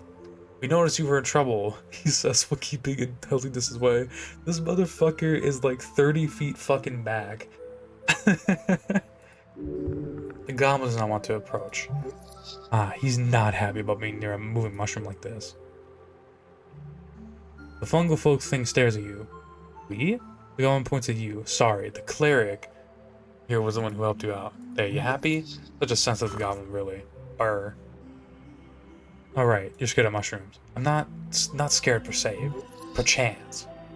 This goblin attempting to act cool. Come on, buddy, you're literally scared of a tiny cat man. I'm nothing against the fungal folk type people or anything like that. As he speaks, he keeps moving away further. I feel like this is the type of mental version we need to discuss at some point, Snow. I feel not that way. I do not feel like we do. He glanced at the mushroom man. You do the talking, okay? Point to the entry. You too. Pull your weight and so on. The goblin twitches as he realizes he just commanded the powerful celestial to his bidding. The tear nods. She doesn't have a moment of weakness. How kind. The angel will be enough to handle it, surely. Are you able to speak normally? Burr. That's a no then. Burr. I should cast comprehend languages, right? Yes. We'll just see what the creature does first, in case it runs off. Here, do you speak mushroom? The mushroom man says burr as the tear floats ever so gently closer. He is afraid, she explains. He places a hand upon your shoulder. There's a gift to be granted, cleric. It will help. Burr. Sounds great, lay it on me. He moves back and does not say anything. Burr. They're looking for a while. Move on. The mushroom man looks around the still frozen grass until he finds a snow-covered bulb. He lifts it up, shaking it clean. As he does, it lights up. He gives you the tiny item. Ion stone insight. It is heavy in your hand despite its small size. Oh my. It's an Eon stone. How did this creature manage to get such an item? It was right in the frozen grass. Oh shit. It's a very powerful magic item. Yes, the Eon stone was responsible for the prolonged esoteric pocket, though something else must have initialized it. Just not an accept. Little mushroom man waddles past you, walking away from this frosty area. Alright, bye. He's walk around the corner into nearby ruins. Your angel companion sends you a quick message. He said, see you around. Oh, okay. Cool, yeah. See you around. Oh. Sean older than you on the main coast. Yeah, okay. I want to see him again. Where's my mushroom boy?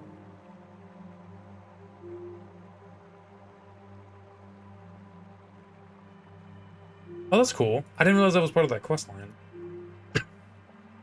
Oh, another quest done.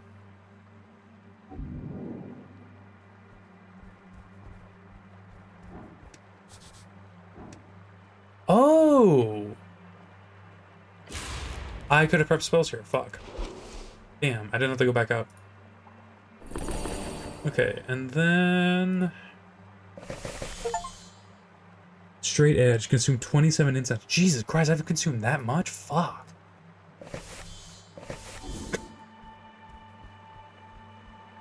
That's a lot. Okay.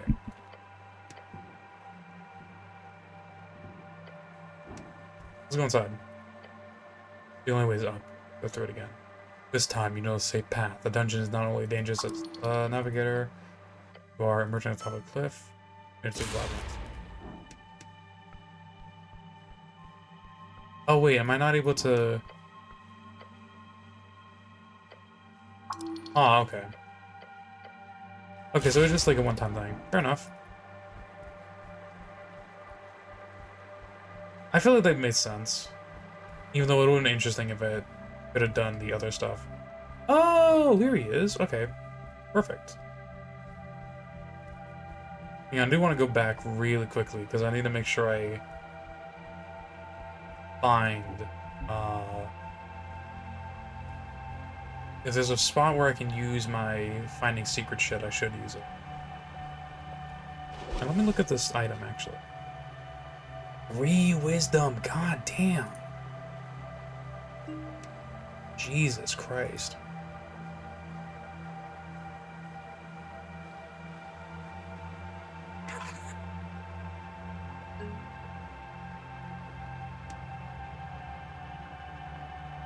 I'm gonna put it on Constitution. One, because of the bonus, and two, because of the avoid death would be good. Just for anything, really. The mushroom man greets you with a side of a tilt of his large cap. It then rattles out a quiet noise from its mouth, while Snell keeps his distance. Burr, burr, burr, burr. He thanks from the bottom of his heart for defeating Big Boss Gorglash.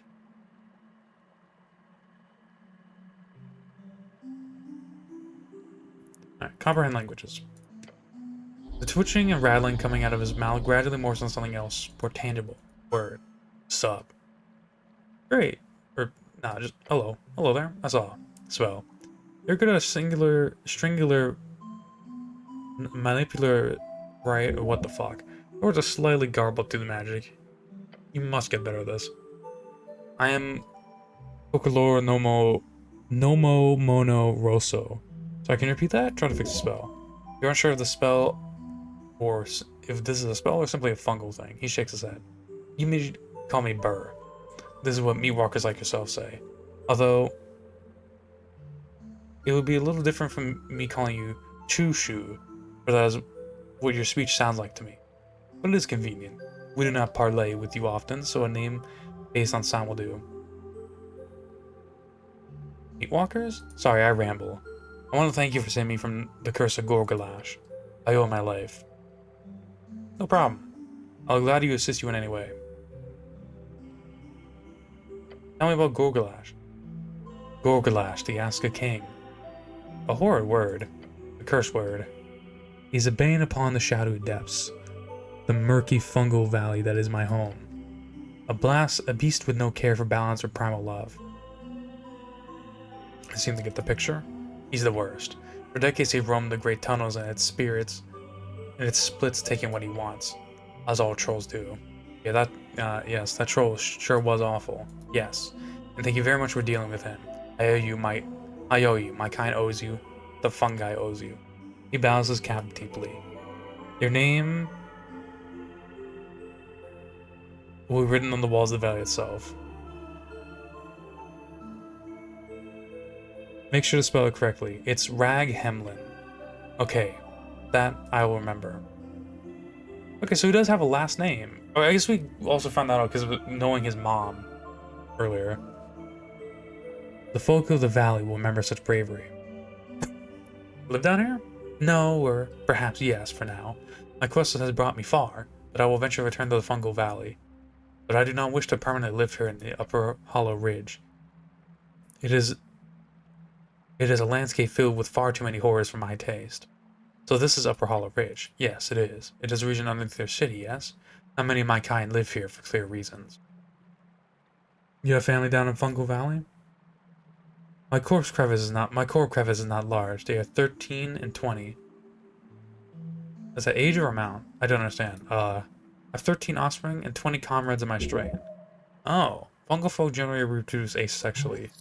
How boring. What the fuck you mean boring? That's interesting as hell. We live in large collectives, or families as you say. That's a lot of kids and siblings. I believe my kind have different ways of life than your own.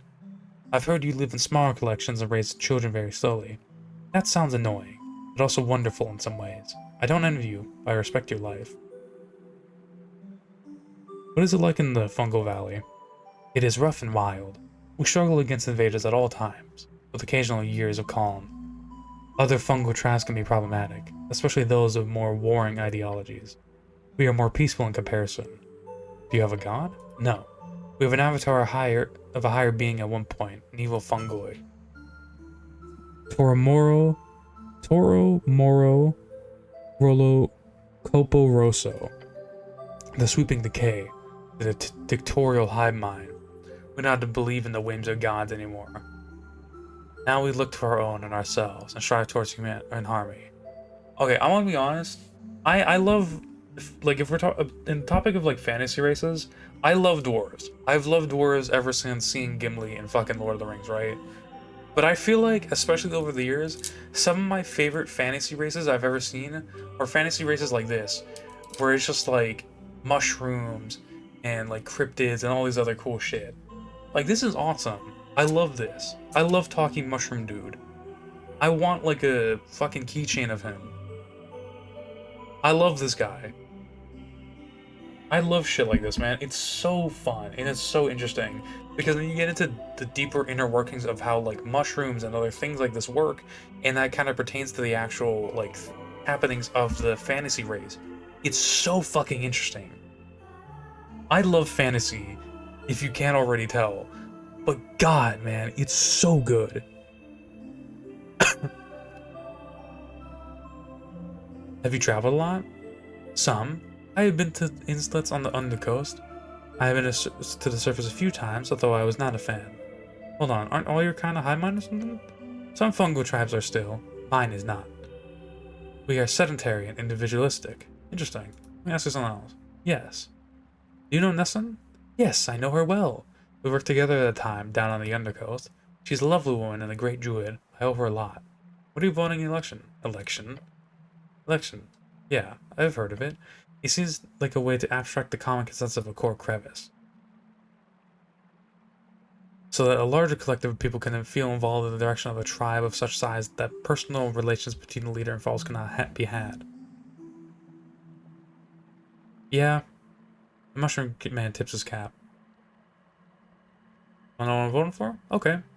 Three Striders. I know nothing of the implication of this. Fair. It would be cool to have some more fresh folk like him in the city. Yes, a diverse workforce would be helpful for the city. It'd make some pretty good servants, I bet. That's not servants. Equals. Sure, equals. Dex, I'm gonna beat your ass. If you aren't nice to my boy Burr, I'm gonna beat your ass. You should also vote. Everyone should vote. I should vote? Invite outsiders to vote in an election for your own sovereignty?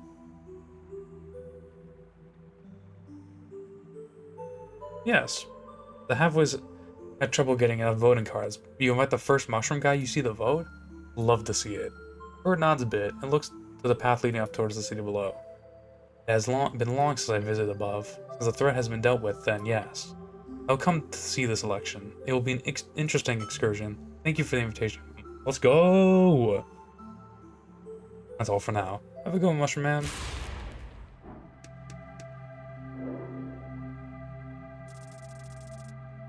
Hey, I got this full thing. Never mind. I didn't get his affinity. Now, Wisdom and Dex as his two big ones, I'd say. That makes sense. Perhaps a future ambassador of his people. Treat him with respect. Awesome. Oh, whoa. What is this? The fuck?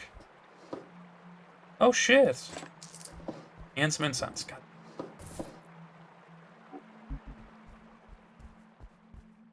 Alright, cool. Hell yeah, dude. Interconnected of nature. Dude, I love that. I love how it fits in. I think that's also partially because why I really love, like, dwarves. Why is Nessun here? What the fuck? Like, dwarves and elves and stuff, because they also play into that, where dwarves are like, you know, the rock and the mountains and the mining and, like, and then jewelry and armor and shit. I love that. And then the elves are, like, archers and hunters and the wisdom of the force and shit like that. And then you also have the stories where they kind of subject views. Subject? No. Flip it. They flip it on its head, and I love that as well. It's so fun. It's so much fun. Hey, Nessun. I already did that. Fuck.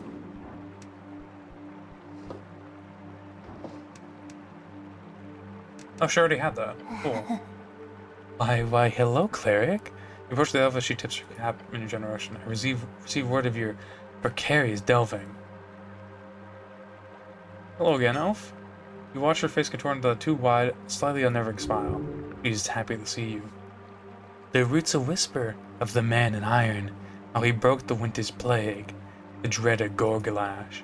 Of course, most of this was spread by Cocoloro Nomo Mono Rosso after you saved him from the esoteric freeze. Damn, his word went quick. Mushroom Man's name quite literally rolls off her tongue. Highly impressive use of the fungo's primitive pronunciation. It was nothing. She lands on her staff and tilts her cap to the side. What will you do now, cleric?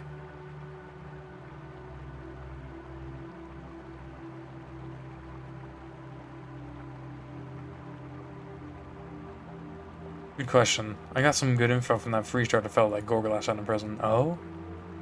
I think I can travel to another dimension. Oh. Her eyes light up. You speak of... She mutters and glues her gaze onto the pillars. Pillar rising up to the mist. I know of primal spirits who journey through gates. what you would do now, wizard. Dude, I'm so tempted to become a druid. I like the druid stuff. Even those not long ago closed, shut, locked. You know, travel to the other side? No, that is not something for the likes of my powers. Opeta Jani, my teacher, Hierophant of Opiadani. She is one of the few creatures upon the Undercoast who knows of the secrets of the lower gates. But that pillar is no such nook, nor is it forgotten. It is simply very, very shut. There are other gates then? So many, but they will not help you. If you are looking for something inside there, the elf murmurs. I only know two who may help you, two whose influence I've heard whispers of. Whatever the fuck this is, whatever. Up here? Yes, Viskin. I knew Viskin was gonna be one of them. Do not cold contempt for him, despite his nature. Whatever the fuck can be found ever stasis in many forms, left as tutors, guardians, watchers by the elves of stars. Viskin is similar, it seems, for now. He holds much knowledge about the pillar in particular. If you dare, you should speak with him. With us, yes. All this, the Sphinx of the titular drunk Sphinx. I am not a usual customer, however, if you have not gained her ire yet. And she could be one to help you inside the pillar, potentially. Is there anyone else? Yes. Her smile fades into a frown as she looks through the mist to the west. Since you have survived the trip into the room of pipes, I assume you've already met what the master whispers, the one who hears pipes. Everlad? Nods her cap. I do not recommend it. Beyond the powers of Sfinsky and Viskin, a deal with the apparition will purely allow you to enter the pillar, but the price would be steep. Steep price. Master, be careful. Yes. Listen to your apparition fellow. It would know well. I'll consider it. You do that at your own peril. Smile returns. You'll make a good choice, I believe. And I wish you luck on your esoteric journey. The elf understands the seriousness of your quest. He supports you. This might be one of the few truly good elves around. I mean, fuck you, strength.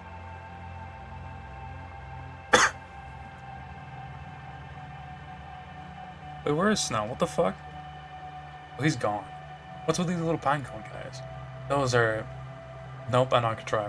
What humans call Vatar. Primal spirits. They live everywhere.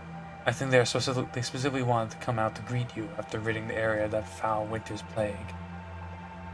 She smiles. They are happy. The primal magic proved useful. Good. I am still surprised by your affinity for the primal cleric. You can make a good druid. He was stripped a bit. Druid? Yes. Even then, yes, cleric. I do not know of any druid of any circles who carry man-made iron upon their flesh. Not today. Not since great split some 200 years ago. I think I'll keep my armor. Thank you very much. You, cleric. She smiles. More genuine this time. Not so lecherous anymore. I say we need all kinds of people to keep balance, including you. No matter what you wear, what your title is. The elf leans in, grabbing your shoulder for a moment. Spirits are watching you rag. Along the strings, wisps. Little ignorant flames. Some of them primal, some not. She looks out into the mists. They root for you, Snell too. And for her, is celestial. Thanks. He's standing very far away, isn't he? Andrew Crane simply nods her head. Get that stuff from Lord Pooh. Ah! Marcus Booney? How lovely, hope you get along. Though I gotta ask. Like, really? What is the relationship with that tree? Fine, final minute. I might be stringing him along a bit. Oh.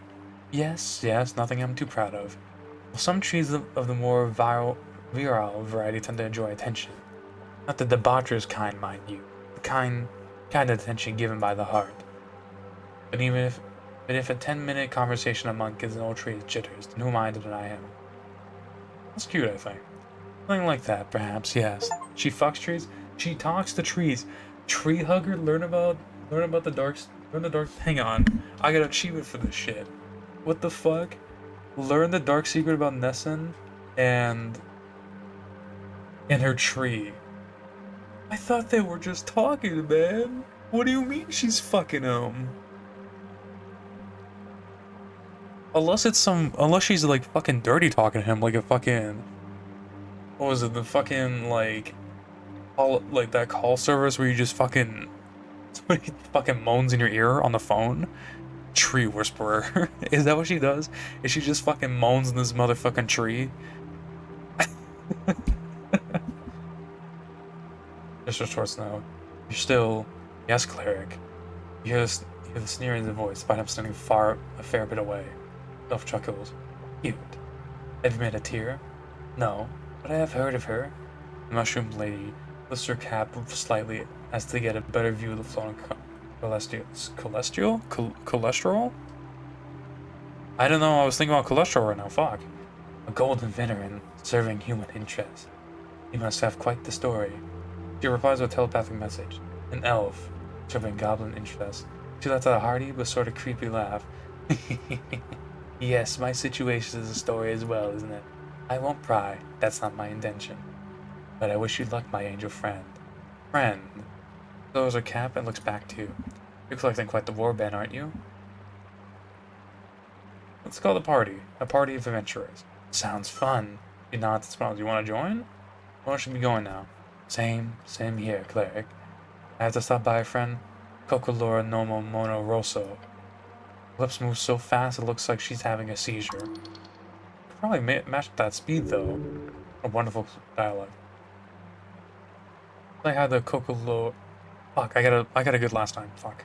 They had the Cocolora Nomo Mono Rosso for me. Ellis turns to you with wide eyes. He gives you a little golf clap. Golf, a popular Virginia sport. You've never played.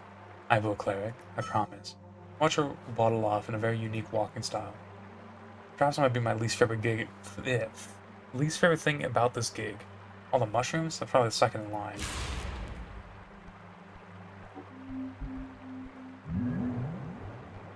So wait, are there like little dudes out here, or is it just around? Is there little guys back there? I don't know. Okay, we're gonna save. That was fun. I like the little section with Cocolono. I'm just gonna call him Cocolono. I like Cocolono as like a nickname. Alright, I'm gonna run through this really quickly to make sure I haven't missed anything. So I am pretty sure. Oh, wait. Oh, shit. I didn't see this. Bulls Pass. Earthport. Visca. Divinitorum. Askin. The Fortress. Still there 1,000 years ago, eh? Ilium Forest. Breathe. Today, this is a cursed land. Coast. Your homeland. Bear's Dragon, Thorns of Old Diminor. Yours Point.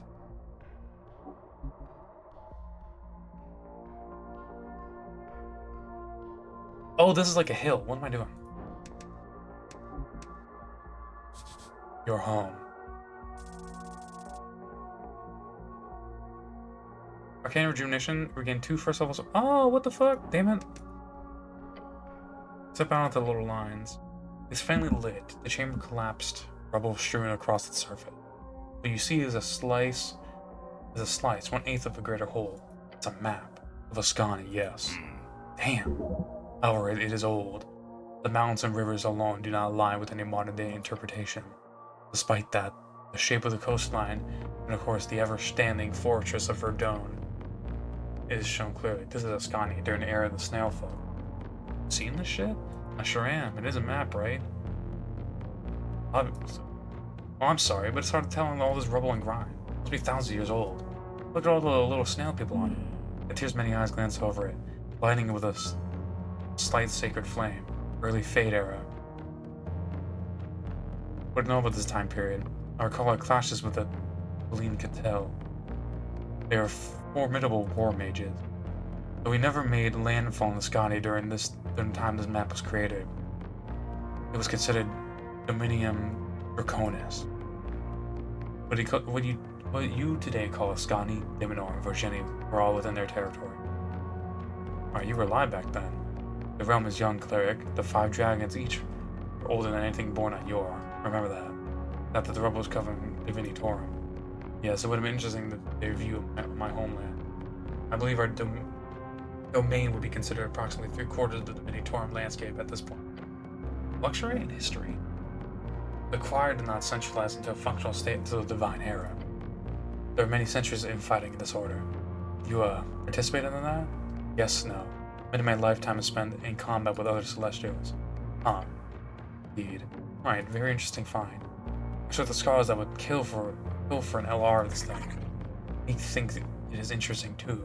Old Master had many maps, but Meek never learned what they mean. Anyway, look at the Donna Coast, your home, thousands of years in the past.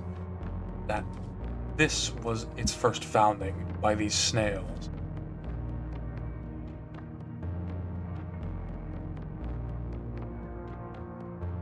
Sorry, I had to drink some water. Fucking up my voice for a hot minute. The little images of these beasts of yore show them stretch far inland, having colonies along the river. Not too unlike your own people's efforts. Look along the River Torna. They appeared to have had colonies even as far as Toll's Pass, even further than Earthport. Earthport, the northernmost town, or Yaldom, under the Norvikian influence. The last civilized stop along the river. Famous for its furs, expeditions, and of course, the Muletown incident. Muletown incident in 25 PE, 2 years ago. Reported fight with a local arcanist occurred in the northernmost Norvikian settlement of Earthport. Ever since the city has been overrun with mules, which the locals are unable to get rid of. Thus the settlement is commonly known as Muletown. Though, curiously, this map does not align with your common knowledge. No, it does not. The endless waste should not allow anything to be built this far inland. If this map depicts everything until the waste began, and there was less waste during the Fade era. This is commonly assumed when looking at other early mapping attempts. Good to see confirmed. It reads Old Diminor.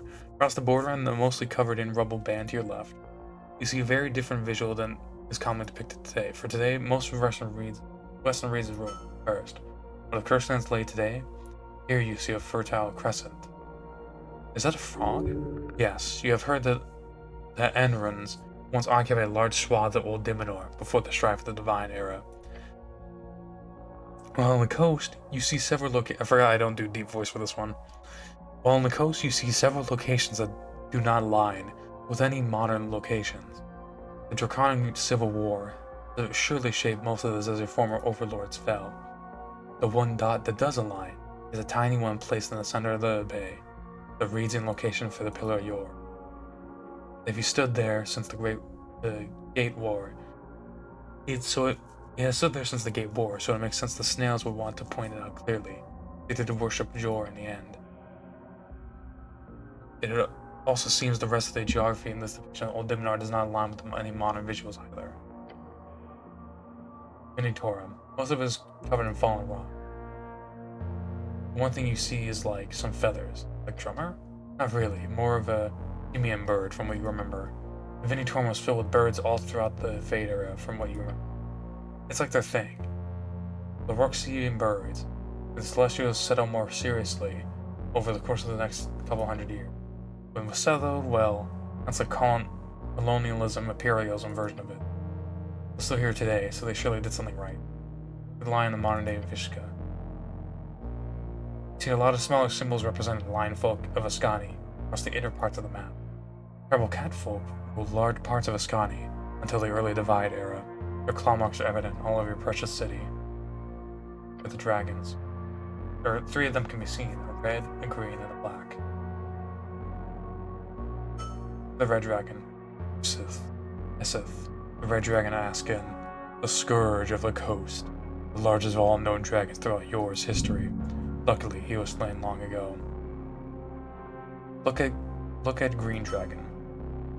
Tisserel Denor, the great green dragon. She was the mother of most. And this is the one where we got the guy who betrayed her and we got his mage hand. She was the mother of most, as they say. She who birthed the coastal broods. While a talent like all her kin, she is known for a lighter touch and bond with man. For when Doug Dimmadome slayed her, it ushered in freedom for all of mankind. Her visage upon the map indicates her domain, but is today Ilium Forest. Look at Black Dragon. Umber Mixus, the all-wise Black Dragon, guardian of the bay. He was known as the most magically adept dragon on the coast. His esoteric cachet in Silver Slove has still not been found. It's to this day a popular target for adventurers and raids. Doug Dimmadome slowed the great green dragon, man. I don't know what to say. It was Doug Dimmadome himself. And his big-ass hat. And his big-ass mage hand. Alright? Look at yours, Ocean. Cool depiction of a perch and a nice roll-run pool at the top. Just the same as they do today. Good thing the snails were as confounded by that whole mystery as we are today. You can get yourself real rich by figuring out that whole thing one day. The mystery? Yeah, the mystery behind Yours Point. Yours Point, the legendary first gate, based on archaeological evidence, the beast that Yor believes Yor to have first entered the realm at this location. The furthest point of Yor Sea, right where all the bands collide. None who have tried sailing to this point have ever returned. Yor Sea, a name for the great sea which the bands surround. It was like the place where that big whale first entered. To the first of Yor's gates or whatever. But no one ever tries to sail seawards. And no one who ever tries to sail directly seawards ever returns. Seaward, return for travel towards the coast, and towards Yor's Point. Real spooky. But there have been reports of massive treasures being found on the islands located deep inside the storm part of the ocean. If you want to become an explorer, pirate, sailor, that's where they aim for the biggest payout. Just think about it, okay? The world is your oyster. Crack it open at your leisure.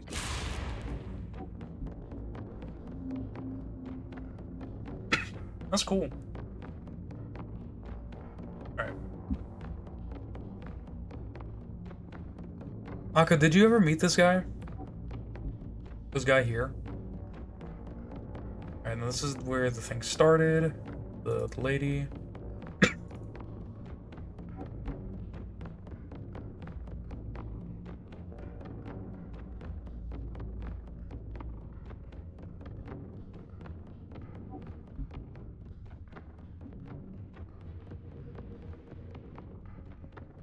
From the top.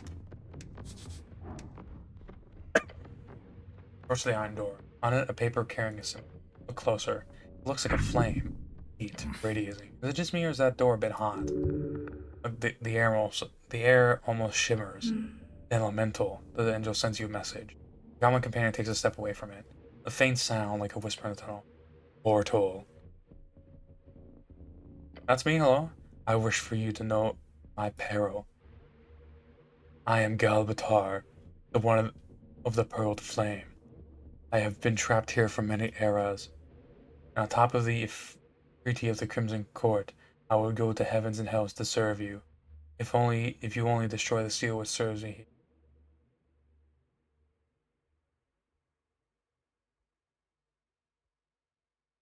You see the Euphrates bottom door? You pull up the colorful bottle, empty, waiting. Huh? The door begins to shake. The voice panics. Pull the bottles out towards the door. Push it forward. No, no, no, what are you doing? The seal shatters. For the freedom. No, curse you, no! The mantle is moved, ending up in the bottle. Screaming, raging, helpless. The bottle grows hot in your hands. Then, quiet. The door is cold, empty. That's what that thing does. An even smaller prison. Brutal. The bottle weighs heavy. Feel something inside it. 1,000 years of fury. The seal's gone. The door is dead. Is that the right thing to do? Rally in the mortal sense, or in yours judgment? Either one would be difficult to find. Better than letting it loose, I guess. You want it to know? I'm okay. You hang on to that. He leans towards the bottle and says, I want to keep on record that I'm not involved with this kidnapping scheme. So I've got a genie in a bottle now? I'm quite mad at you, but yes, you've got me. The bottle says in a teeny tiny voice. Alas, I will be stuck here for another decade, which is numerically better than another millennium in a snail prison. That's arbitrary. I'll reach these straight away. Yes, you would have done that if you simply broke the seal, but again, alas, I was here for 10 years. The next person to rub it's gonna get me as a great advisor and server for a bit. And I head straight back to Uko. Now, excuse me, I can take a nap. Wake me if you still own me next decade. Oh, he wasn't as bad as presumed, considering the flames. Here's you have now received an greater magic item. Well handled. Now can we leave? I kind of want to reload just so I can go through those dialogue options, but that's cool.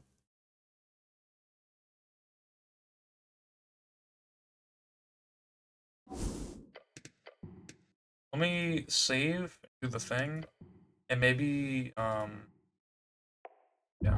I just want to, excuse me, I got a nap. I just want to see the other dialogue options, because to be honest, I didn't expect it to, for some reason I didn't expect it to do much.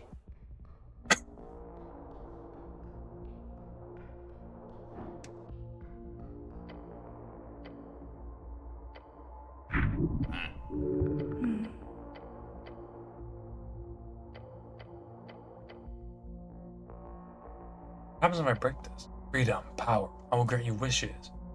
But if you have seal for the song, do not think, only act. It doesn't want you to think. The seal keeps you alive, doesn't it? Silence, long, heavy. You know nothing mortal. I have been here for eons.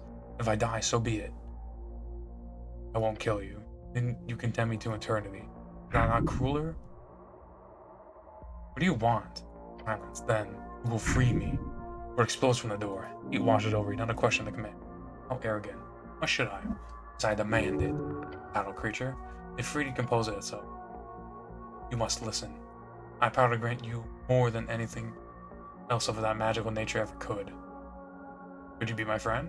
That could be negotiated. Not worth it. Break the seal. Free me, then I will grant you great service. Against the door. Metal burns. You could have foreseen that. Careful. Hold on. Here's what I'm gonna do. I'm gonna save over this, because I haven't gone through the dialogue options now. I have that progress. Ripping the seal, what does that do? You grab the paper. Burning. You hold. Yes, yes, break it. The freedom roars of triumph. Free me, mortal.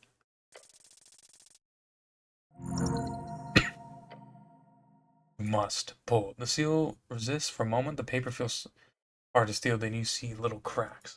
Break it. The paper explodes into ash. And yes, the voice cuts off. Not gradually, like instantly. The candle snuffed out. It's gone. The door grows cold. Silent. Dead? There's a spirit. Now that spirit is gone. The seal was the only thing keeping it intact.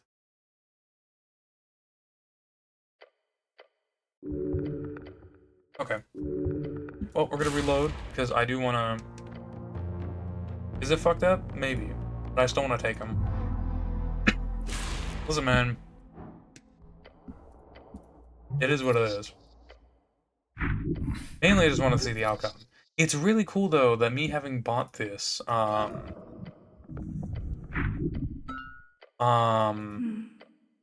me this outcome. I wonder if I had bought some other shit or got some other items, it would have ended differently for the other ones.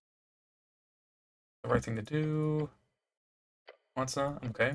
Hang on to that. I'm not gonna shake it.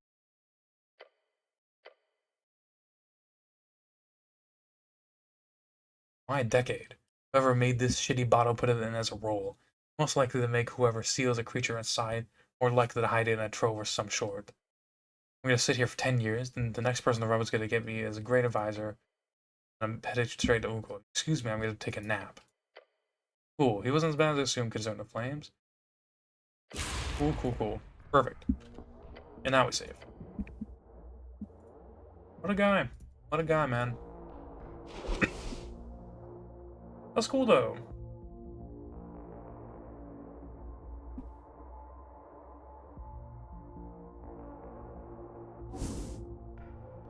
Alright. Last one. Snail door that seems here. You approach down a door. This one bears a symbol of chains, with a comically crude little devil drawing underneath. It is simply how these folks wrote language, with images. I don't like this one. I don't like this one. It's wrong. This air feels wrong. Oppressive. Heavy. An infernal oppressive force. Hello? Hello, Tom? The voice is rough, military. You don't understand the words. That's not common. I'll come back. You're a grunt. Yeah, that's annoying. Clear, even though the language barrier. Whatever the fuck you're saying, the voice fades. Tune up. There's a devil inside here, cleric. While I am able to communicate myself through the gate, I can tell you that he is annoyed and wishes to speak to you properly. Perhaps comprehend languages. There we go. Cast the spell. Words shift. Meanings clarify. Meanings clarifies. Then, comprehensive words emerging from the chatter of a foreign tongue. Let this spell activate. Waiting so long. Can you understand me now? Perfect clarity. Yes. A heavy exhale of relief. Good. Good. Now listen. His voice carries authority. Entries of command. I'm a prisoner here, not by the Tolin-Catel, but by the mad wizard who roams this cursed place. He, by some feat of my own idiocy, managed to trick me into this cursed cell. By now, my soul is all but burned into the void side, so please, rip the seal and kill me. I would owe you a great deal if you did. Who are you? I am, he pauses, a soldier. Bullshit. Just go for the leverage. Yeah, but smooth. Hey, someone make sure you are who you are before I let you out. If you're someone interesting, I might be more likely to rip the seal. The voice is silent for a while, until eventually lets out a groan. Fine, I see you're intrigued. I will tell you, but it's not as interesting as you can imagine. Oh? I am Lesionis, a pike holder. It is akin to a sergeant in your terms. I was in Gogorian's initial invasion. Initial invasion? Of yore, yes. I fought throughout each of the invasions, or as you call it, the Gate War, and I never fell. Through hundreds of years of constant battle, I lived through his fall. His generals all have been ruined or destroyed over the millennia, if you believe the Blood City Council. However, I lived. I lived through it all, and now I'm here, stuck in this foul, damned, quite annoying iron gate, entirely due to my own fault. That mad wizard in the trove? Indeed. Since the Coast War ended, that messy brawl, I've been following rumors of various artifacts stolen by human arcanists. Those artifacts were hidden, scattered, sometimes handed down to these free striders, sometimes buried in hidden troves. One such trove is rumored to be in the ruins of Tolin-Catil, where your city of Norfolk now stands. So I snuck in from the earth to find my contact, this Hagen Shags. Mistake, of course, but my hubris caused me to underestimate the little man. That, along with some unluck on my part, caused me to get stuck here. For now, I'd be happy to lose my physical body and be reborn in Blood City Bay. Please, rip the seal. If we ever met again, I promise, I am in your debt, human. Among devil is not always a bad idea, even if they are naturally evil. I don't see why not. He doesn't seem that... Holy shit, brain fart. He doesn't seem that worse than your average top rank this part of the coast. Mad wizard? A man of those Hagen Shags. He went mad years ago, taken by the beyond, surely. But we came to this ruin as we and the other coast see, all to avoid you humans alone above. Yet the trophy promised me was but a ruse. No offense, but I'm not one to ever put my hope in humans again. I'm taken. I hate humans. A self-human human? Oh, how the times change. What do you want? Freedom. Simple, direct. Break the seal, let my spirit fly. I'll return to Gogorian's corpse, as I should have done years ago. Honest, at least. And then what? And then I return to some smaller form. Hopefully not an imp, but we will see. Decide what to do. Oh, will you kill me, human? His voice is calm, patient. Wait, what? Oh, break the spell because I'm comprehending languages. Yes, I'll break the seal. Thank you. The gratitude is actually genuine. What a lovely guy. Break the seal. Set me free. You grab the paper. It tears easily. Too easily. The seal shatters. Light erupts. Not flame, not smoke. It's spirit. It rushes past you. Into your mind. Don't let it in. Oh, fuck. Good time to pop this. Wait.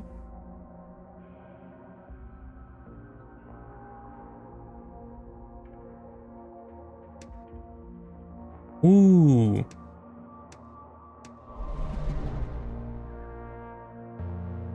Okay, hold on.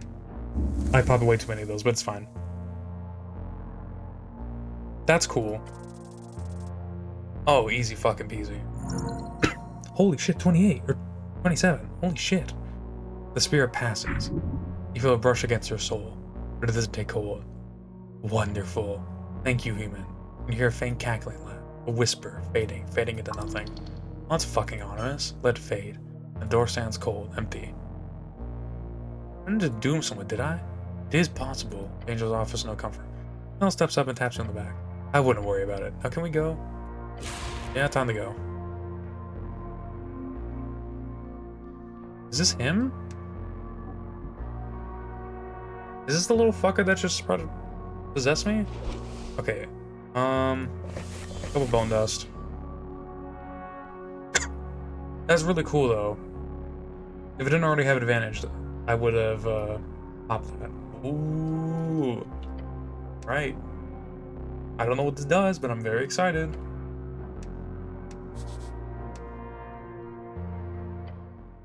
You approach the magic circle. Each of the 4 stones around it are glowing. This is the place. Goblin looks around. Looks clear, I think. Isk Urim. It is broken. The seal is unleashed. Watch the light rapidly expand. Holy shit. Oh! Oh my god. It's a snail. Snail takes us a few more steps back. Uh-huh. Hello there. Oh shit. Then he watches the snail folk of a bygone era stands on the ground. I didn't realize it was up in there, to be honest. It's the writer. Stare at it. Word puller. You watch the creature shake and snivel, its flabby skin moving about freely, its glistening surface reflecting the light. The shell. It is covered in trinkets, books, files, and all manners of esotericals. There is no doubt. This is a wizard of the highest degree. Look at the staff. This is a faint glow in the dark of the temple. A Gate-era artifact. A magic staff, befitting for a wizard such as yourself. Holy shit, that staff would go for a fortune on the market. Can you imagine? We're seeing a staff of great power left in stasis for millennia. What a payday! Prepare to approach the strange snail. What's up, big dog? The snail lifts its head. Look.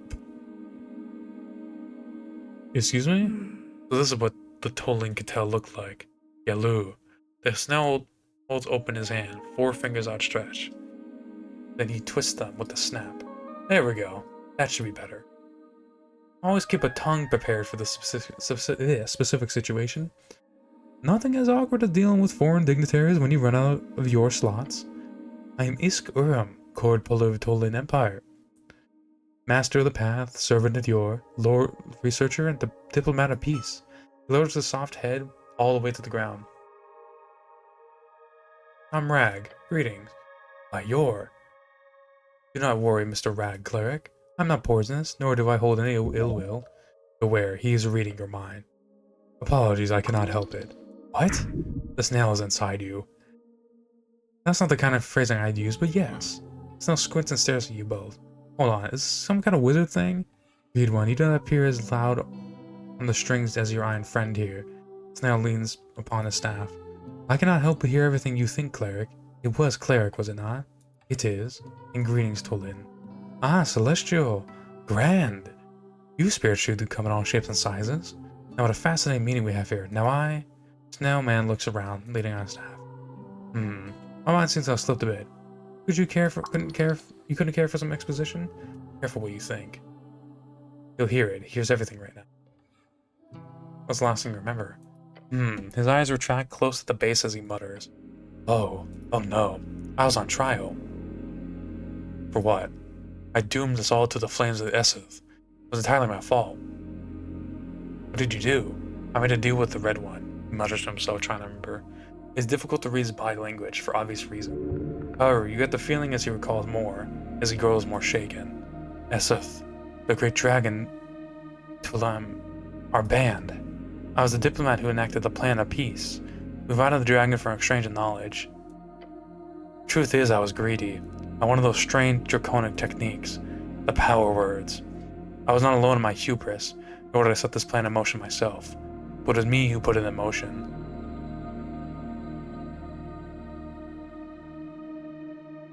You were betrayed. Please stop.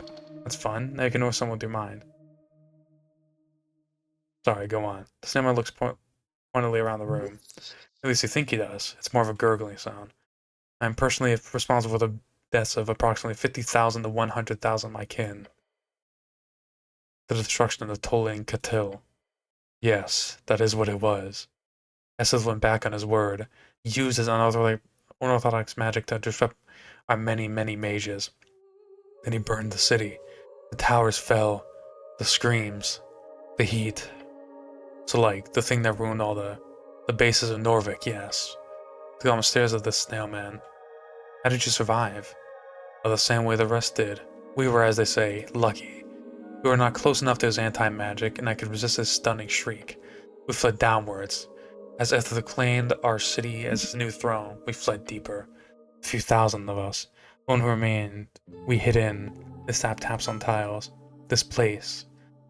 It is where we keep our foulest prisoners. It became a base in which we organized resistance.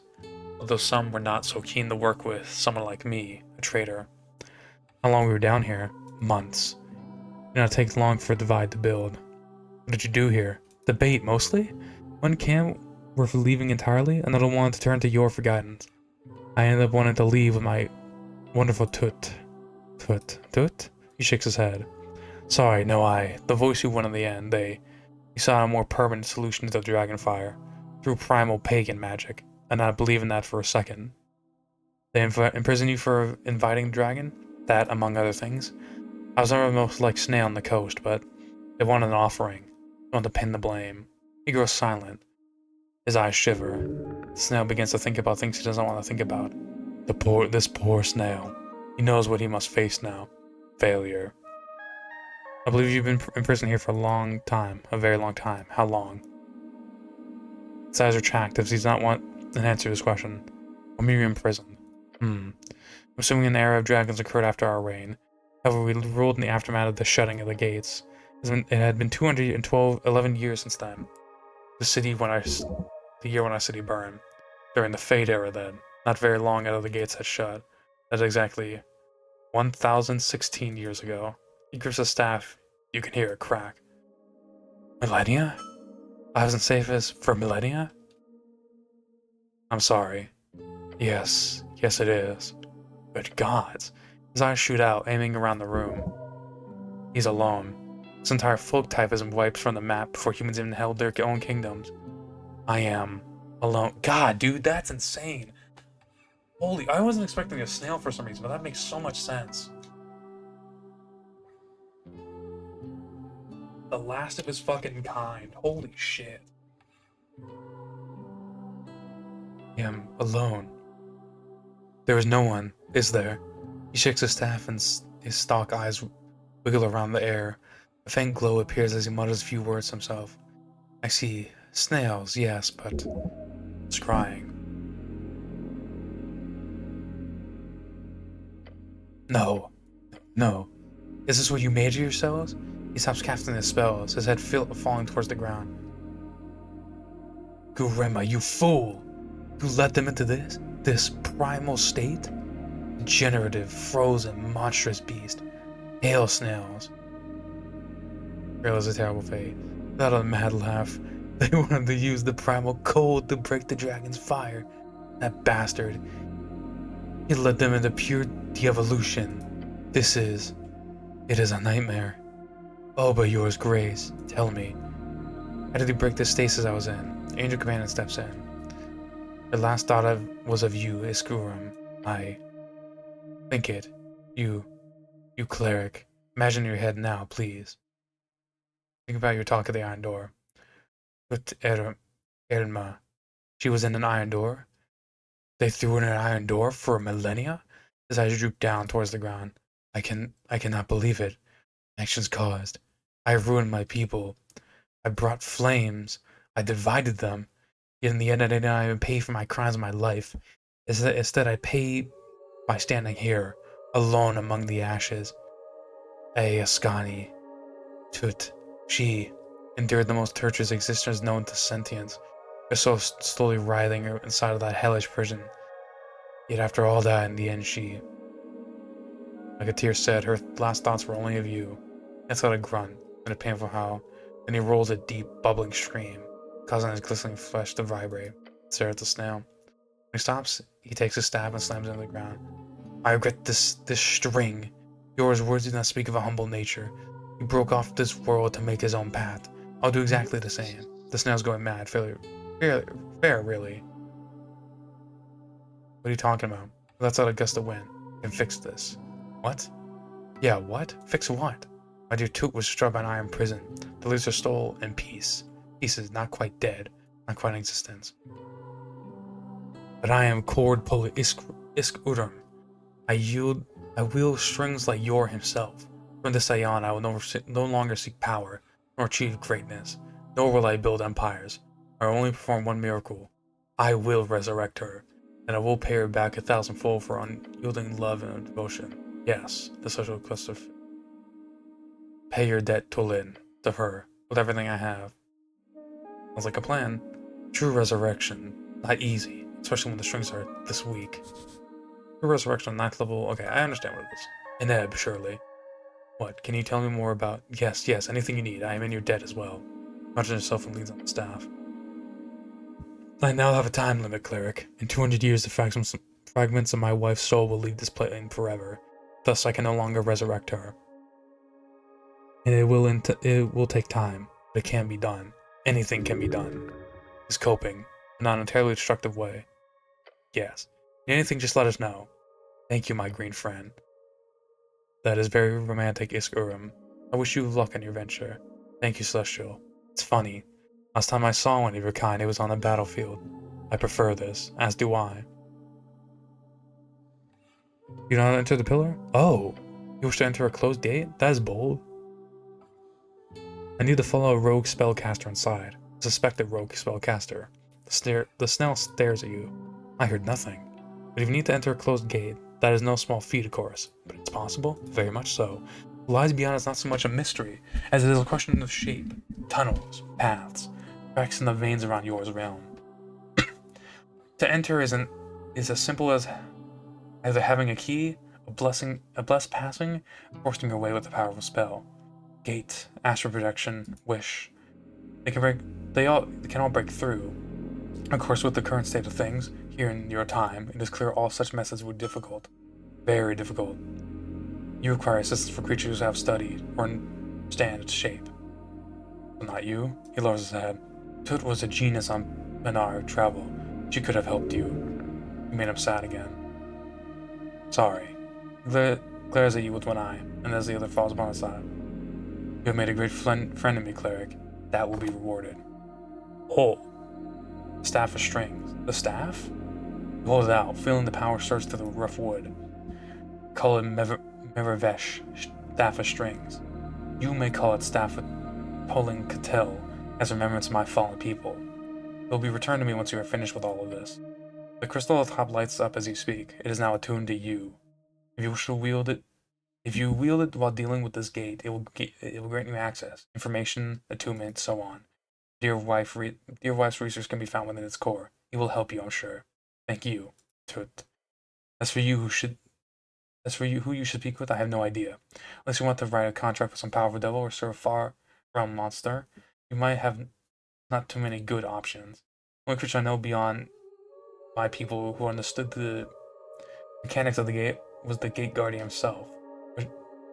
She was ancient by the time I reached adulthood, so I not count her being still. Gate guardian? Talk about the Sphinx? Excuse me? Old is the Sphinx. She's still around? Yeah, so you know her? This now leans back, still reeling over this information. You keep shocking the poor man.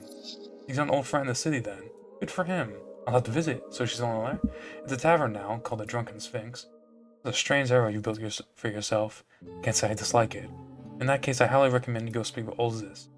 You made a fool of yourself before, so she may be inclined to help getting you to the gate crack.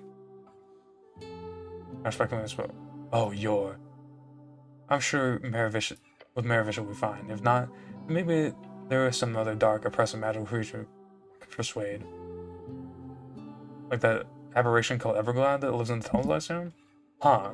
Looks around. Probably leave here soon if things like that have taken hold. You have any questions, about all the stuff you missed? Because of 1,000 of them, yes. I will also, of course, dive into whatever libraries you have available for information soon enough. You do still have libraries, of course. You have the Darwin Library just south of here. I can get asked if you put in an application. Oh, grand, please do. Is that your local government? Darrow? No. See, also I need to ask, what is this south? South? Yes, south of south. Ah, there must be some common knowledge. Please elaborate. It's a direction, downwards on the map. Interesting. Do you not use inwards and outwards? With and against? The scholarly version is seaward in England. Which one's forward in your case? With is when you move along the coast with the movement of the sun. Against is the sun's movement. Ah, we use west for with then, and east for against. See, do you know the etymological origins of these words? I find the use of them quite fascinating, especially the fact my tongue spell does not localize them. Well,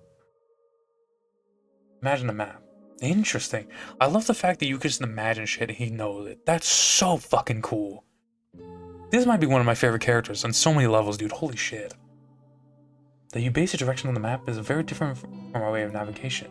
Later, I'll very much love to pour over your findings and documents, especially those maps.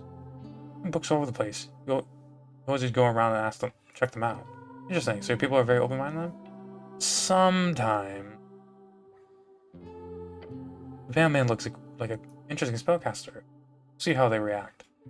Is your people anti-snail? I suppose they haven't been given the chance to be anti-snail. You'll just be an oddity, something for people to gawk at. He nods and his eyes shut out. Interesting. I'm looking forward to navigating your society. I want to ask.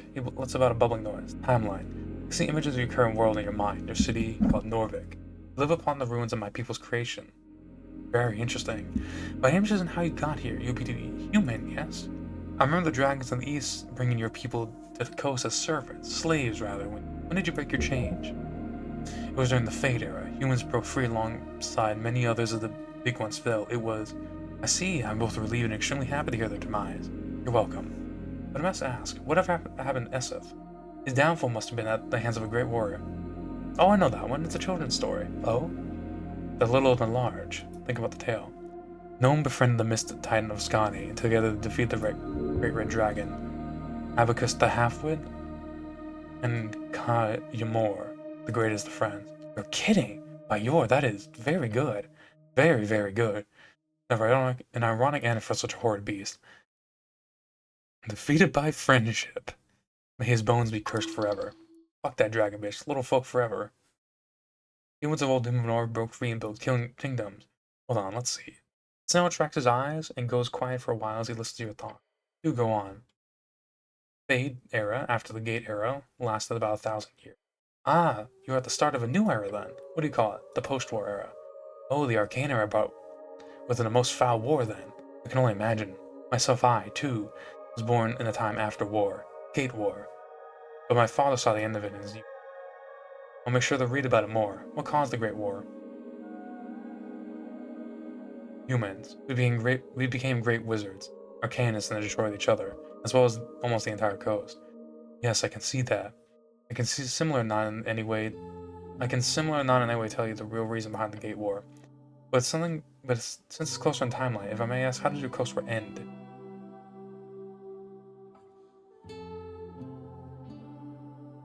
It's complicated. Fascinating. It's understandable that there's no clear answer to such a complex conflict. As per usual, the victor will write the notes on history, however, so be sure to read with critical stock. Stock? Ah, I stock. And the people then, they fled the Arcanists during the war? I seem to get that impression from images I'm seeing. What exactly can you see in my thoughts? Voices, images, nothing too personal so far, like your. Some esoterically attuned people cannot help themselves. It's quite dangerous at times. My old rival used to run into my laboratory and think very loud and grimy things. Most heinous mares can imagine. What an asshole. Quite the frayed fellow, aren't you? Yes, I am. Case in point, you're a wizard? Yes, I am a learned toll on the path of yore. String master, string player, chord puller extraordinaire. I might have missed a few errors, but I assure you we had a reality warping powers in our time. A yore. I sure sound like an old timer. Because he is. I heard that. Sorry. No worries, it's true. I'm a wizard too. Are you now? Good to hear. Fuck it. Homies homies in wizardhood. Fuck it. I was thinking about being a druid, but two things. I'm thinking I'm too deep into wizardhood to really change out of it. At the same time, being a wizard is cool. And hey, you can fucking multi-class. Yo, it's the immortal snail. It's really funny, Rickle, because this snail is the last of his fucking people, and he's been in his like a I don't know if it's a cell, but like a stasis type of chamber for 1,000 years. So we're having a really fun conversation of him getting caught up on fucking the world. It does make sense. Someone with a head so tuned to the string is usually either dipped in a soul river at birth, or a powerful mage of some type, or a crazy person. Maybe I'm all three. Wonderful. I was hoping this area was acclimated for magic use as well, despite the past. Are all snowfolk wizards? Oh no, but many yes. The Tolan are naturally acclimated to string manipulation. How's it going? How's it going though? It's going good, brother. How are you? Welcome in. For my hydration? Sorry, I was doing some stuff. Well, here. No worries, brother. I am fucking fascinated with this conversation. I always love shit like this.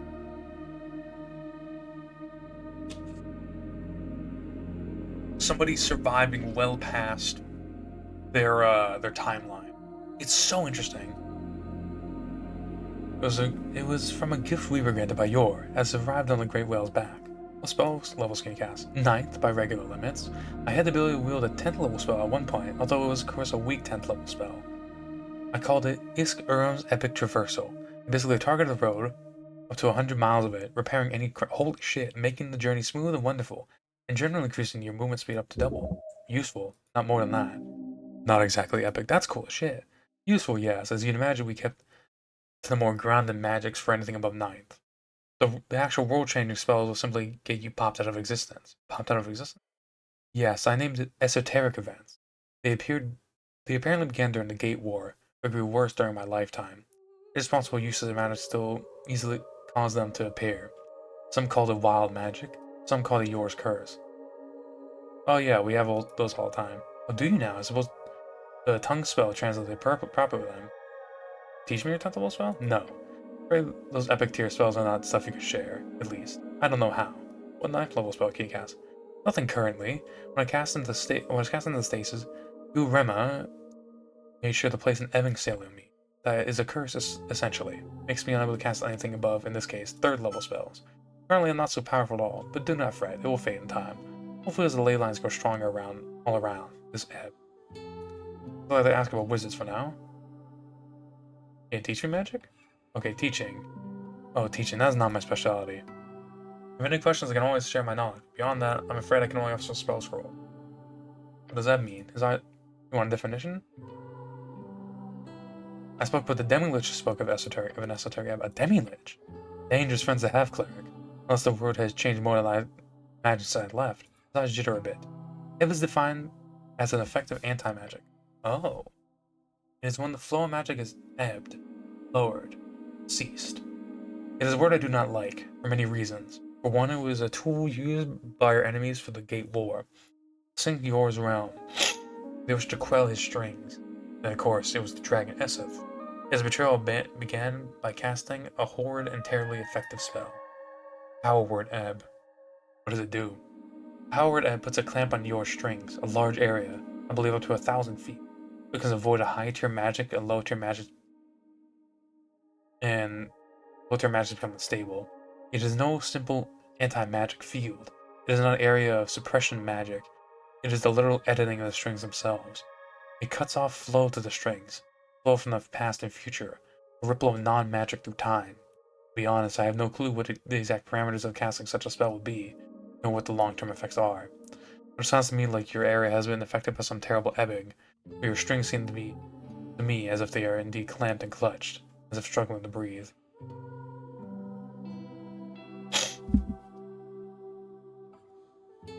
You know what I think about these ends? That's a lot of questions I'll say possibly, possibly, not really, and yes, through time. This is, of course, only a theory of mine.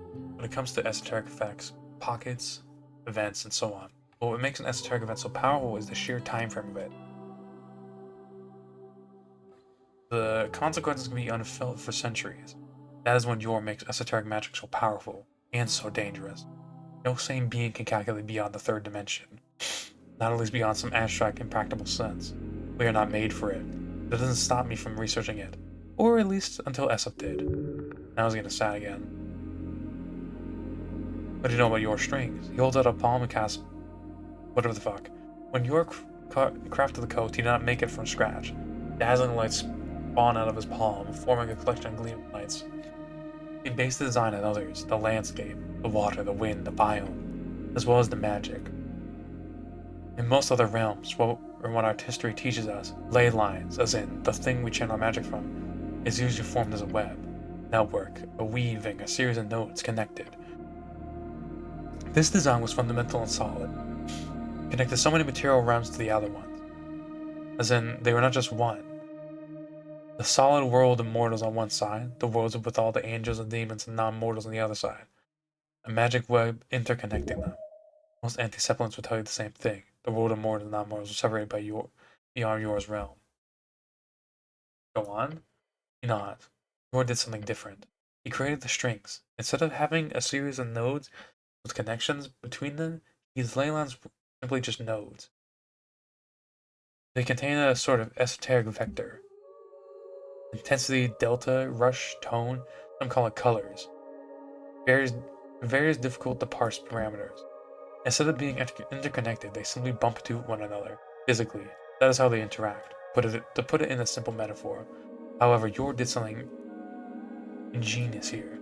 He took the design of those interconnected webs and repurposed them, not to connect one another, but to connect with themselves, over time itself. Connected from the past through the present to the future, a straight line, a chord, a string. Remember, he's reading your mind. Every option you think it will be presented to him at once. What difference did it make in comparison to that web design? Okay, that's a lot to take in all at once. The mind reading makes conversation highly inefficient and boring. Take your questions one by one, and that's okay. Starting off, compared to the original web design, which I sadly have not been able to investigate myself, I'm basing all my findings off of data retrieved from my forebearers. There seems to be almost no real difference. On the surface level, channeling magic from a practical art fundamentally the same. Drawing powers from the network using verbal, somatic, and components to steer this power in directions. However, this change, making the network into strings, changes how that magic flows. Instead of being focused on that one point in time, it is constantly connected to the past and present. Part of that power is leaked in each direction. Now, does this happen in some degree in normal web-based nope as well? That's how I'm gonna be honest, I'm just reading this. A lot of this is getting lost on me because it's a lot. But instead of happening in a natural way, we just remember where we were a second ago. So does magic. Just like we can extrapolate on current information. What I'm kind of assuming he's saying is Yor made the timeline like a straight line or something like that. I'm not super sure. So does magic. The strings instead are are connected. It would be as if we are constantly saw ourselves in the past alongside our present with glimpses of the future, like a constant permanent form of divination magic. It's quite difficult to imagine. To answer your second question, I do not know why Yor made the strings this way. There are theories. He could have done it before some type of chronomancy. Perhaps it was an experiment, simply an experiment. My personal belief is that Yor found it efficient. By leaking esoteric energies to the past and future, it makes sense that we are able to build a much more potent acceleration as well. Okay, I think I'm grasping it. How this works in practice, none can tell. Not since the gate closed. As your third question, yes. It sounds as if your Arcanist did uncover many of the same mysteries we worked on. However, the son of Yor abandoned them in a way not too dissimilar to ours. Finally, your fourth question. Chronomancy is a topic many wizards dream of that they study. I must disappoint you. There is no ways beyond divination. Those little peaks behind the curtain. Little peaks behind the curtain. Tamper with time. Hang on.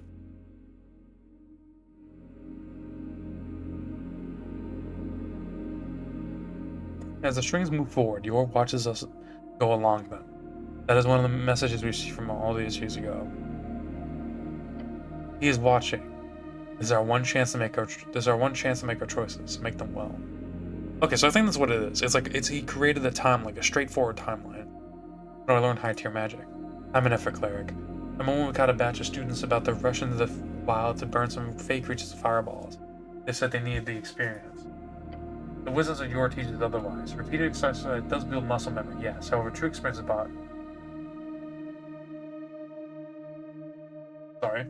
bought from novelty. Interesting. Your future in high tier magic will thank you for that was very informative. No problem, I'm no lecturer, so apologies if I'm ranting too much. What do you know about Yomestra? Yomestra, where did you hear that name? As I stretch toward you. Fog and Wall? Chansey? That was the name of it, yes. You recall your conversation with Little Wall. That is the name of a Foundnix now. One of the first nails to be invited by Yor. One who created the foundation of the Tolling Catil, Chansey the Seer. But it was in the wall? Yes. It could be an apparition, an animate spirit in the shape of Chansey's mind, or the very structure of the city you have built your home on is filled with spirits of my ancestors. How peculiar. His eyes slowly retract. I suppose I should tell you about the story about Yor then. He slides around the floor as he speaks. What we know of Yor, some is derived from early witnesses. Most, however, is recalled directly from his secret original apprentices. Yor's apprentices hid in the shadows as to not become targets during the invasion. So I imagine it becomes a quite shock to you that, oh no, we know all about those. What? They're not secret. Not anymore. What? Well, there are 8 of them. Did you know that? Yeah, that's common. Think about what you know about the apprentices. Right. Why did you ask then? Yamesha is one of the apprentices. Interesting. Now, we don't know their names, or at least I don't. Just that there were 8 of them. Oh! In that case, let me tell you. Yamesha was the first apprentice of Goodland. She was the first cord puller of Tolan Catil, speak of Yor. Goodland? Goodland, oh right, the translation is much confusing. That is a native term we use for this land, for the slicing, or band. That is what you call it. You call it Skani. You knew this apprentice? She was my friend. Eon would travel from tower to tower whenever she visited the city. She was old, frail by the time I was born, and she traveled like no other. I was taught this one, I'm not gonna try, by her. Her own personalized version. No doubt you would ask me to teach you, but that would be impossible. Only she can be a good enough teacher to spread such a complicated cantrip. It's a pain groan. The disappearance of the first great omen of our people, my wet wife Tut, was even closer to her. Mr. Dearly. You spoke with someone who spoke directly to Yor? Yes, many times. You can never tell us much about her master, of course. However, it was clear he, too, was an interesting figure, a personality, if you will, just like all the tales painted. She like, kind. He nods. He was called the neutral good apprentice. I tend to agree. Did you speak with any other apprentices? I'm afraid not. Perhaps not all of them were so friendly to the local populace, but most of them were simply destroyed during the Gate War. Why would he send you an apprentice? Why would he send an apprentice? Why not just talk to you himself? That's a good question. Never had an answer. Why did she disappear? That's a very good question. One day she was there, the other day she was not. I found the last of our kind. I was the last of our kind to meet with her. I found her acting peculiar, stressed. She asked me, Isk, how much would you wager on a shell flip? And waited for my answer. I told her I wagered nothing important on such bad odds. Shell flip? Sorry, it's when you toss a flat shell into the air and see which side it lands on. A 50-50, fair game. He shakes his head. Yamestra. She accepted my answer and then left. I'm still not sure how to interpret such a strange question. But that was it. She was gone. The Gator of Askan, our connection to Yor, gone. Soon after, just a few years, as it burned it all down. Jeez. Oh shit, wrong one. Now let's out a blubbery sigh. Because if we got even a second chance, perhaps we'll find out one day. What scrolls I have? Well, only a dozen or so. They're deep in my shell. Are you interested? I can dig in and get one for you. You. With a scroll of astral projection. Peculiar taste. Does not spell you're even able to cast, not without great unreliability. I see. Too bad. No, you can have it. Enjoy. Thank you, homie. He hands you the tingling paper with a casual nod, and the intense power rushes through your arm as you grab it. What they are holding you. Grasp it with your life. Considering the state of the world, it would not have the intended effect that if you did know how to cast it. So it's used to me anyhow. But it's just studying it. How about Aura of Vitality? I used to have that one written down. That's an oldie. I was never too good at it myself, but it saved my life a number of times. Anything else? Then one stares you for a few seconds. No, you seem to have. I've fought all of them. I'm able to hand you, except what? This shrugs, while slowly retracting his entire head. What are you doing? Soon the snail's no more, and you're standing in front of a shell. That's convenient. Then as slowly as he retracting, he begins to leave the shell. I thought he fucking died. I was so worried. Hey, welcome in, Inu. How you doing? Went over to the Esoteric Attunements from your Mind Cleric. Because the only spell scroll you don't actively think about here that you would also do not already have memorized would be this. Hands you a spell scroll. Wish? Oh shit! A Yorn is a spice. What are you holding in your hand? Wish? I'm sorry, what? Is Urna. That is a very dangerous item. That's not like the wish, is it? That is wish. Get a wish scroll. Holy shit! Holy shit! That is wish. However, you cannot memorize it at your current level of attunement. Attempting to cast it directly would also take, even at your level of talent, weeks, maybe months. And even if I did cast it. Wish is one of the few non-epic tier spells that can wildly shape reality. It is arguably the most powerful and versatile of all 9th level spells. It is so powerful, in fact, that it can easily cripple anyone who does not manage to cast it. Only true safe usage of Wish is to use its power to ask for the casting of another spell, 8th level or lower.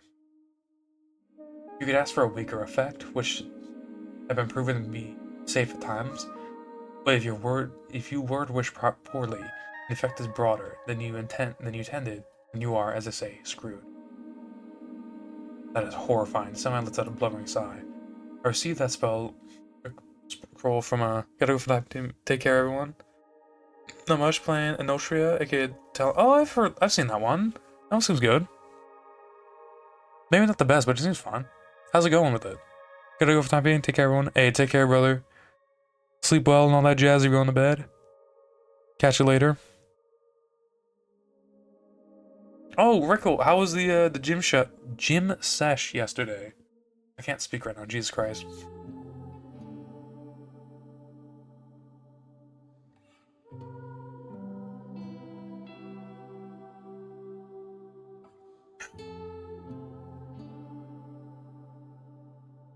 I received that spell from a djinn I fought alongside during the war. It was a reminder to stay humble. For those who use it for personal gain, use it as a shortcut to greatness, always end up in ashes.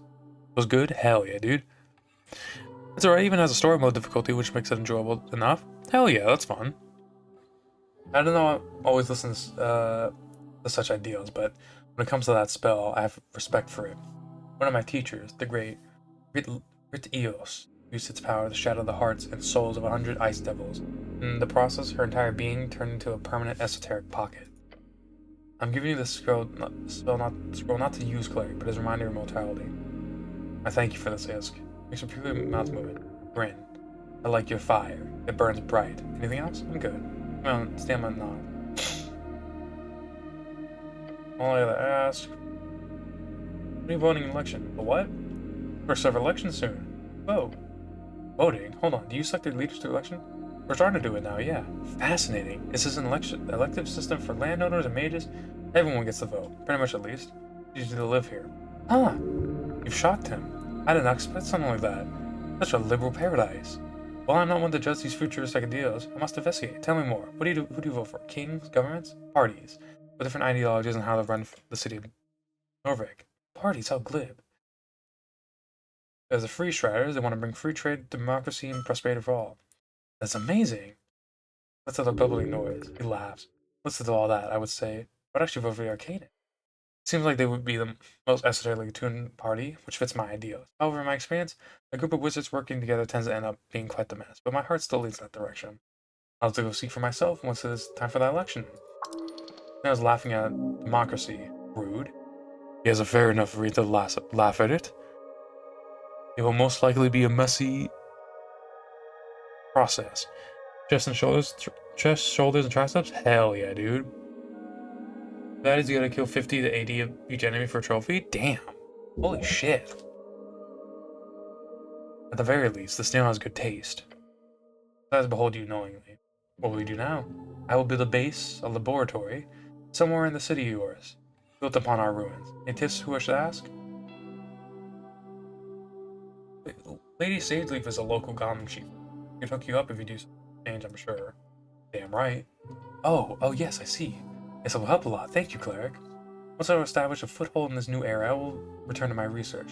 Figure out how the strings have changed over the millennia, relearn my mastery of chords, collect my resources needed, then a chorus.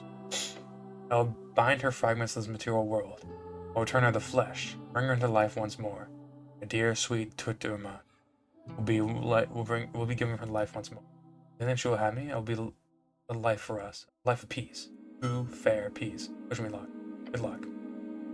Nods. Which New York? What do you know about the guy? About Yor? Oh, just about everything? Nothing. An enigma of a wizard Yor is. First, I'd like to ask you, what do you know of Yor? Mythical figure? Down in that gateward of Yor. Someone listens to your thoughts intensely. And he asks, East of Yor? Is that what you call us? The only followers of Yor who survive to this day are usually quite feared, as you can imagine. I see. The recent arcanist trouble humans cause must have not helped the issue of Yor. That is true. An anti-Zeppelin appears good. Is it just draconic, yes? Before the closing? Very good. His eyes close up slightly. In the old world, Temen Katel, we worship oppressive gods. Oppressive in the sense of absolute power. My forebears left willingly at the invitation of Yor, to never again serve. So it's important to remember our love for Yor was not subjugation. It was a partnership, in the pure sense of the word. So to be clear, I am not a numinist. I have no religion. I do not worship Yor. My people were raised into self-idolization by Yor, given power, esoteric forces. When he fell after the Gate War, and no longer was as directly involved, well, we all held some hope he was alive, just hiding. I find gone into some other state of being to shut out the gods. But logically speaking, he has to be alive. That is my own input on the discussion. Why? Because his realm still stands. I do not believe in natural existence for this coast. I believe, although my existence for this is faltering, the realm would collapse if Yor truly died. This place is upheld by him, thus its existence is proof of his well-being. Not to mention the handful of messages we received. At least hint that something is still existing out there.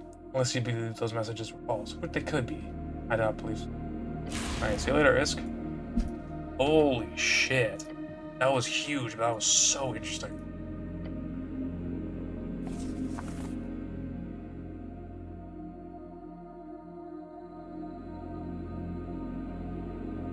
Yeah, Wish isn't on here. It's just gonna be an item, which makes sense. That, Aura Vitality.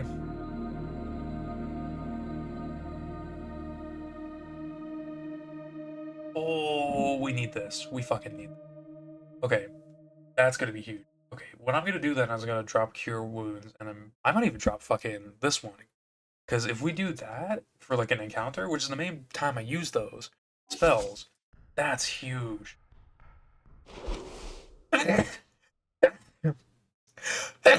Excuse me.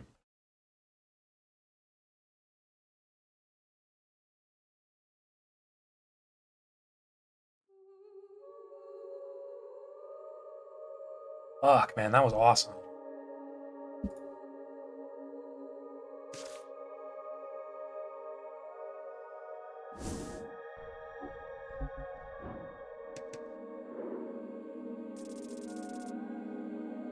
Good.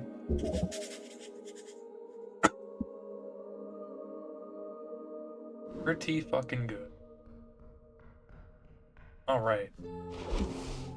Pop an apple. Dude, that apple situation we had earlier was insane. Okay. We're still not done though, because we still have to find the lady. Or at least we have to find Chansey. And Chansey's fucking somewhere because he said to come down here and then talk. I'm assuming talk to another wall.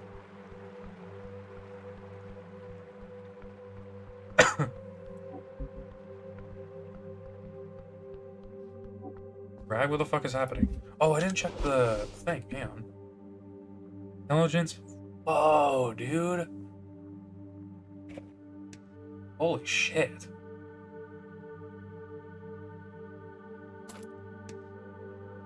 I'm still super tied to my thing, though. I really love this sword. And the advantages are insane for me right now.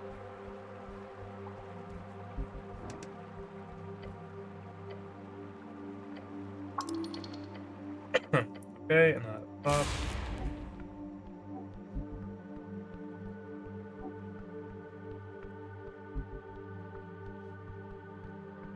Oh! Whoa. What a divine view.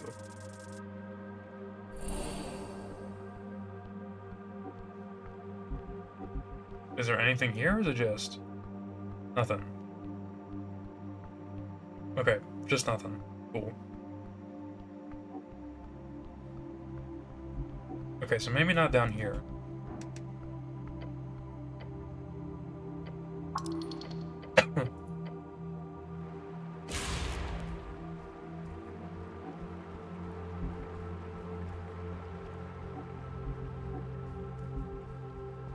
Oh, we can... hang on. Let me reset my spells. Okay, so we're gonna want Detect Secrets, Comprehend, Flipped, Good Animals. Let me put on Augury. Bark Skin, Enhance Ability.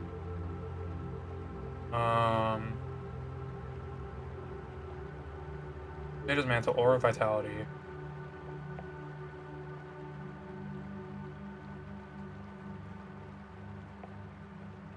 I don't need to speak with plants. I'll probably need to speak with dead for later.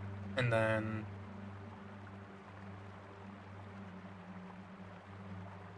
you know, I don't know how much I need, though. But, you know what? Let's put it on. Because really, this spell right here is what's gonna save me a lot of health. So, I'm super stoked to use that one. So... what the fuck are we looking for? Is the goddamn question right now. There's no way we have to talk to the pillars.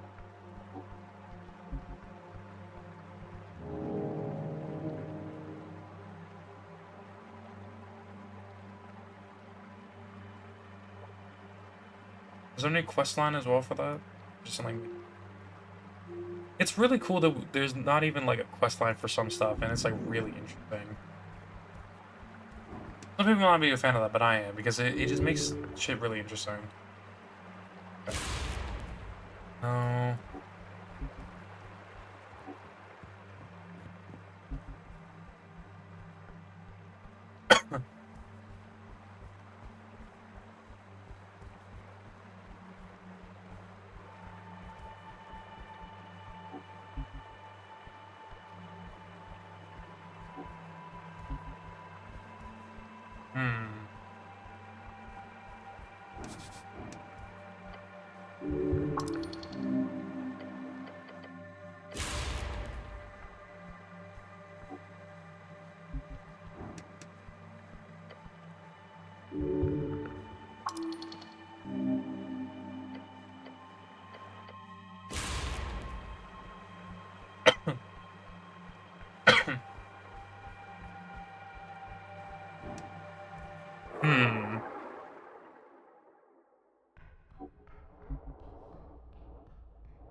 Thank God for the ability to see, like, interactables.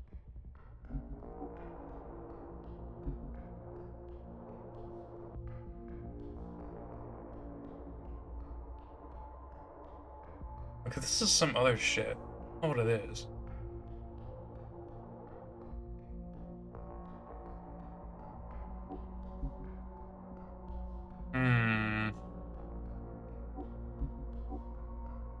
I want to see the end of that.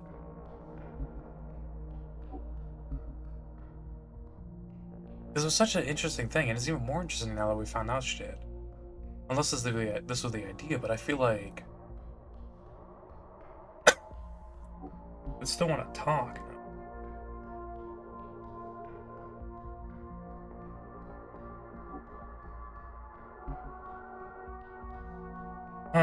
Okay.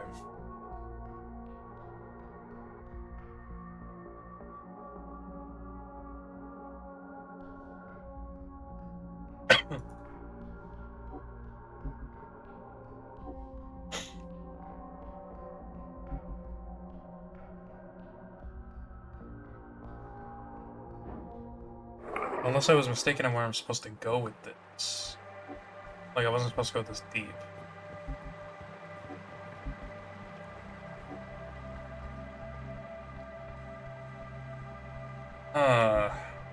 Oh, fucking down here, dude.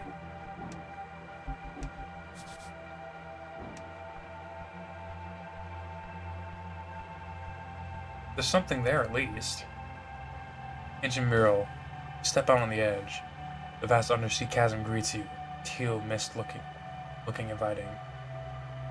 Beyond the mist. Can't see far. You can see far, but not far enough. The wall beneath you. On it, you see a carved depiction of a battle. Snails versus a dragon. The red scales. The many-colored flames. This is Eseth, the wild dragon who claimed this land for his own. Lovely artwork. Must be esoterically scratched in or something. If it survived all this time in this musty place. And you... be as it is. Listen to her. I see you. There we go. There we fucking go. Shit. Uh-oh. Overwhelming. A force not unlike a hot iron brand meets your senses. Right, I'm really Ooh, it pierces your mind.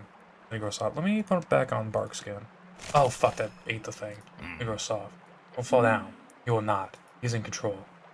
It is whelming. Great connection. You answer. Get closer. Kneel down. Touch the stone. You feel it twist beneath you. Turning wide. Swallowing. Consuming every flake of your skin off the surface. All of it. To have you melt away into the stone. This is it. Yes. The lowest point of architectural infrastructure ontological megatonical base. The lowest point of the city. This is where she watches. Greetings.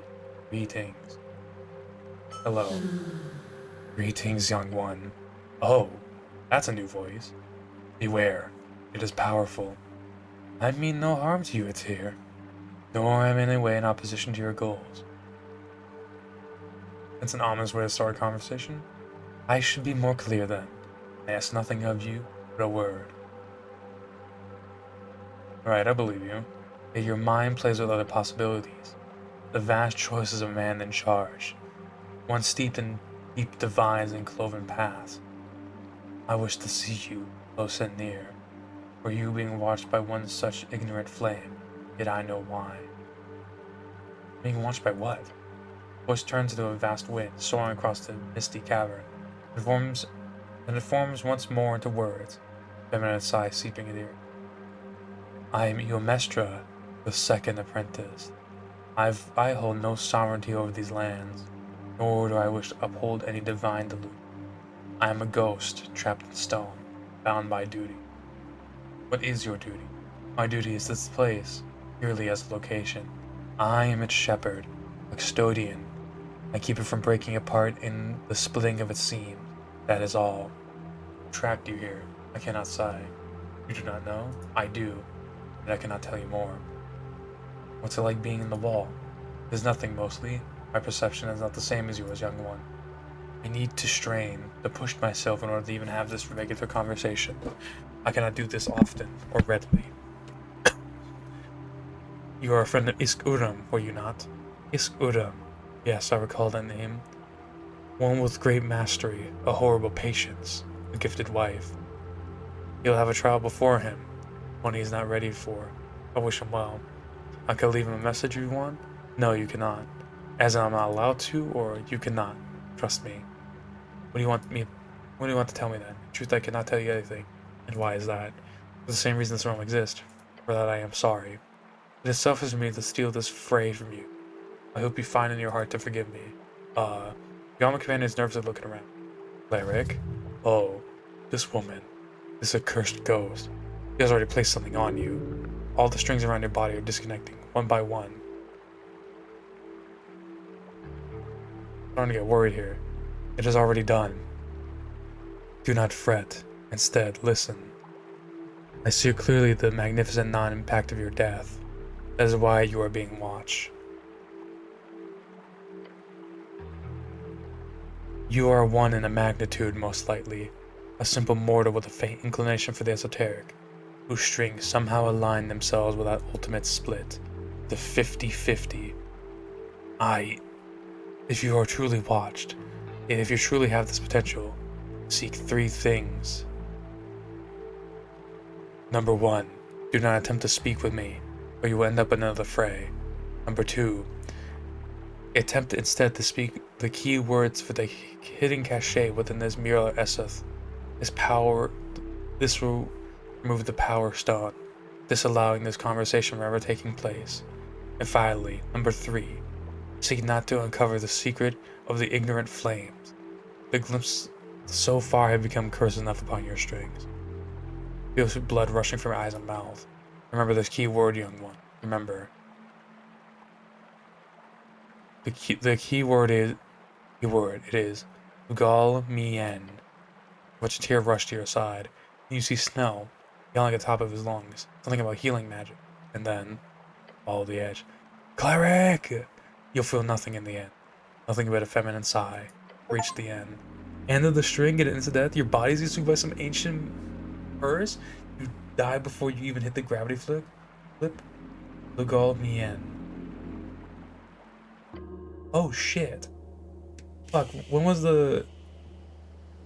Ah, bitch.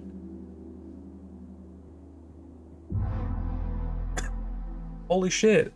That was my first into death. Holy shit. Okay, hang on. This is gonna be so fucking cool if the dev did this like this. If the dev did this like I think he did this, this is gonna be amazing. I mean, there's only one way to do this without it being like... Oh, what the fuck?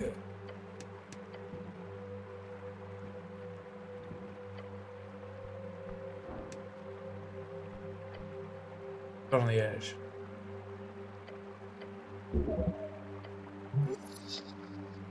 Can you be as it is? Bagal Mien.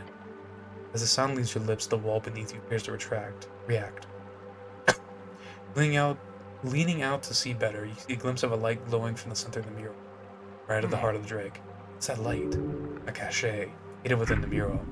Secrets, unlock the ancient snail tongue. Unlock something secret. Oh, cool. The depths slowly rising. A stone, faintly glowing, floating towards you. As it approaches, you sense the air around it. Tingles. The stone arrives right in front of you. Grab it. Stone fortitude. Touch the intense magic item with your gloved hand. It is obvious. This is an Eon stone, an intentionally legendary magic item. Neat. Interesting find. Must be an item left by the Tulin. They're mass-produced during the Coast War, though. So many of them are used to power industry. Meaning it's worth a fortune if you could manage to sell it. It's exactly easy to find that kind of buyer, not when you're the city official. Shit. That's how the towers will not allow you to keep it either. For now, it is yours. Whatever whispers you heard in the wall are now gone. As you stand there on the ledge, all you can hear is the silence of the chasm beneath. Did I know the passphrase? It does appear peculiar. It could simply be an esoteric effect, your essence simply reacting with that of the mural. How strange. Nice find. Nice new find.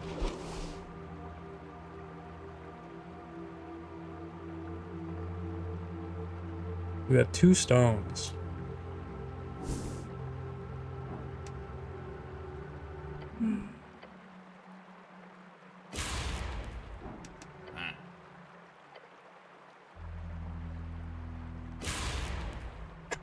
All fucking right, baby. I think that's genuinely it for this area. Hell yeah, dude. I'm extremely happy. Alright,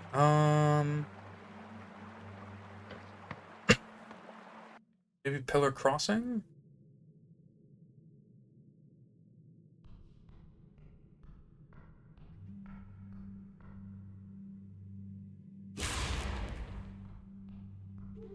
Oh, hang on.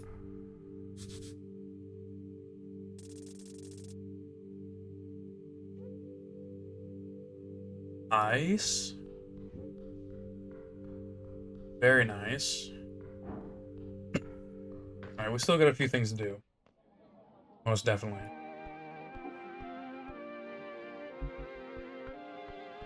Fuck, wait, I still gotta find Homeboy's tome.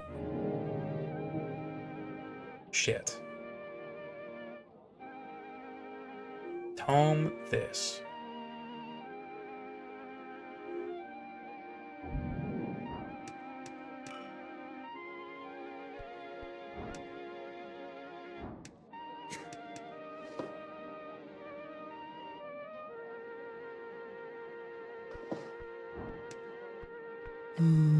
Six takes a sip from a barrel of wine.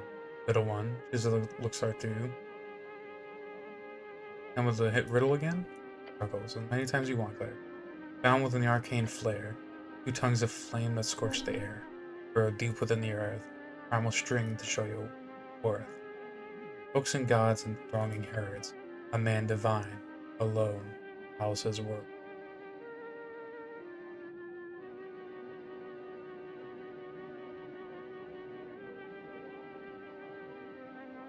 You're voting in election. I'm not.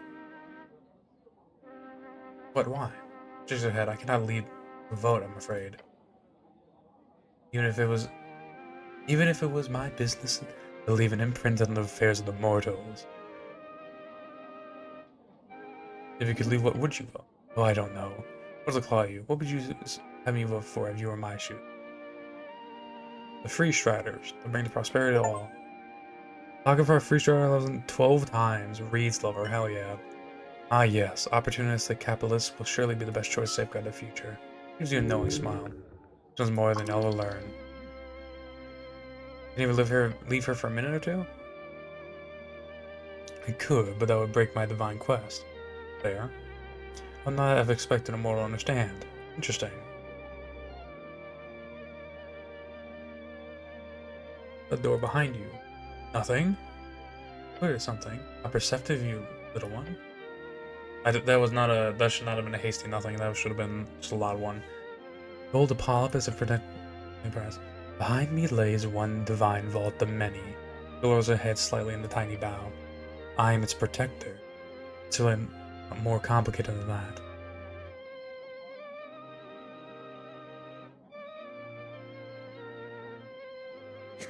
Okay.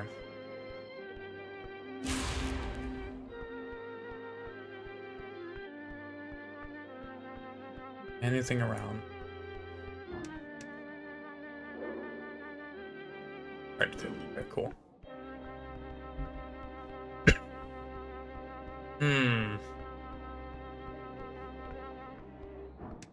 Okay, what to do after? What other quests are we working with? You know what? I think I am decided on being a wizard, so I think we should probably pop this soon. So this, I'm feeling like it might tie into this one. Who knows? Oh.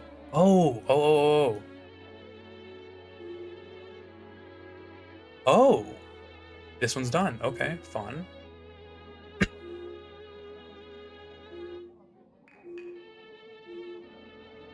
Okay, we gotta... I might low-key just look up the Milk Run one, because I'm kind of stumped on it. Usually I don't do that, but I don't... I want to complete it. I don't really care if it's a bad ending. I just don't know how to progress it, is the problem. Maybe we gotta talk with Ost or something.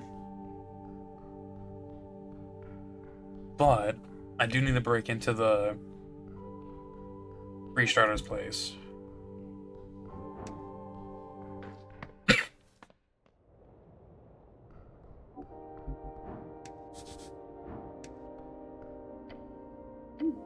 Hey yo. We're drinking top line? No. Okay. I think we're all done with that, more or less.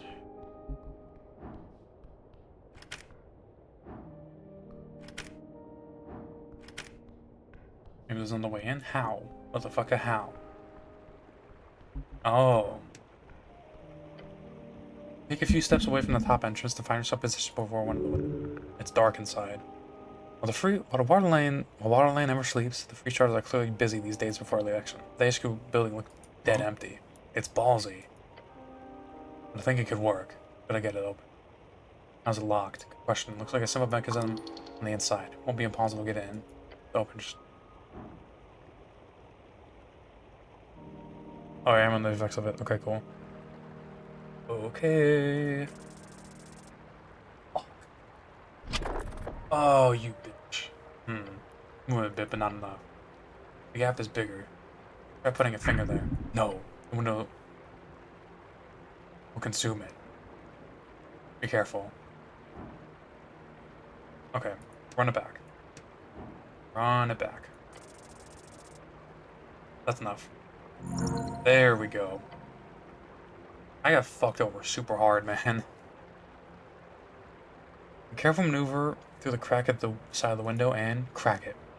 Takes you 10 seconds. 10 short seconds and get the window open, baby. Time to enjoy the spoils. Nicely done. And if we run into anyone outside, remember, you're a cleric on a mission, not a burglar.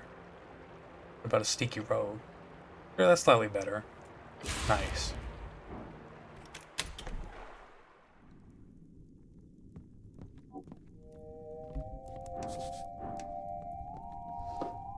Oh, pixie dust. Oh wow, oh my god. Oh. Holy shit. Modifiers roll 30 or higher on a d20. Fuck yeah, dude! Hell yeah! Oh, I love my dex build. Jesus Christ, man. I'm living my best sneaky man dreams. That was a nat fucking 20 on that one as well. Jesus Christ, we were just hitting hella fucking d20s right now. Oh shit. Oh, I didn't see anything. Seriously, be a little less obvious. Look, you gotta be a little bit cool about this. You're better than this. I don't want to get it later. Fuck.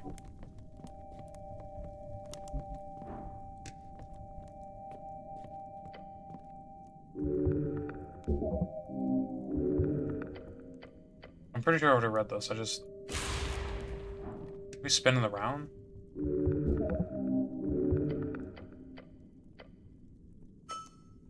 So revealing the other 4 bands.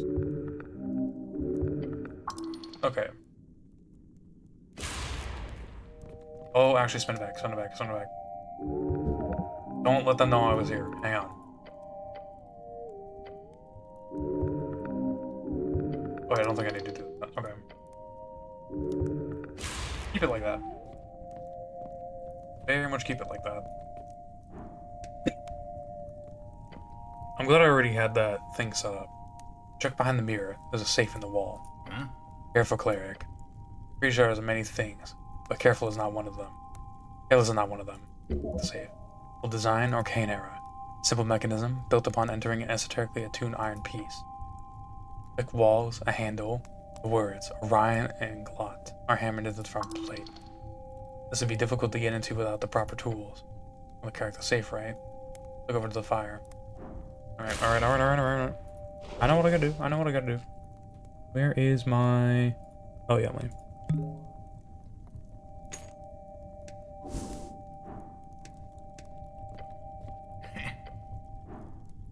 Okay.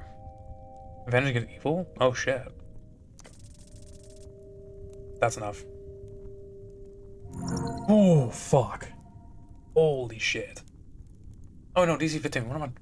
I forgot the DC went down like a motherfucker. I thought it was still 25. Pressing the rim of the keyhole with your gloved fingers, you sense the esoterically aligned arcane power within. Sends tingles up your entire arm. You bring out the lockpick, using it to explore the mechanism inside. I love that we have dialogue for that.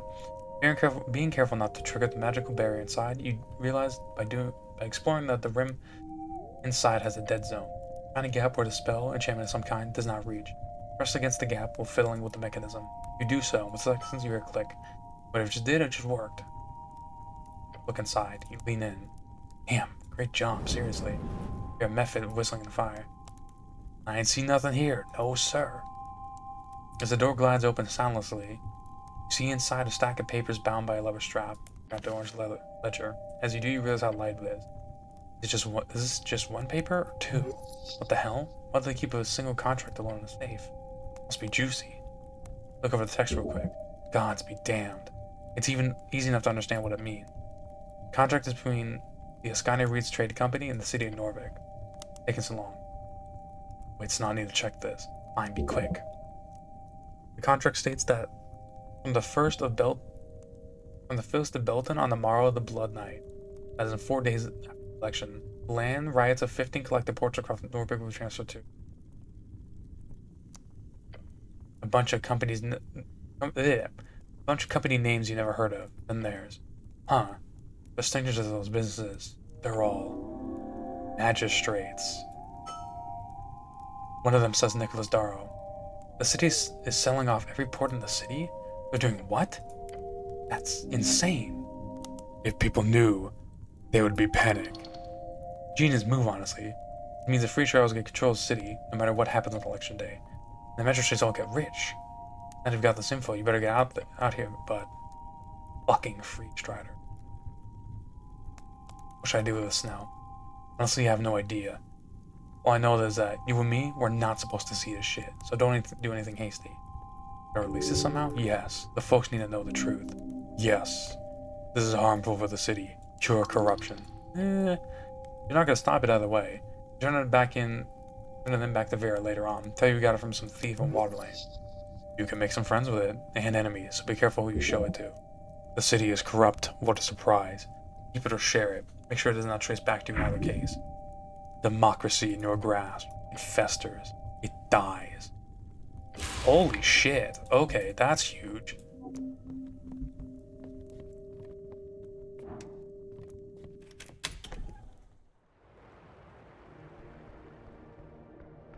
Oh, dude. That's some high-level corruption.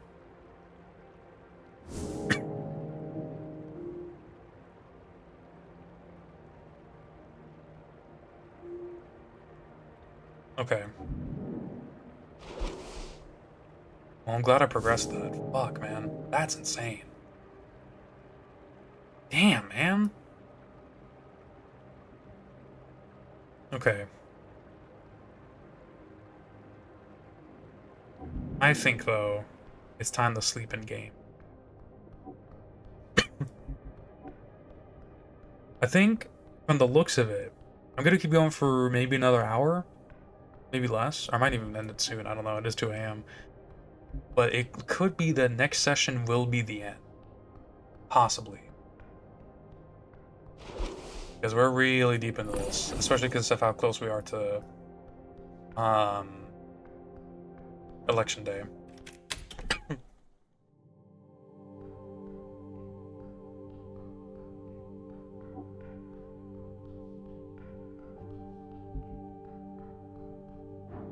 I want to go to Viskin's, though. Throne of a modern dragon. Bruh. She's not here. What is this? Is this to what I think it's to? Yeah, okay, it is. Cool.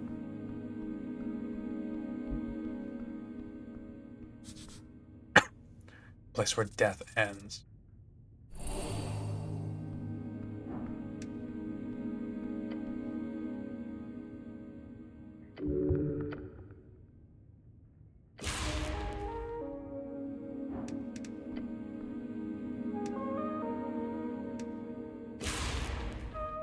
Do I have a spell to break anything like evil? I don't have Aura of Vitality. Oh, I'm stupid. I forgot that Instead put me back before I put this shit on. Okay.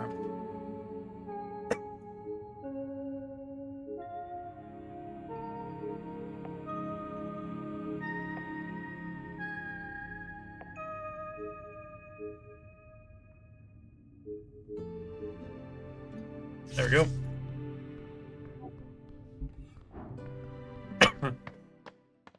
All right, baby. The river calls to you.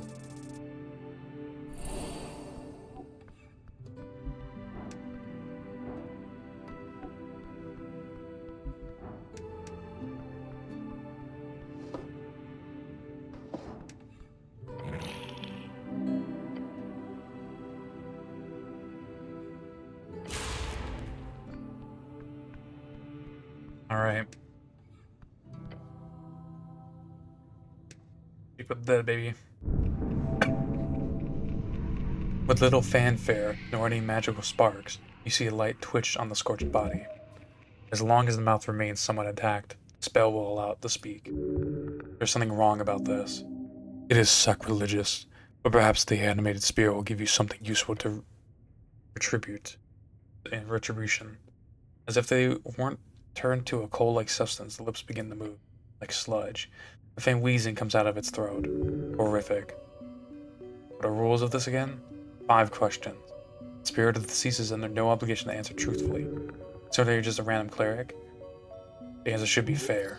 Then again, you are human. This is an elf, so... The soul itself cannot learn new information. You aren't speaking to the actual person, but rather just speaking with a mirror of its end at the point of death. Don't ask about the afterlife. Got it. Souls can only be ended by speak with the dead once per week. This is your only opportunity. Be direct and stern in your questions, and stoic. You ask in past or present or past tense. It does not matter. Okay. I need to read the rest. Time to talk. Maybe should we have to answer. Remember, cleric. 5 questions. That's all you get, so make it count. Okay. Holy shit. We know how she died. We don't need to know how she lived. We know where she died. We don't need to know this. Maybe this. Maybe this. Maybe this. Not this. Okay.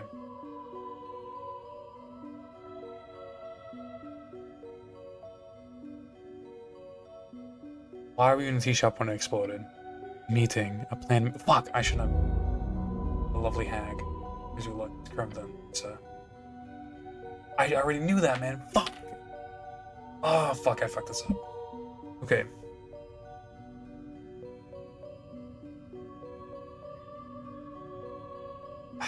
Fuck.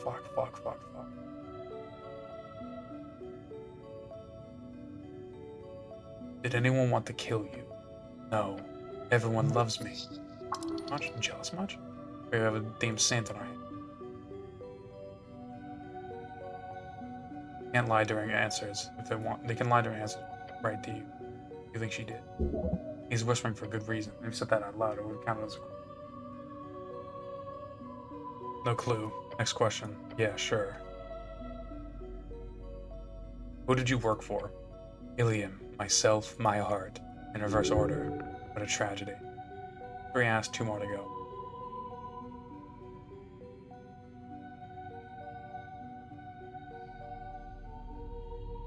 Who killed you? I did. The goblin leaves an eyebrows raised. Fascism chose the path. I chose the end. He scowls. Huh. Fascism forced you to blow up the tea shop, right? Well, it's not. That could be really deep and meaningful information.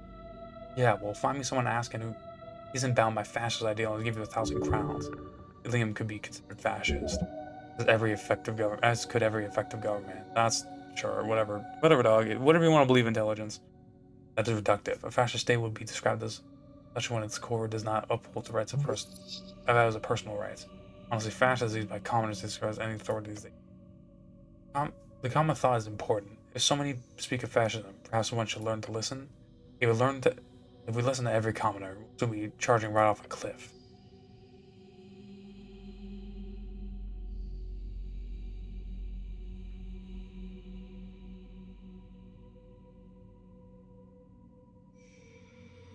Ooh, fuck this expanded evidence. Oh, God. Who came to the meeting? Not the one I expected. Suzanne. It was. Her body convulsed, so it chose it. Nothing to raise, to get away. The state. Huh? One of her hands, burnt stale, attempts to unfurl its fingers. It breaks as it does. Black dust fall into the table. But it's clear. She's attempting to point. It was you. Holy fuck. Okay. Okay. I think I know what she's saying. And I'm glad I asked that because that made way more sense of what the meeting was about. It doesn't matter what the fuck the meeting was about. It was matter who was there. Who went to the meeting. I'm so glad I asked that. Of course, his mouth stiffens once more in the mimic of lead hands. I speak with the dad on the dead elf. That is 5. Alright, cool. What did we learn? It's an elf? That's true, it's an elf that everyone loves very, very much. Whoever showed up wasn't her friend and said, he gives you solitary. He said it was you. I have an alibi. Yeah? I was at the towers. My patriarch can vouch for me, but he really doesn't like me. I believe you. It's a mess, but... Yeah, no. Don't worry about it. Huh? We sent for you. There's some deep state conspiracy. You somehow blew up the tea shop. Why would they assign you to investigate it? Yeah, it doesn't make sense. No, it doesn't. Don't worry, I don't suspect you of it. The guess is, it sent another ancient of the state responsible. What? The elf points to you, or tries to, and says you're the one who she saw at the tea shop. Yeah, no, she meant a cleric, or an earth guard, or something like that, 100%. Makes a lot more sense than me having amnesia. Yeah, it's not like memory-changing spells don't exist, but it's too much. You gotta follow the simplest answer, and that's not you being a secret bad guy. Now, we look into Merodach's claim. There's a way for us to get into the pillar. That's what we gotta do. Interesting stuff to think about.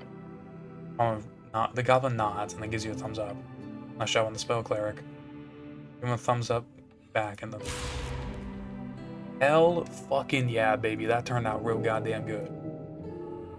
Real goddamn good. Okay, holy shit.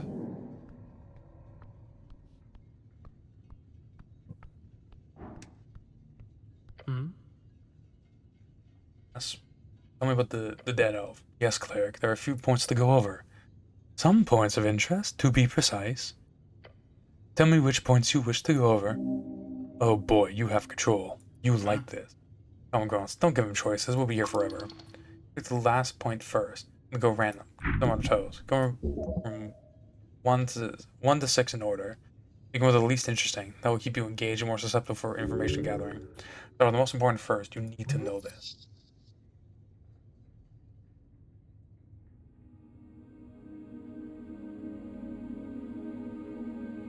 Point 5. Ilium identity. That was clearly of Ilium nature. Getting in contact with the embassy would be smart. Or foolish. That's just Nicholas Darrow or his Valkyrie. Yeah, that sounds like trouble. That embassy is on the other side of town. Plus, they're not exactly known to be too welcoming. I don't want to do stupid answers because we're in some serious shit. Point 6. Hands. Yes, they were quite broken when the corpse arrived here. I'm not sure she held on to... I'm assuming she held on to something at the time of death. Take some out of a grass cleric? Yes, a gold chain. What about it? Interesting. I was just keeping it in mind as a clue. It was sadly destroyed. Ha. Interesting. It held up to that point. Not. I'm wondering if the person came in, this is like some deep state shit, went up to her and she grabbed the fire thing from him, and that's what caused the fireballs to go off. The necklace of fireball. And that's why she was holding onto it. Point 7, the cause of death. Fire. The easy answer is usually the correct one. She was incarcerated. She was incinerated instantaneously. The final shape of the body informs the judgment. I cannot determine if she sustained any minor damage before, but the way she ended up makes it clear. She was moving until the fire erupted. That is all. Point 8. It says clerical compensation. No such point, cleric. What else? Quick. I have what I need. Get back to papers. Right. Good. Now listen. She put it as a powerful spell. I know. I found the funny demulation that Cripsy taught me how to cast it. You. Pardon? You left the pale man instead of pondering as he stares at you. Wow, I did not expect that. Interesting. Well then, go ahead and cast it on the corpse. You ever sleep? No. Ah, I see. I do not require bodily functions as such. If you don't mind, I have documentation to handle. A diligent worker, this guy, eh? Alright. I need help entering the gate that you're. Sure you do. You're not surprised? He takes a deep and eerily long breath. Little surprises me these days. Also once. Why not? So such gusto. Know how I can get in? I do. This is no major secret, however the method is quite difficult. To enter the pillar through the crack left in the gate, you will need astral projection. The 9th level spell? Indeed.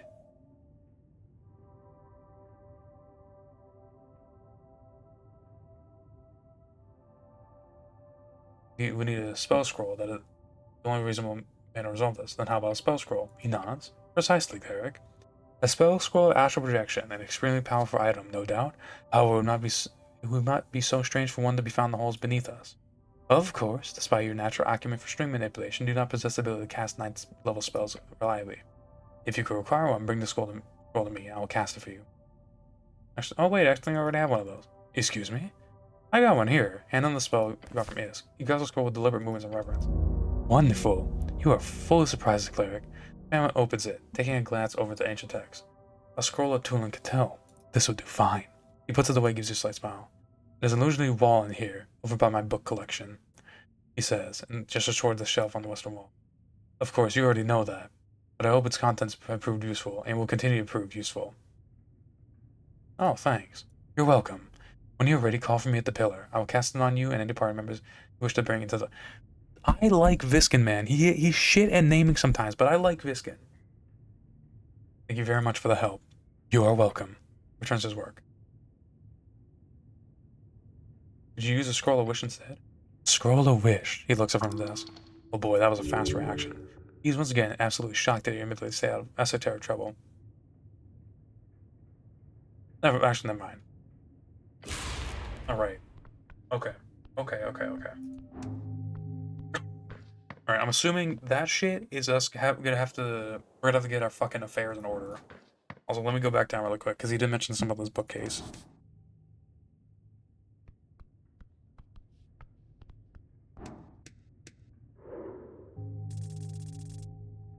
There we go. Lawful evil. There's something deeper in his connection to his master. This kobold holds Pamela as high as possible value, literally his personal god. Yeah, we can thrive that. I like the... You can get that as kind of like early shit, in a sense. Right? Fuck. Revivify. Whoa!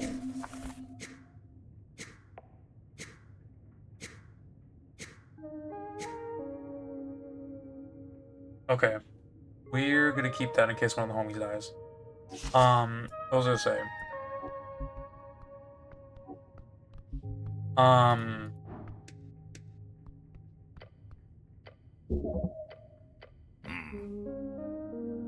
damn, what was I gonna fucking say? And I blanked. God damn it, man.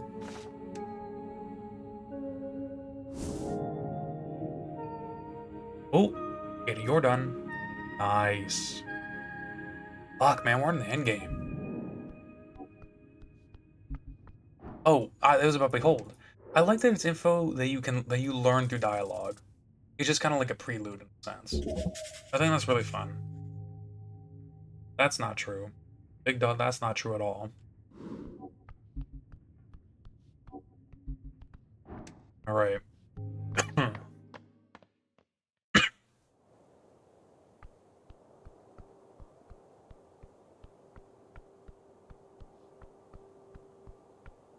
If I were to drop something, what do I want? Maybe augury? Maybe protection from good and evil.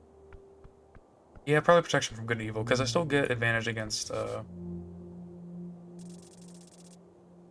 whatchamacallit? I still get advantage against, evil from the sword, so it's kind of doubling up for no reason.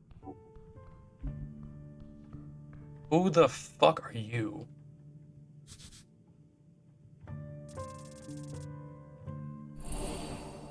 Yo?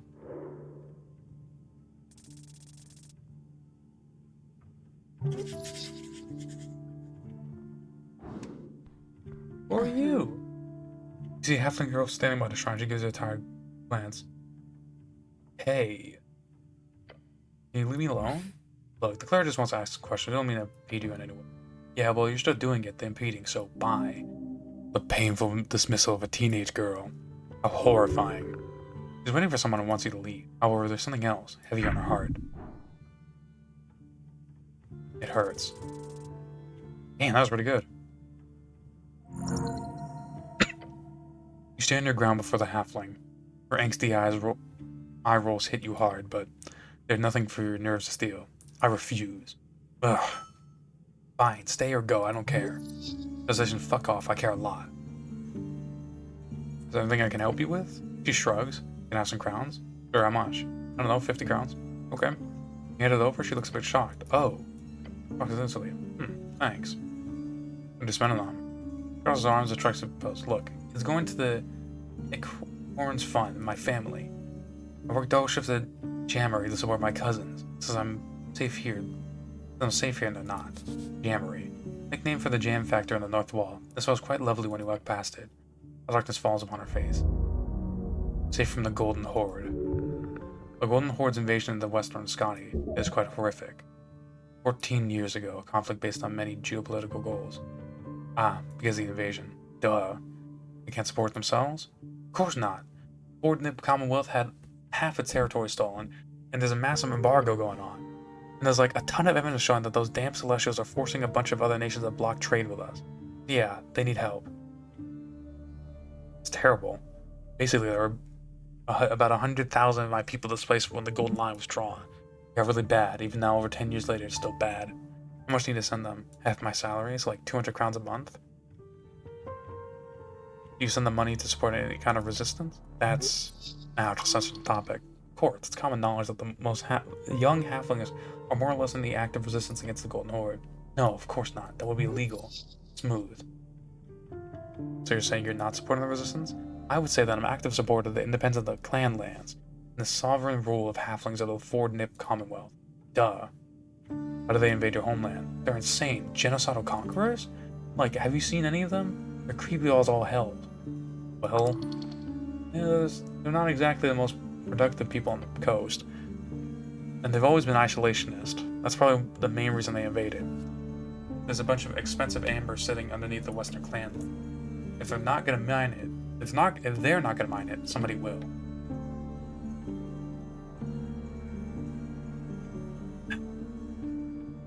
She gives you a tired look. No, gives you a slightly intrigued look. He does not give you a look. You don't even think he's listening.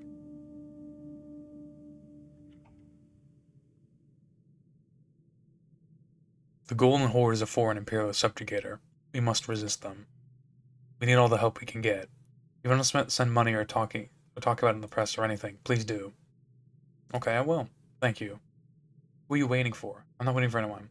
So you're just hanging out here at night by yourself? She glares at you. Well, I'm waiting for my boyfriend, okay? Just please leave. It's embarrassing. Ah, young love. Oh no, you should leave now. La la, late night rendezvous. How scandalous. Yeah, you should go now. Okay, good evening.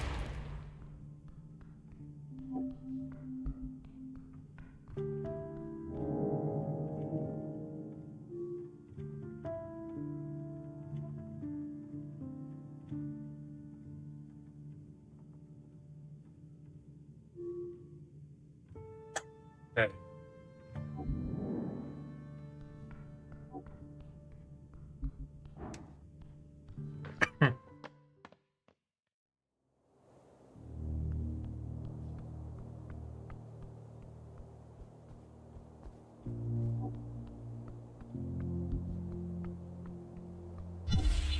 Oh, what the fuck?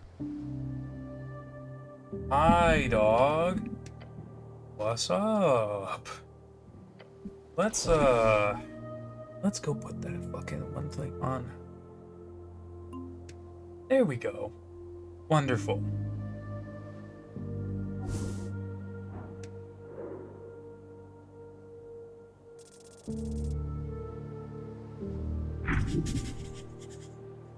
An elf William's eyes are dark with the knowledge of your doom. Level 7.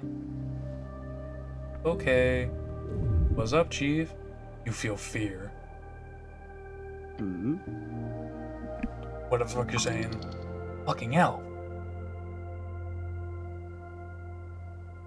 Hello, elf.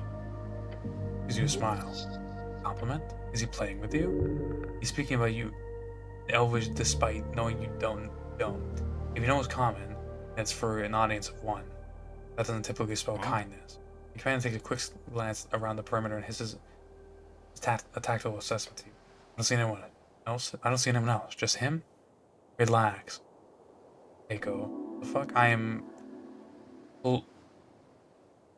Olivero? I don't know. Warden of the Outreach. You are the cleric to whom I owe an apology. No, fuck you. No money. Why? He holds his chin high. His cheeks are covered in swirling patterns. You see the Eso markings upon his skin. Symbols of his empire in the forest. It appears some of Ilium's issues have spread into your fine city. You have been stuck dealing with these issues for quite some time.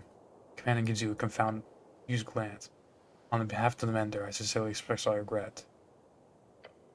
We had a renegade among our ranks. Member of the court who, I'm sorry, I can never quite seem to get that right. Is it who ended up betraying us, or whom ended up betraying us? Who is a subject, whom is an object, isn't hard. Good, thank you. Who betrayed us? Her name was Pinja Athena. She surprised us all. Apologies on behalf of causing us trouble. So you're saying this Pinja blew up the tea shop? Yes, I believe so. How? I asked myself this very question. Sadly, I do not have that information. So you're just assuming she did? When I heard of her passing inside the tea shop, yes. There's more to this. Yeah, there's more to this. His eyes glance to the side. He's not nervous, but he's off balance. On the defense? Weird. Are you some type of ambassador for Ilium?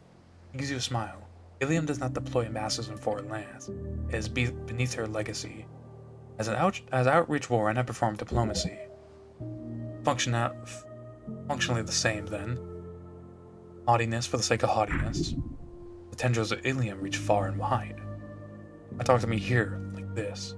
I was here as soon as word reached me. An Ilium elf does not typically show up dead in the Novikian tea shop, after all. Maybe I shouldn't have told that many people. I must leave soon, so do not assume them to find me here in the future. I'm not asking that. You didn't only come here to apologize, did you? No. Primarily, I came all this way to give you a warning. To give your city a warning. Kind of warning. Ninja Athena was the head of an organization with one goal. Destabilizing Norvik and its populace. The scoundrels! The elf woman? If she was in such a position of power, why did she blow up the tea shop? An organization? A loose organization, yes. The shadowy organization, so I don't know much. Is that she was planning on exacting a horrendous esoteric attack on election day. What? All of it to bring ruin to this wonderful city. Could you imagine if she had succeeded? How many lives would have been lost? Terrible, just terrible. Look, micro expression. Disgust. Just a faint hint of it. He is not happy about being here. The explosion. I'm assuming the explosion occurred earlier than she anticipated. To all our fortune. No. Too clean. This doesn't add up. There is much I too do not know. I apologize for that as well. Elf swings his cloak around, facing the river. Now I'm afraid I don't have much time.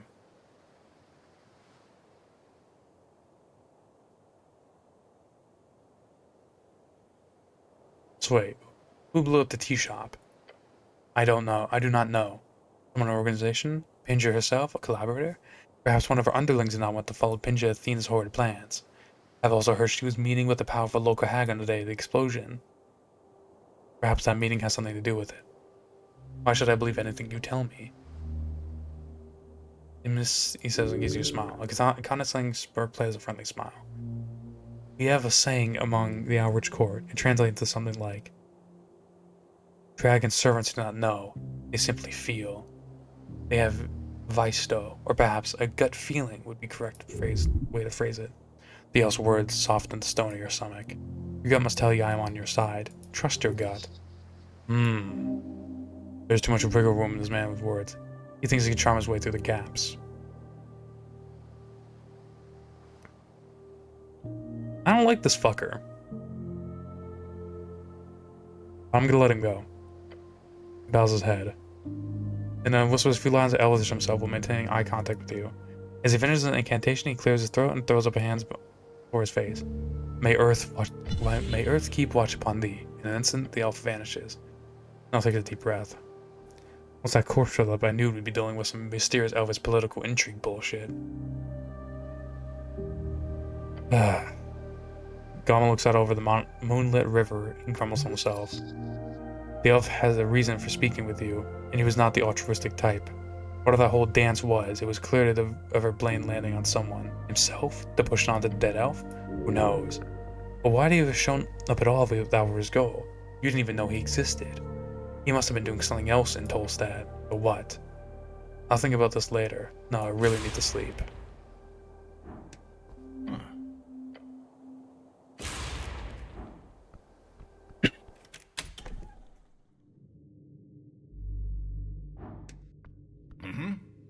Still can't get over it. I mean, an elf in a tea shop? It's like the start of some dumb riddle. He grunts and scratches his chin. I hate riddles. I need sleep. See you tomorrow, cleric. You stand alone in the tower.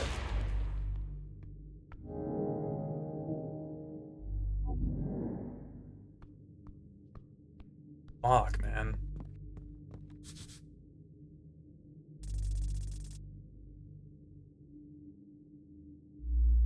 Nice.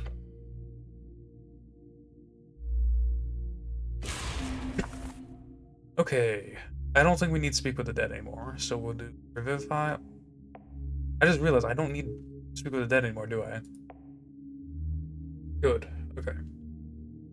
Enhance ability, bark skin, augury, speak with animal, inflict wound, X secrets, comprehend language. We have an extra one to work with. Oh, we got an extra one? What the fuck? Why do we have an extra one? Damn, okay.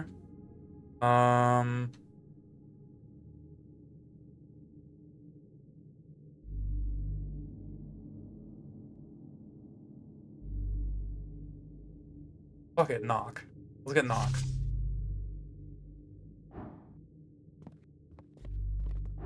Now I'm gonna do a quick detour really quick. See if I can't go unlock my bike.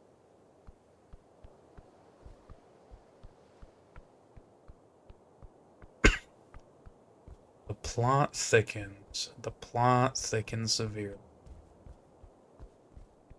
I almost went the wrong fucking way.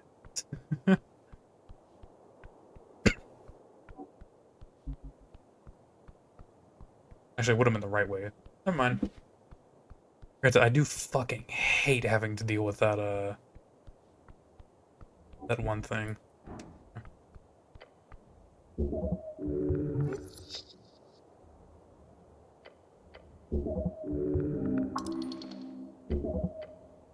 Okay, can't do shit. Cool. Oh, wait. I need to talk with this dude.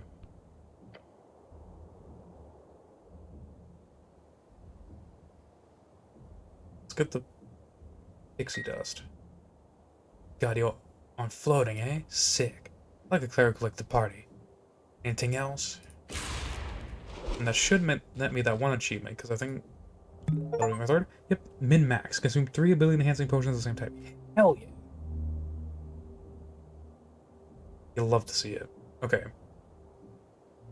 I could take an intelligence one from the Sphinx.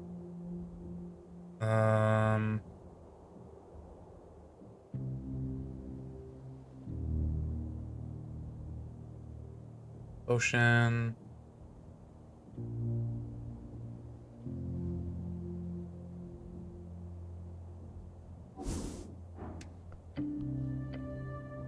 Hold on. How much money I got? 330? Not a bad idea. Oh, let me... You what? You couldn't fill it with paper beyond there. Ah. I? Jolly Fibbard's the third. Them Striders got you running causes. Brett? Real weak. Might as well be a cocksilver gobnobbin. I'm confused. Look, I'll be gabbing with the masters if we get to meet. I get to play. I read the news. I read a lot of news. If it's good for me, I'll sign. If not, fuck off. Okay.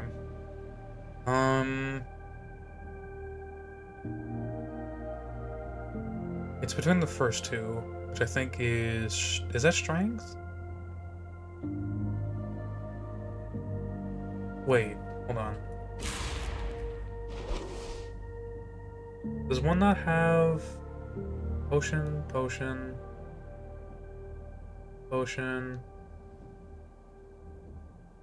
And no, we all got potions. Alright, fuck it, let me just get one of these. Oh, that's strength. This would be, I don't know. I think this is Constitution. No, that's charisma. That's good. 13, and we still got 115. Good. Good.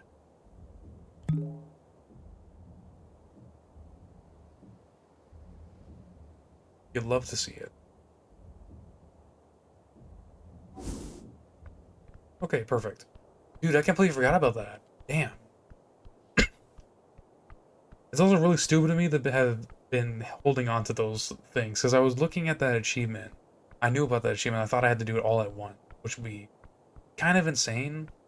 So I'm so glad I realized that my stupidity was very present there, and I stopped fucking doing that.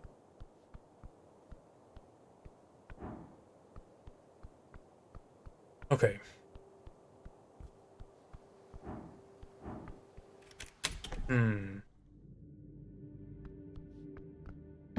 Alright, save. Oh, yeah, I can't right click to get out of that. Okay. Do class conflict.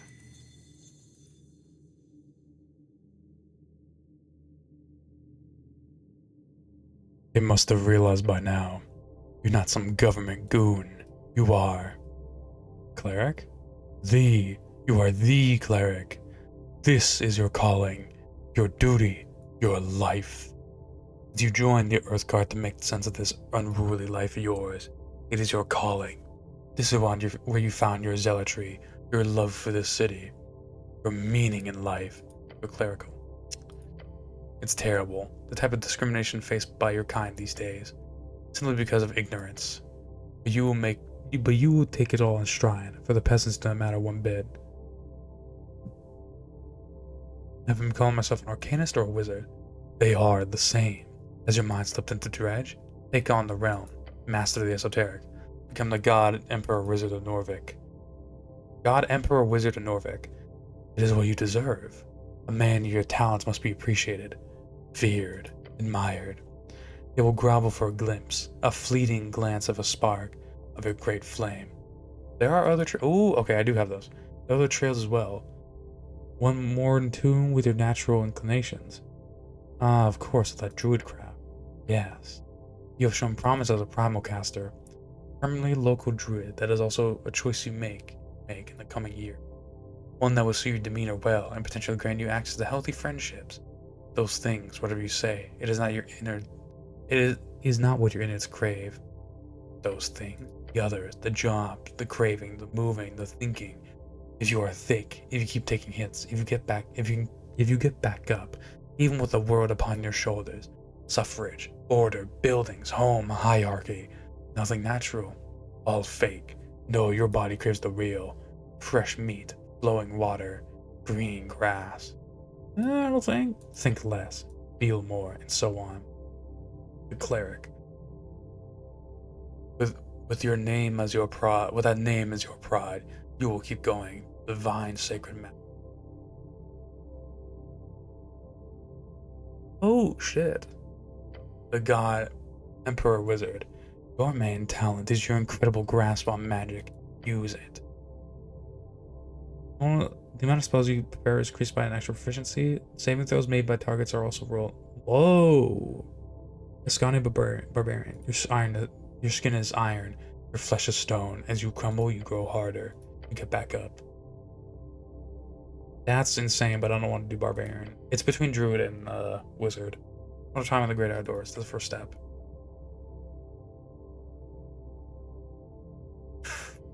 Ooh. What's the wizard?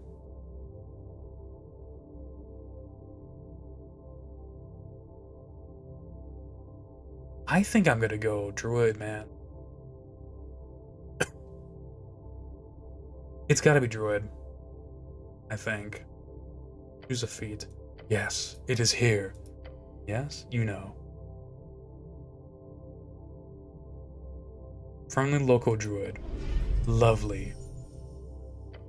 The local commune will accept you surely. A wonderful time is ahead. Feel like you found yourself.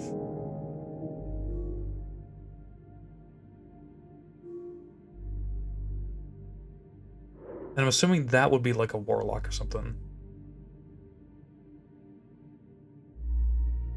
Maybe I should drop Lady Fair and get this one. I like Lady Fair a lot. And it's been really good to me as a perk. But, it might be time. This is not leaving.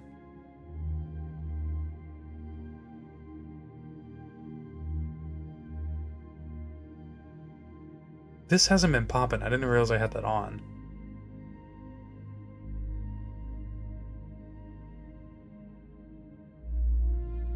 Maybe we should drop that one.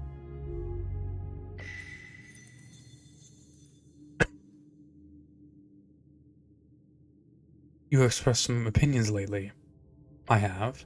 Now you will listen to true reason. You see, what all this has been is an opportunity. One to share the tumultuous part of yourself with others. Now that part lives out there. It will stay there for some time. Collectivizing to the zeitgeist, growing, decaying, until it festers into an unimaginable beast of bureaucracy. That, in its nature, is an election. A general election of leadership and governance. It is, of course, a complete farce. Why is it a farce?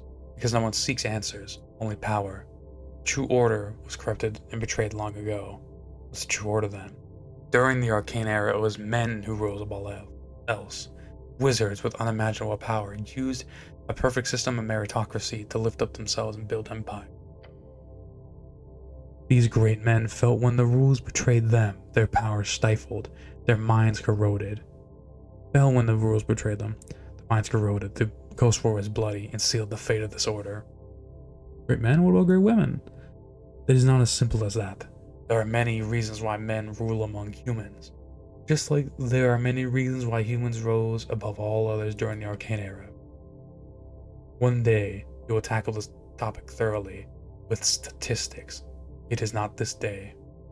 Why do I feel the need to ask strangers about their voting choices all the time? Because of your intellectual curiosity. Basking, eventually their weak facade will fall off, the truth being only a disappointing allegory for morality, the search for agony, for meaning. You know it well. No. What you do is seek support. Your brothers and sisters have different thoughts than yourself. You wish to mingle yours with theirs. That is healthy. You ask to tell, to share the knowledge. Norvik is for the Earth folk. Humans must come first. This is your city. You ask for a lot of different reasons. Number one being, because democracy is exciting. New World is exciting. Vote Free Strider, March 27, 27 PE. Is we good? Fuck. No. Asking such a question is not valid, for democracy itself is flawed. But how exactly? Oh, we got shards here. Okay. Run that shit back, bitch. Not enough. Fuck. Alright, again. We're doing this until I get it. Oh my fucking god. I will burn through all of them right now, I swear to god. That fucking 20, bitch. Fuck you. Ask.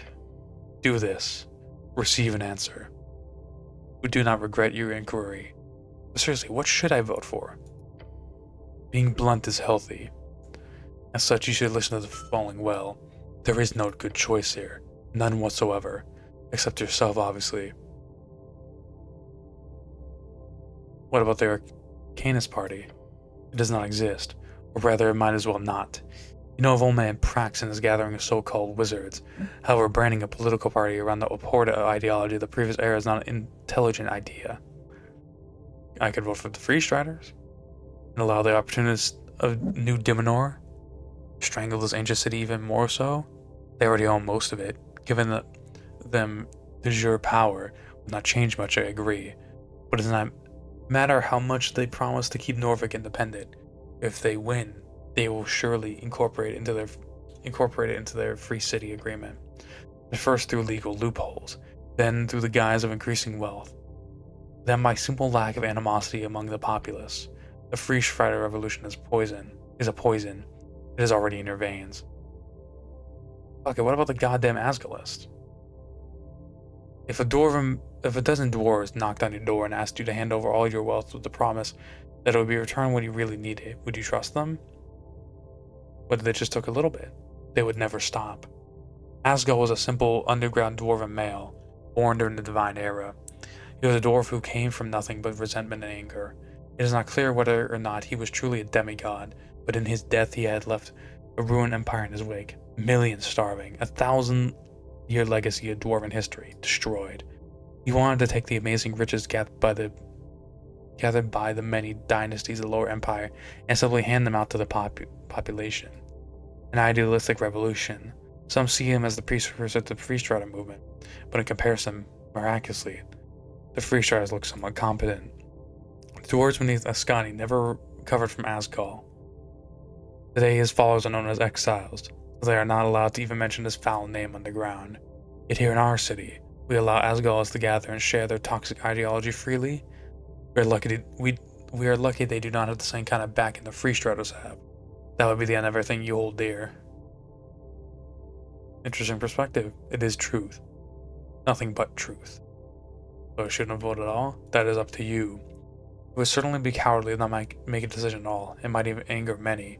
Although being apolitical would certainly allow you to circumvent many disrupting situations. Truly, it is up to you. So remember, it is intellectually dishonest to take a position of neutrality due to fear of saying the wrong thing as it is to take a position for your own gain. A true genius speaks true, listens, then speaks again. Fine, I'm ready to make a decision. Come on, it's a new world. The Free Striders make you and everyone around you rich.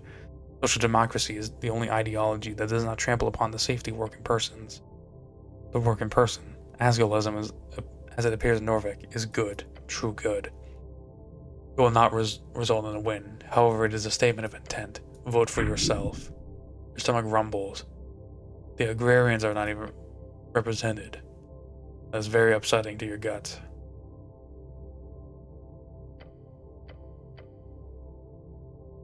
Oh. That's ass. Take damage, move one step forward on the secret 3-step counter.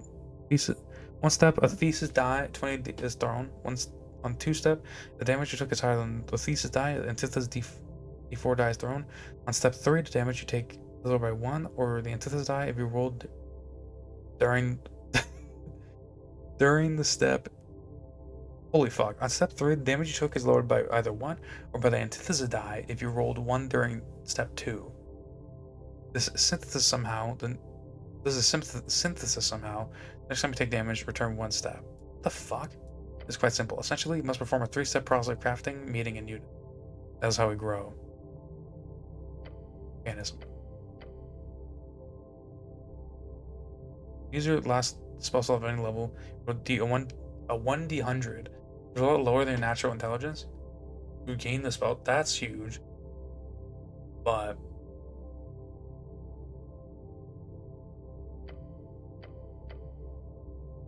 no.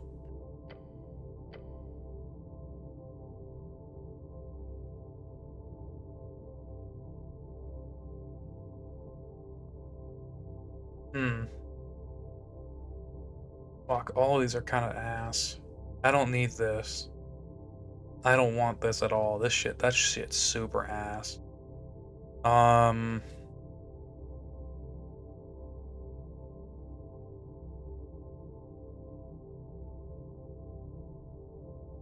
Fuck it, let's go apolitical. I'm apolitical. Oh yes, you are. Very, very so neutrally, very neutrally so. A great deal of knowledge from. Feel a great deal of knowledge dealing with this burning question in your heart. Talk.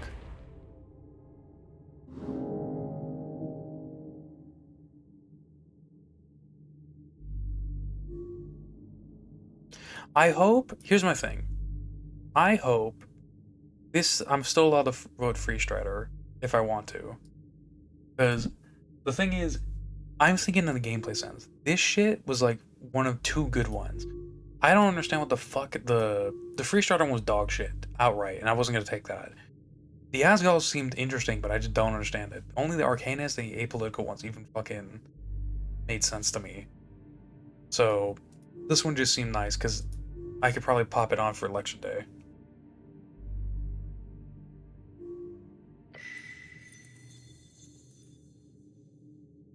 Okay, last one. Who would have imagined such a thing? Beatings of life upon the shores, each wave another painful twinge. The heart laid square, blood in veins, fear in glands, peace upon the earth. Smoking man in the pillar. I have the key, now I'm ready to dive in. Diving down.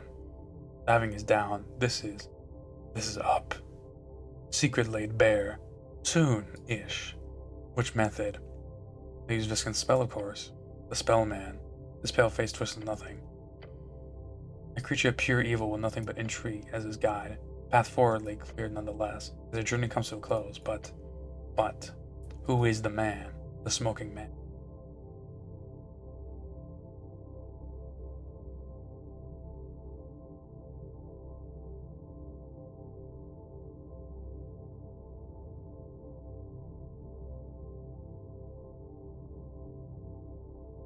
Holy shit. That's a lot. I forgot that there's that many characters. I didn't meet you. I met you.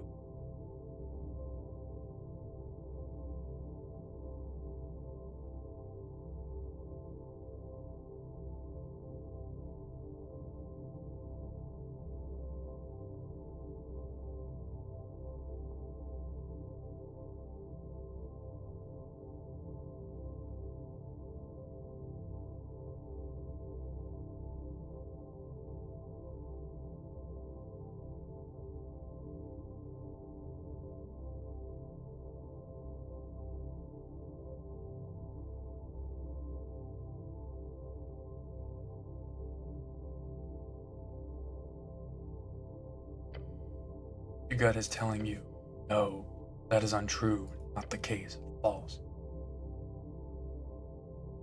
That was just a random guess, so yeah, arrow in the dark. However, in that you find the dark belly of the soul, that which hides within, it spews without.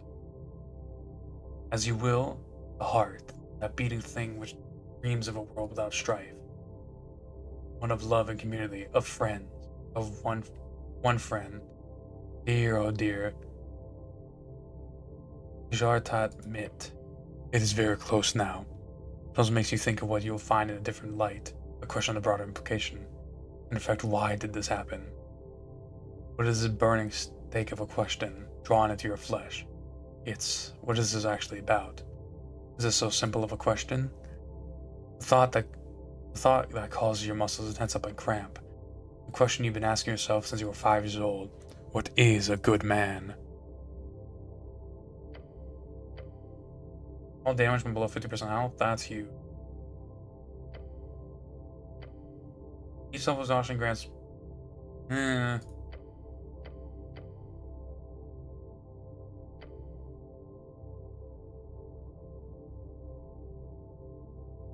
I'm gonna do Dark Belly of the Soul. The rolling will stop only once the ending comes. Survive until then, you will do it. Feel the end is near. Alright. So, I just realized I probably should have talked... Oh, what the fuck? Cleric? Oh, there we go, bud. What the fuck?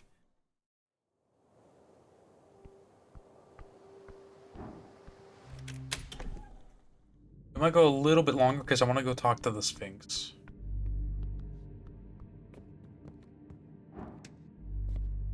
We will have to finish everything today.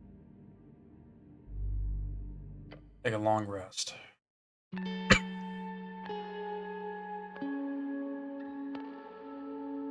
Your eyes closed to begin this desperate plea for sleep. The strings you follow are all tangled around the endless pillars spiked throughout the heart of the city. Finally, to enter the pillar, you must perform a most challenging esoteric task. Travel to the beyond. You manage to hand that scroll of astral projection to Viskin, quite defined. Now you must find the courage to ask him to use.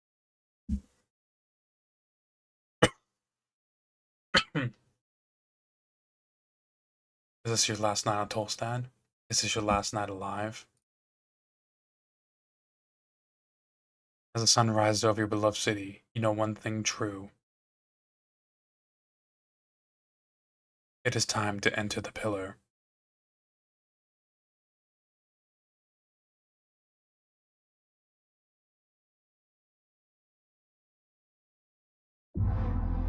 Day 5. 1 day remaining. My last day to finish this. The final day. Everything ends today. Or begins, depending on your perspective. Alright, let's go. Let me talk to Homegirl real quick, see if there's anything new.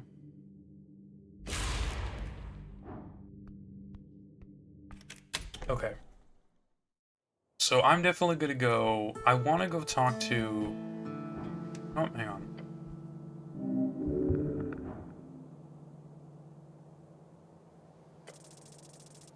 Shit. I die. I might die. I might die. You're gonna branch in, attempt to heave yourself. You heave, yet you do not hoe. You desperate. Though, despite the rough landing, you still, in a sense, make it.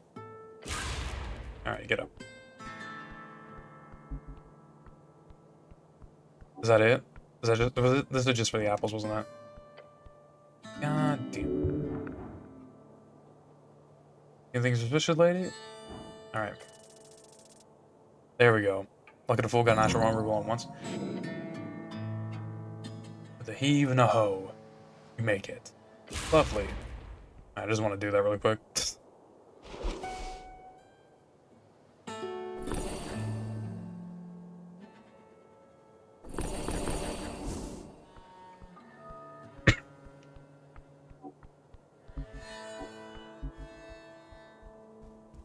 Alright.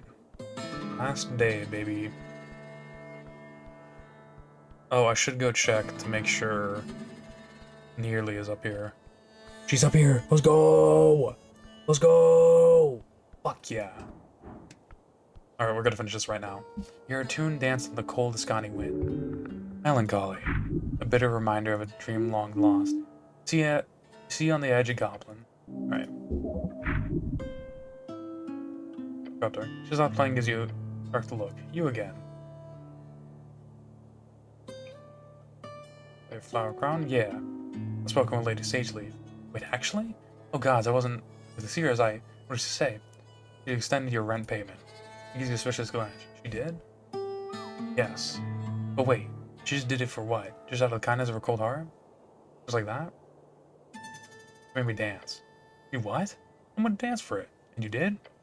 The person gets stuck somewhere between shock and laughter and unable to get out a single word. A cackle escapes her. She laughs for a long while, sometimes stop and look at you with tears in her eyes. Eventually takes a breath and mutters, "Good gods, what has the world come to?" Thank you very much for dancing, cleric. It is very appreciated. Got my hands over to the finely interwoven flowers. It will suit your style perfectly. Okay, bye.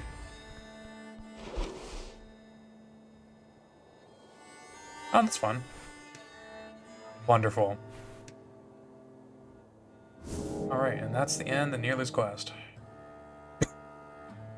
So yeah, this is going to be the pillar, I'm assuming, because that's the line it's going. I don't know what this is. I might need to look it up. This one. Fuck, we do have a bit. Fuck. Okay. This one is going to be tied to the main quest, so this we don't really got to worry about, I think.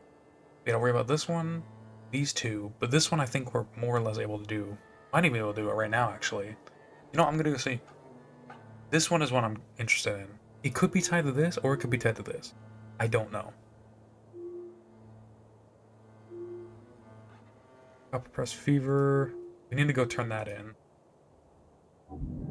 Like soon, actually. You know, let me go do that, because I don't want to miss out. Honestly, with the amount of shit I want to do right now, and how I'm, like, acting, I might get really close to beating... Oh! This dude. I didn't get to talk to this guy before.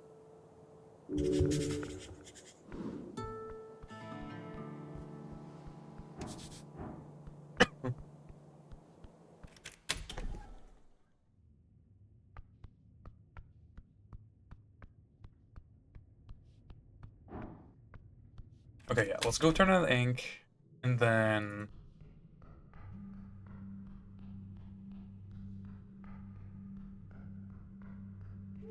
maybe it'll tie into the other thing I was doing.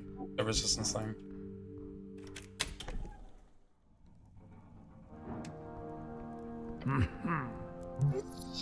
As you enter the apartment with the ink cartridge in hand, you encounter a rock in a hard place. The rock being a red-faced dwarf, and the hard place being the unyielding summers of a teenage girl.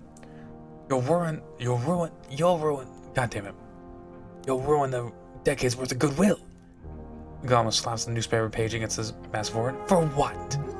Forward slapping is a dwarf national pastime. Go snatches from those tramps. Show me a single thing that's false. I dare you. It's not truth or falsehood that matters. It's the content, the message. It's whatever that always says. Mr. City Man. We got a special link here. Great, thanks. He takes a step towards you and quickly grabs a set of ink cartridges. Look, Alphaz. The clever just allows us to reach the entire city. She built up the paper to his rocky face. They need to hear this. I got access to the warehouse really hard. I had to... You don't know how much... Do you know how much the palace would love to see an article like that? Do not put me in a position where I have to tell the foreman to denounce the chant. For folk. Step in. Someone was confident we could finish this fetch quest. I feel like I need to step in here. Do you now? He then takes a deep breath, rubbing his eyes. I apologize. We're having an issue. I'm just trying to... Mr. System Man, please enlighten us. What does the law say on criminal incitement? Specifically in print media. Actually, it's always in it depends.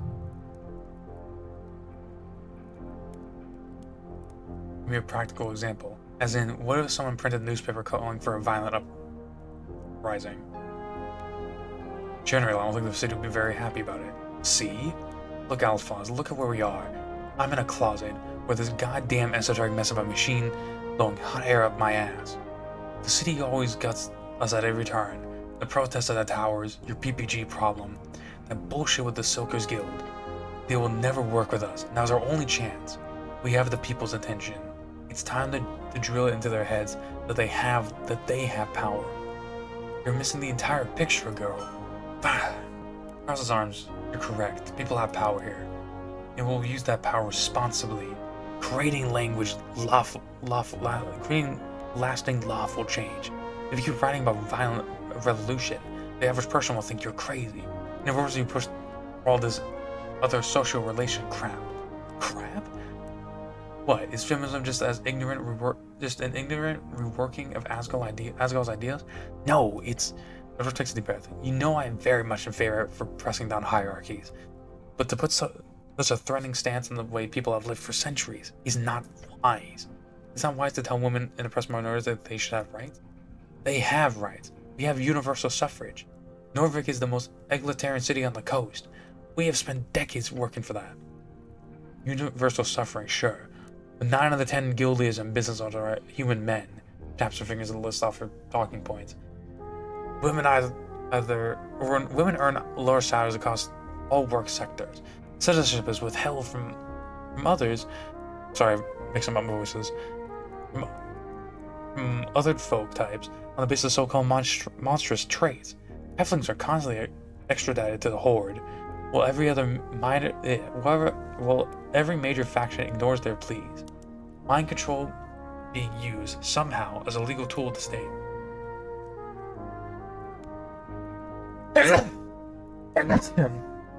And despite the outcalls over and over again, none of the four folk have even begun to address any of our core demands. And don't even get me started on the rights of among MGIs, or the fembeard debacle, or your refusal to stand by all of our. She taps her index finger across her chest with every word. Cross, folk, attraction, couples. So them both. We have toiled, Modissa. Decades of work, all to reach this point. You'll throw it all away if you try to play their game.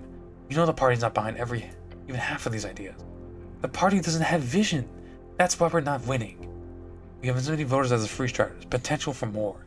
You think the numbers matter? After all you've seen? They don't care. We will make them care. Worf takes a step back to catch his breath. All the workers in the apartment just seem to go along as per usual.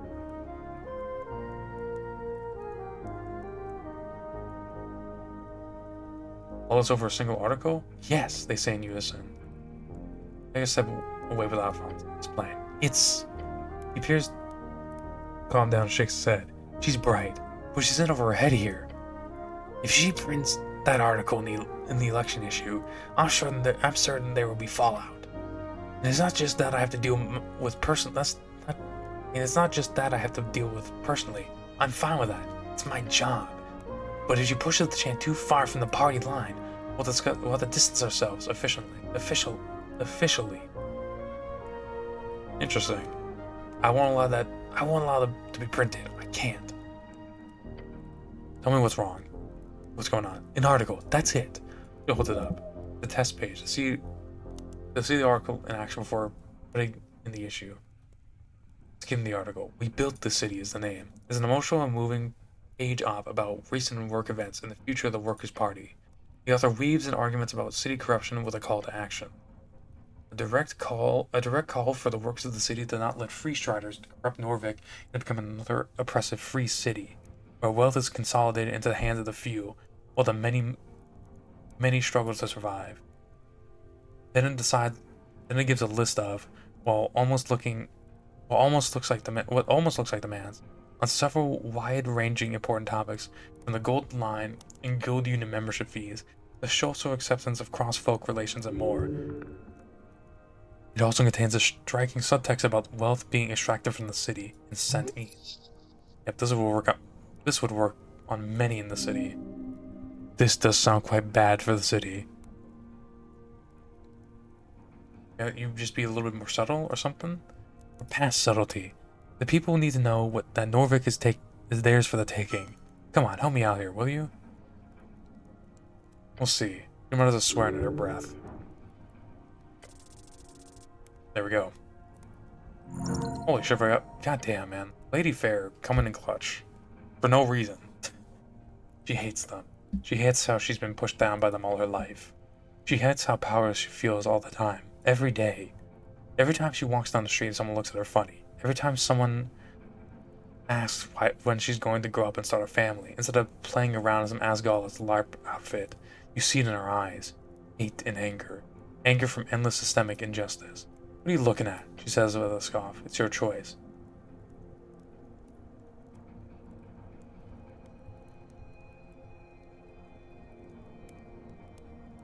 You don't need this article, Modissa. The system is unfair, yes. But don't trust Alphonse to change it. Change it yourself. She stares at you. If you push this, they'll push you out, and everyone likes you. Your voices will be silenced in the years to come. Instead, speak out slowly, bit by bit, until your ideas are accepted as truth. Licks her tongue and looks over at Alphonse with a frown, and she glares at you. Not today, but tomorrow. Tomorrow and tomorrow.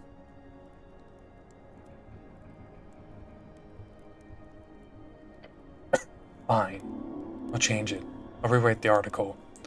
Thank you, Worf says and closes his eyes. He looks extremely relieved, but I'm not happy about it.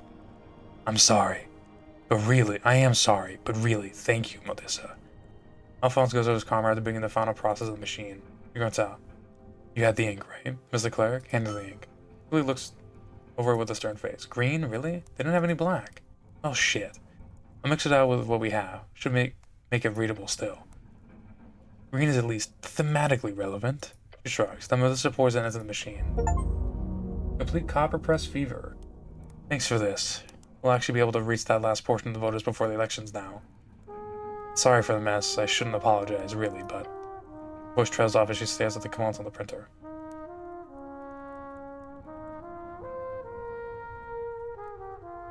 It's an ideological battlefield. Keep fighting. He's working on the machine. Ooh, I can give it to Odessa. Okay, something I'll figure out later. Oh fuck, I have to internalize that one as one? Well, I don't have to, but like, I can.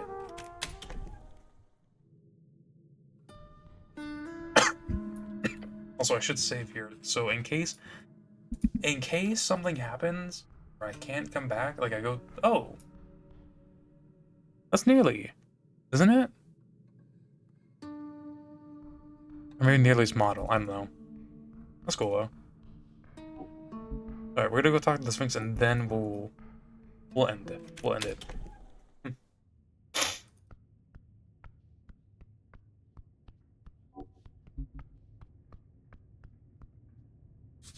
Grand entrance or exit. Dice Goblin, roll a d20 250 times. Hell yeah, dude.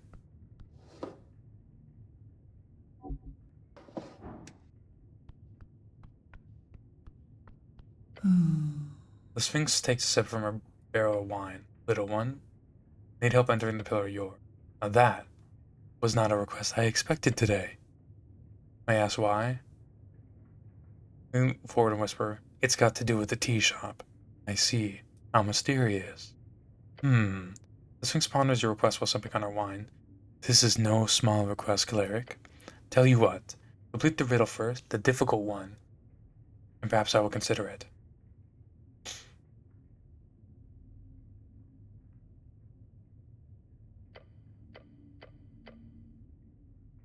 Arcane flame. Twin tongues of flame that scorch the air, burrow deep within the earth, a primal string to show your worth. Folk and gods enthronging her, man divine alone, telling its words.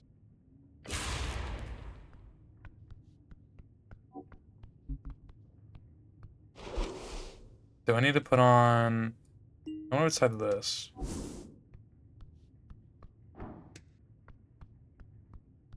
Can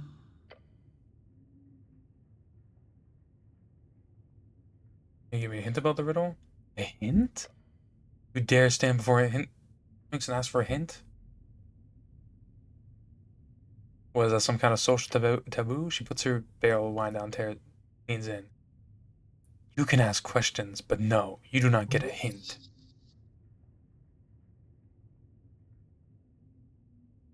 Because I just have to try some stuff. Trial and error. Not the most silly tactic I've seen over the years. She shrugs again, and her catch toe is sliding smoothly up and down, which looks surprisingly funny with her whole feline body thing going on. She's attempting to appear mysterious. Do I not have it yet?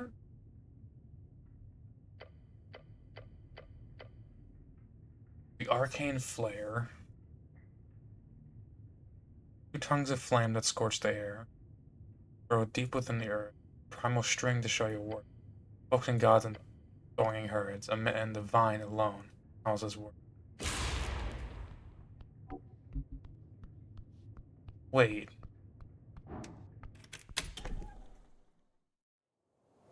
Is that telling me to go... Okay. I should have done that. Fuck. That sounds like to me I should go down to that little, like, water area in the little lands below plate, and then do some shit. And it's weird to not have Snell, but I need to do it like this.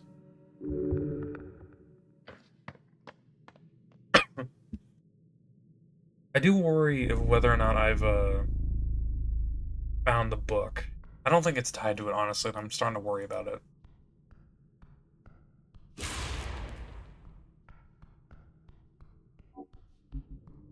But who knows?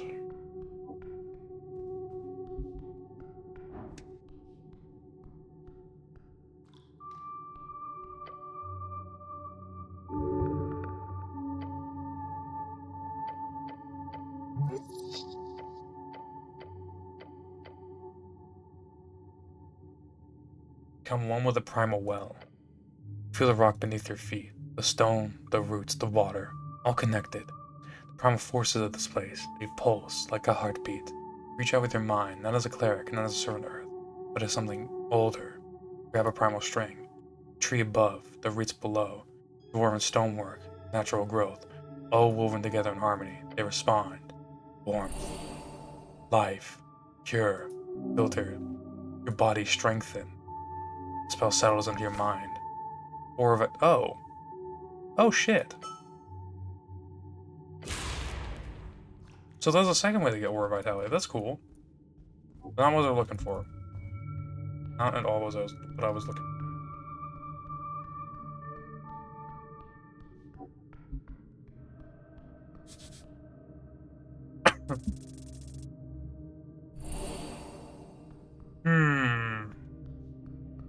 Interesting, interesting.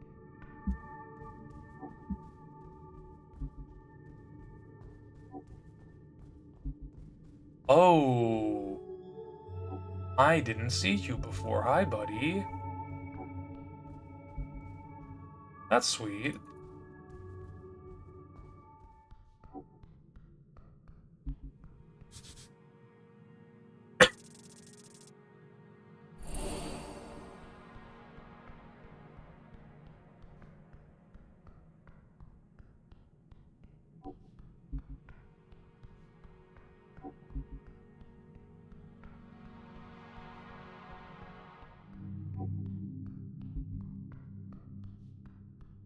Hmm.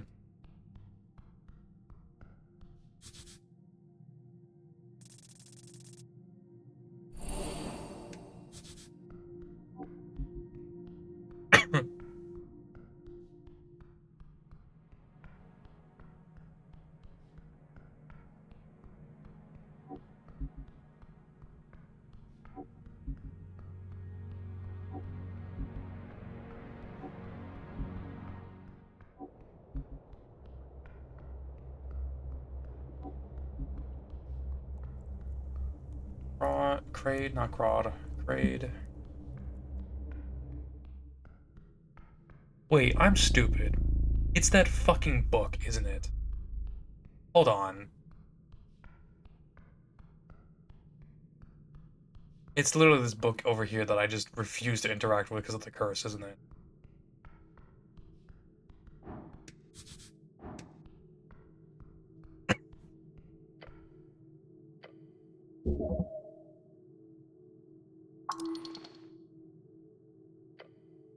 You could tell me you get an overwhelming tingling sensation or nothing. Oh shit, no, don't. Put it back.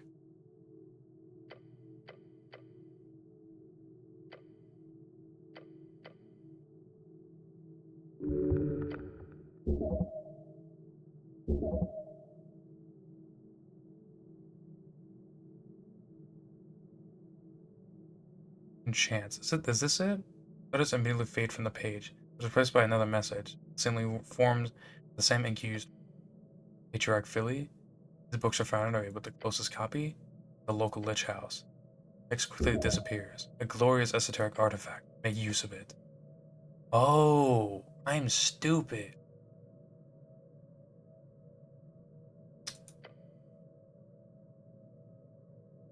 Okay, we'll do that now. God damn it, man. That's completely on me. Okay, so now we understand, I think, the next part of that quest. I just need to figure out Homegirl's thing.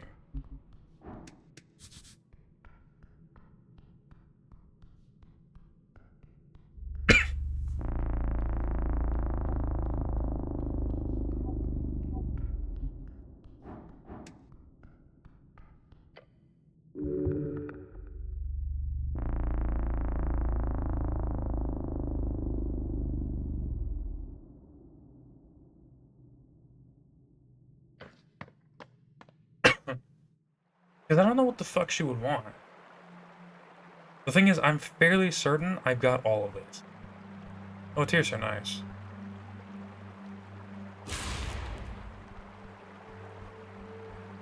Like, I'm super certain.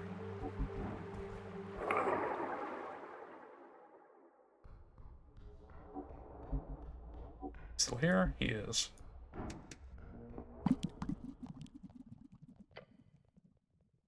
Nope. Nothing new with you.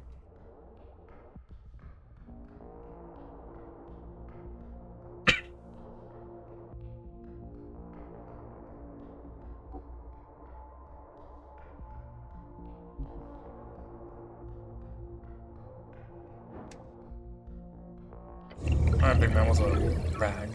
Hello. No, you got nothing. I love the fucking creepiness of this shit.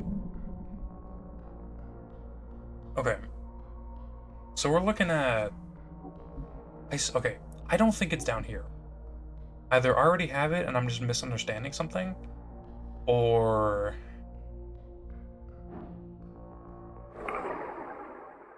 We'll see, hang on.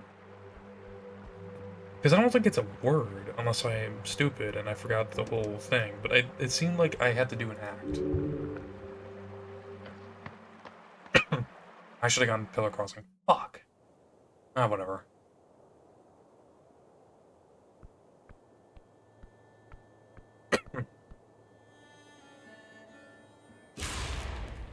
It doesn't matter.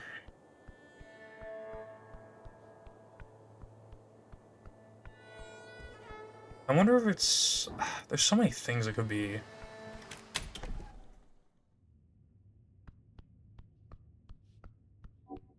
Hmm.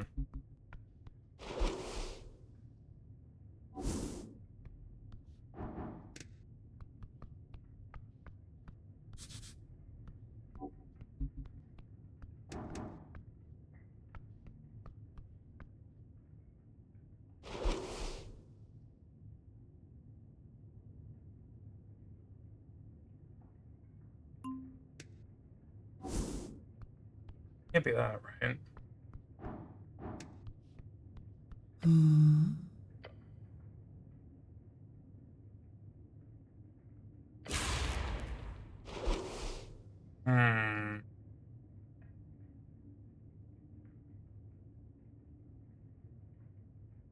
Yeah, that's the tavern key.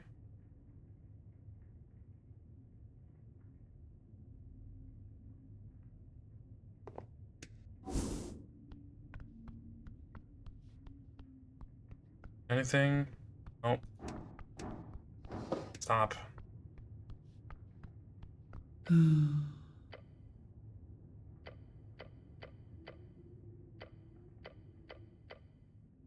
Arcane fucking Get my homie back. Okay.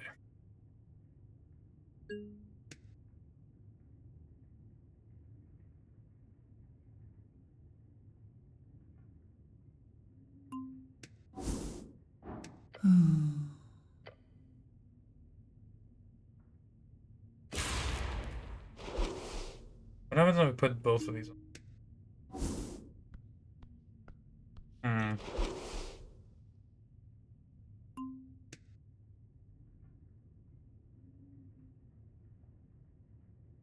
Fuck. Okay.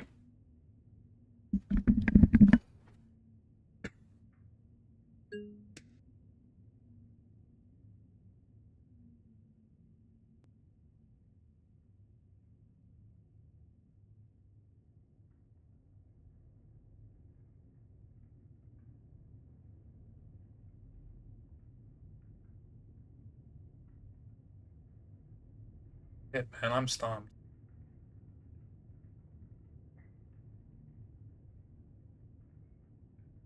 Maybe I should have kept that for the elf.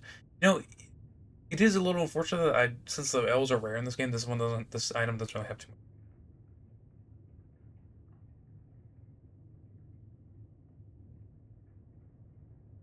Shit, man.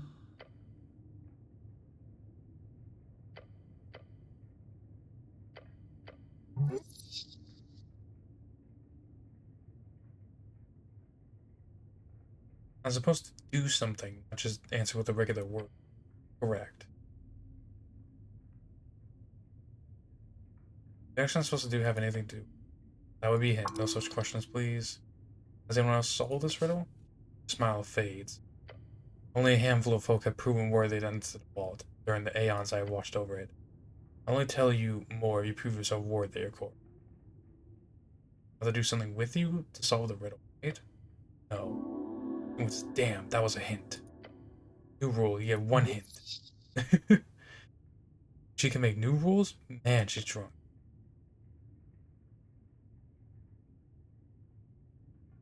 So not like in a dialogue we do it. Got it. Something like that. I don't...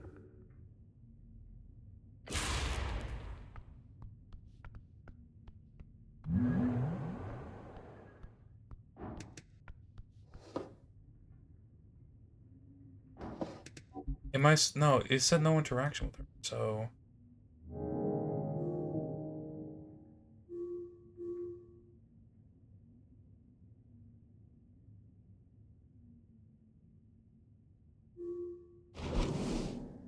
What the fuck?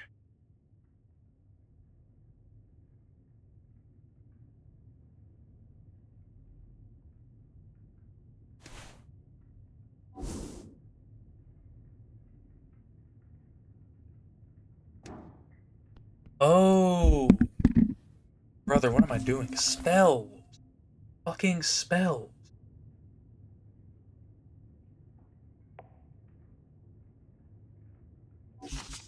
Okay, hold on. What's the fucking... What's it again? I haven't been doing any spells. What a dumbass. Okay. Found within the arcane flare, twin tongues of flame that scorch the air, burrow deep within the earth, almost string to show your work. Folk and gods and thronging herds, a man divine alone. How's this work? It could be on the nose of the divination, but I do want to check my spell book.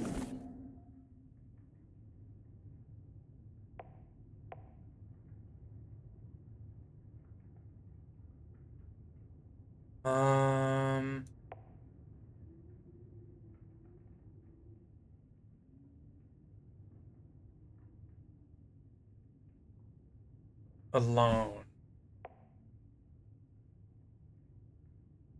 We could pop augury, and I could just, if it's wrong, I could just back.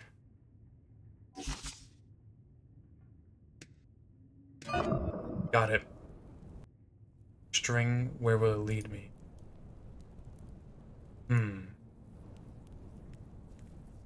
There, I see it. It says... Wheel. Fortune favors me as always. Girl, I got it. Let's take a sip from a barrel. That's a 1.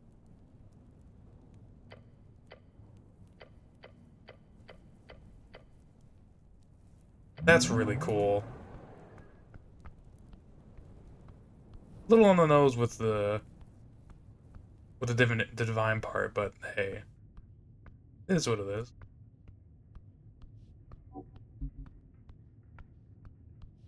The beyond.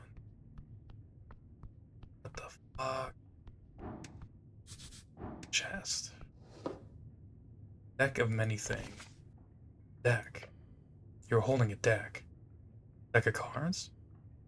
Yes. A deck of cards. Feels heavy in your hands. This is. There's death in this deck. You sense an overwhelming power looking at you. A voice in the beyond telling you, commanding you to close your eyes. Why should I? The darkness wins. You do as it asks. Perhaps the darkness simply accepted you as its own, as it envelops the rest of you. What? The deck of cards is still with you. Should I draw from it? You could do that, but it is wise to not. Am I dead? No, not this time. But you haven't moved. Oh ho. Open your eyes. The Anticephalon Vault to complete the Sphinx's riddle. As you do, you find yourself on the floor of the tavern. The giant Sphinx sips on her wine barrel and laughs at you. You found it then? Oh, interesting. In front of you on the ground, you see that fancy zinc container. The deck of many things is yours. Do with it as you please. Deck of many things, a legendary magic item. Many have been documented have been documented in the various history of works since the Gate War. They're some the spot on the wild estate.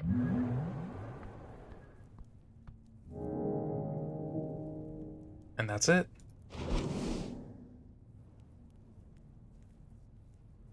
Deck of many things. Enclosed with a fine zinc container. Okay. Pick up the deck of many things. It's heavy in your hands. One card jets out invitingly as you.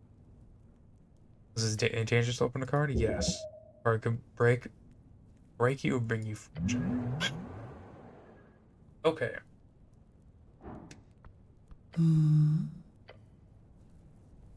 The deck of many things. That is your reward, yes. Firstly, I must congratulate you. Very well done, cleric, for solving my riddle. It was a fun riddle. Fun? Sure, I'll take it. You were the first one like, what a difficult and lustrous riddle you crafted, oh great Sphinx Olzes. He sips on her wine. The esoteric challenge of it is the biggest hurdle, of course. That's so cool, because the way we got that is from a whole other separate thing. And while I want to avoid inflating that ego of yours, little one, you do have quite the mastery over strings, or at the very least, some type of natural inclination. You're not the first to say that. Nor will I be the last. He purrs out the next sentence as he leads in. Now, as for the deck. Yeah? Yes. I'm destined to warn you, cleric. There are few who have drawn those cards. Some will spell fortune, some death. It is the biggest gamble of your life. You'll never truly know the odd. You'll never know the true odds. If you're willing to throw everything away to grasp for that small sliver of potential, then draw. Otherwise, I suggest leaving it be. Once you do draw, or rather, once you stop drawing, it will turn to the confines of the vault. How many cards can I draw? As many as you wish. Remember, several of them will either kill you or completely destroy your life. So I suppose it's more like until you draw one of those. Wait, you know what all the cards do? Some of them. I've been around for quite a while after all, but I'm not allowed to say much. I can just tell you the highs and the lows, fortune or death. Can I sell it? Certainly. Perhaps the only way to guarantee a somewhat good result, for yourself at least. But yes, it is yours to do with as you please. Perhaps when someone else solves the riddle while I have the deck. They get the second prize, of course. Them Sphinx jokes and come. What's that? A day with me. Really? No, I'm joking. Just out a quick chordal. If anyone wants to solve before you use it up, the deck will simply be totaled back, leaving a draw's forfeit. There's a time limit. Not in stone, but yes. I always imagined that was to keep anyone from just placing it on their own vault, you know. But it's not like people are solving my riddles every day here. You have time. Do not worry. But if I go around telling people how to solve the riddle, you think I will give everyone the same riddle? That one was custom made for you, cleric. The Gyno Sphinx original. Be happy. I put in so much effort for you. Bit of sarcasm. She probably spits out unique riddles like a copper press. Thank you for the info, I'll consider it. I need help on until you're. Now, that was not a request I expected today, might I ask? Tea shop. I see. How mysterious. The Sphinx ponders request while slipping on wine. This is no small request, cleric, but since you have proven yourself worthy, perhaps a gate shall be braved by this mortal, despite the era. Thank you, it is appreciated. Don't get ahead of yourself. There's another wine barrel. Each gate has an attunement, a fine attunement, a very specific series of strings. One way to sneak in through the cracks is to carry a key, one to tune to those strings. Bring me a gemstone, cleric. Oh my god, is that the fucking? I was gonna say the Danish guy. Sorry, it's been like 7 hours. Holy shit, that's Gene? Oh my god. Gene? In my stream? Is it a fucking miracle? Sorry, brother. Welcome in, dude. How you doing? You won a video game? True, true. Bring me a gemstone, cleric. An emerald to be precise. I shall attune it to the pillar's gate, allowing it to pass through. Emerald? Yes, a green gemstone. Surely you'll know when you find it. I will go find one of the gemstones. I wish you luck then, cleric. Someone down the crypt and Mondeville's doom. Considering its madness, the demi-lich will either fight you for it or simply hand it over. Alright. All fucking right.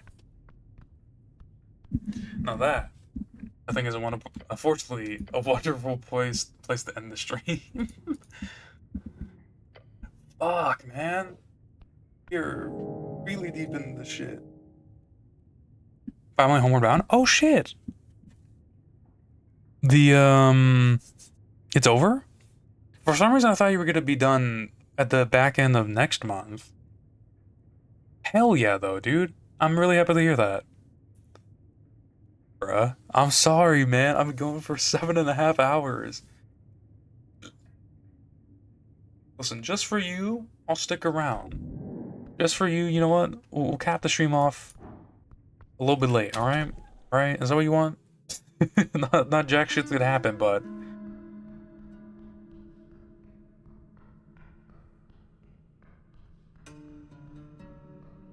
I do need to go get Snell, so it'll be good. It will be good to get him for the preparation of the next session, which will be the last. I know it's gonna be the last. I'm on my way home. It takes roughly a month to sail from Asia to... Oh, okay. Okay. Got you.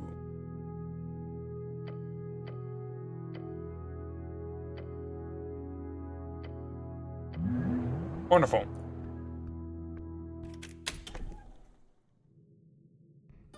Hell yeah, though. Well, I wish you good travels on the seas, brother. Hope for a nice, calm trip home.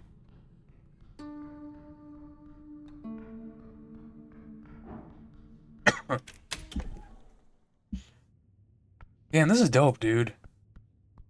See, now things are starting to tie into each other, because this is starting to tie into this, which had already tied into this, right? Ah, I love interconnecting this, man. Love to see it. And then Milk Run. Okay. I will look up Milk Run, because I just want to, if I have the opportunity to get all the quests done, which I didn't think I could, it would be great. Couldn't discount. I mean, your message is though correct. I did though. I did. I've never used Humble Bundle. I don't know. I would need to look into a slight bit more to see if I can trust them, but that is a damn good deal, dude. You picked up on a really good one. Because that shit's insane. And the fact that it goes to charity is a nice bonus. Like a really, really nice bonus.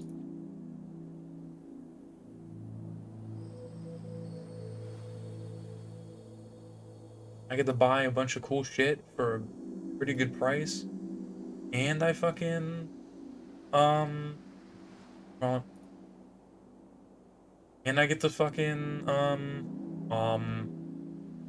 I can't speak English, Jesus Christ. And I get to support people while doing it. Shit's peak. I had to do because of that say deal, it worked for me. Hell yeah, dude. I'll look into it then.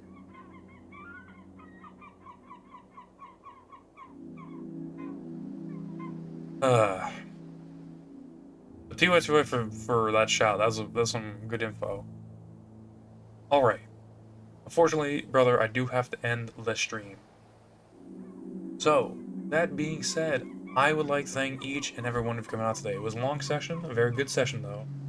And a lot of people came out. So, that being said, I'd like to thank Akko, Jacob's Wild Robot, Inu, Rickle, Gene, and of course, Jim with the G for Ray. Let me shout you out again. Main. Listen, man. Listen, I'm sorry. It's just how it's gonna be. Oh shit, Final Fantasy. I think.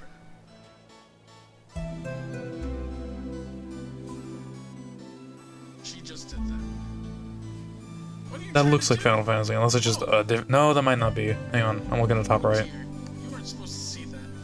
No, that doesn't... I don't think it's Final Fantasy. Never mind. Let me shut the fuck up. I saw fucking blue text box once and I'm like, oh, Final Fantasy, yeah, man. Fucking goddamn. That does look cool, though.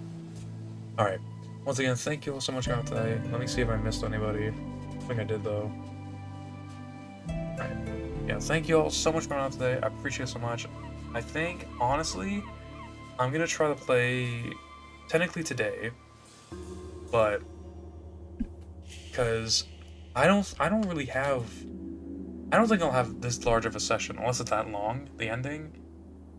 But blue text box equal FF, yeah, man. You know, just the only people who ever has a blue text box is Final Fantasy. If you ain't got, if you're not even just a JRPG, if you're just an RPG with blue text box, I'm sorry, man. You're Final Fantasy. Fucking. Alright, but for real. But yeah. I'm excited to play the game again. I've loved this game throughout, and I don't think it'll stop by the end. It sucks, man, to beat a game you love so much, but at the same time, it's been wonderful. And it's nice because I get to move on to something new. Hopefully I won't take that long to beat the game, another game, the one after this one. But I'm excited for that one as well. But I digress. That's for a different time. Thank you all so much for coming out today. Appreciate it so much, and I shall see y'all, hopefully, technically, later today. Peace out, y'all.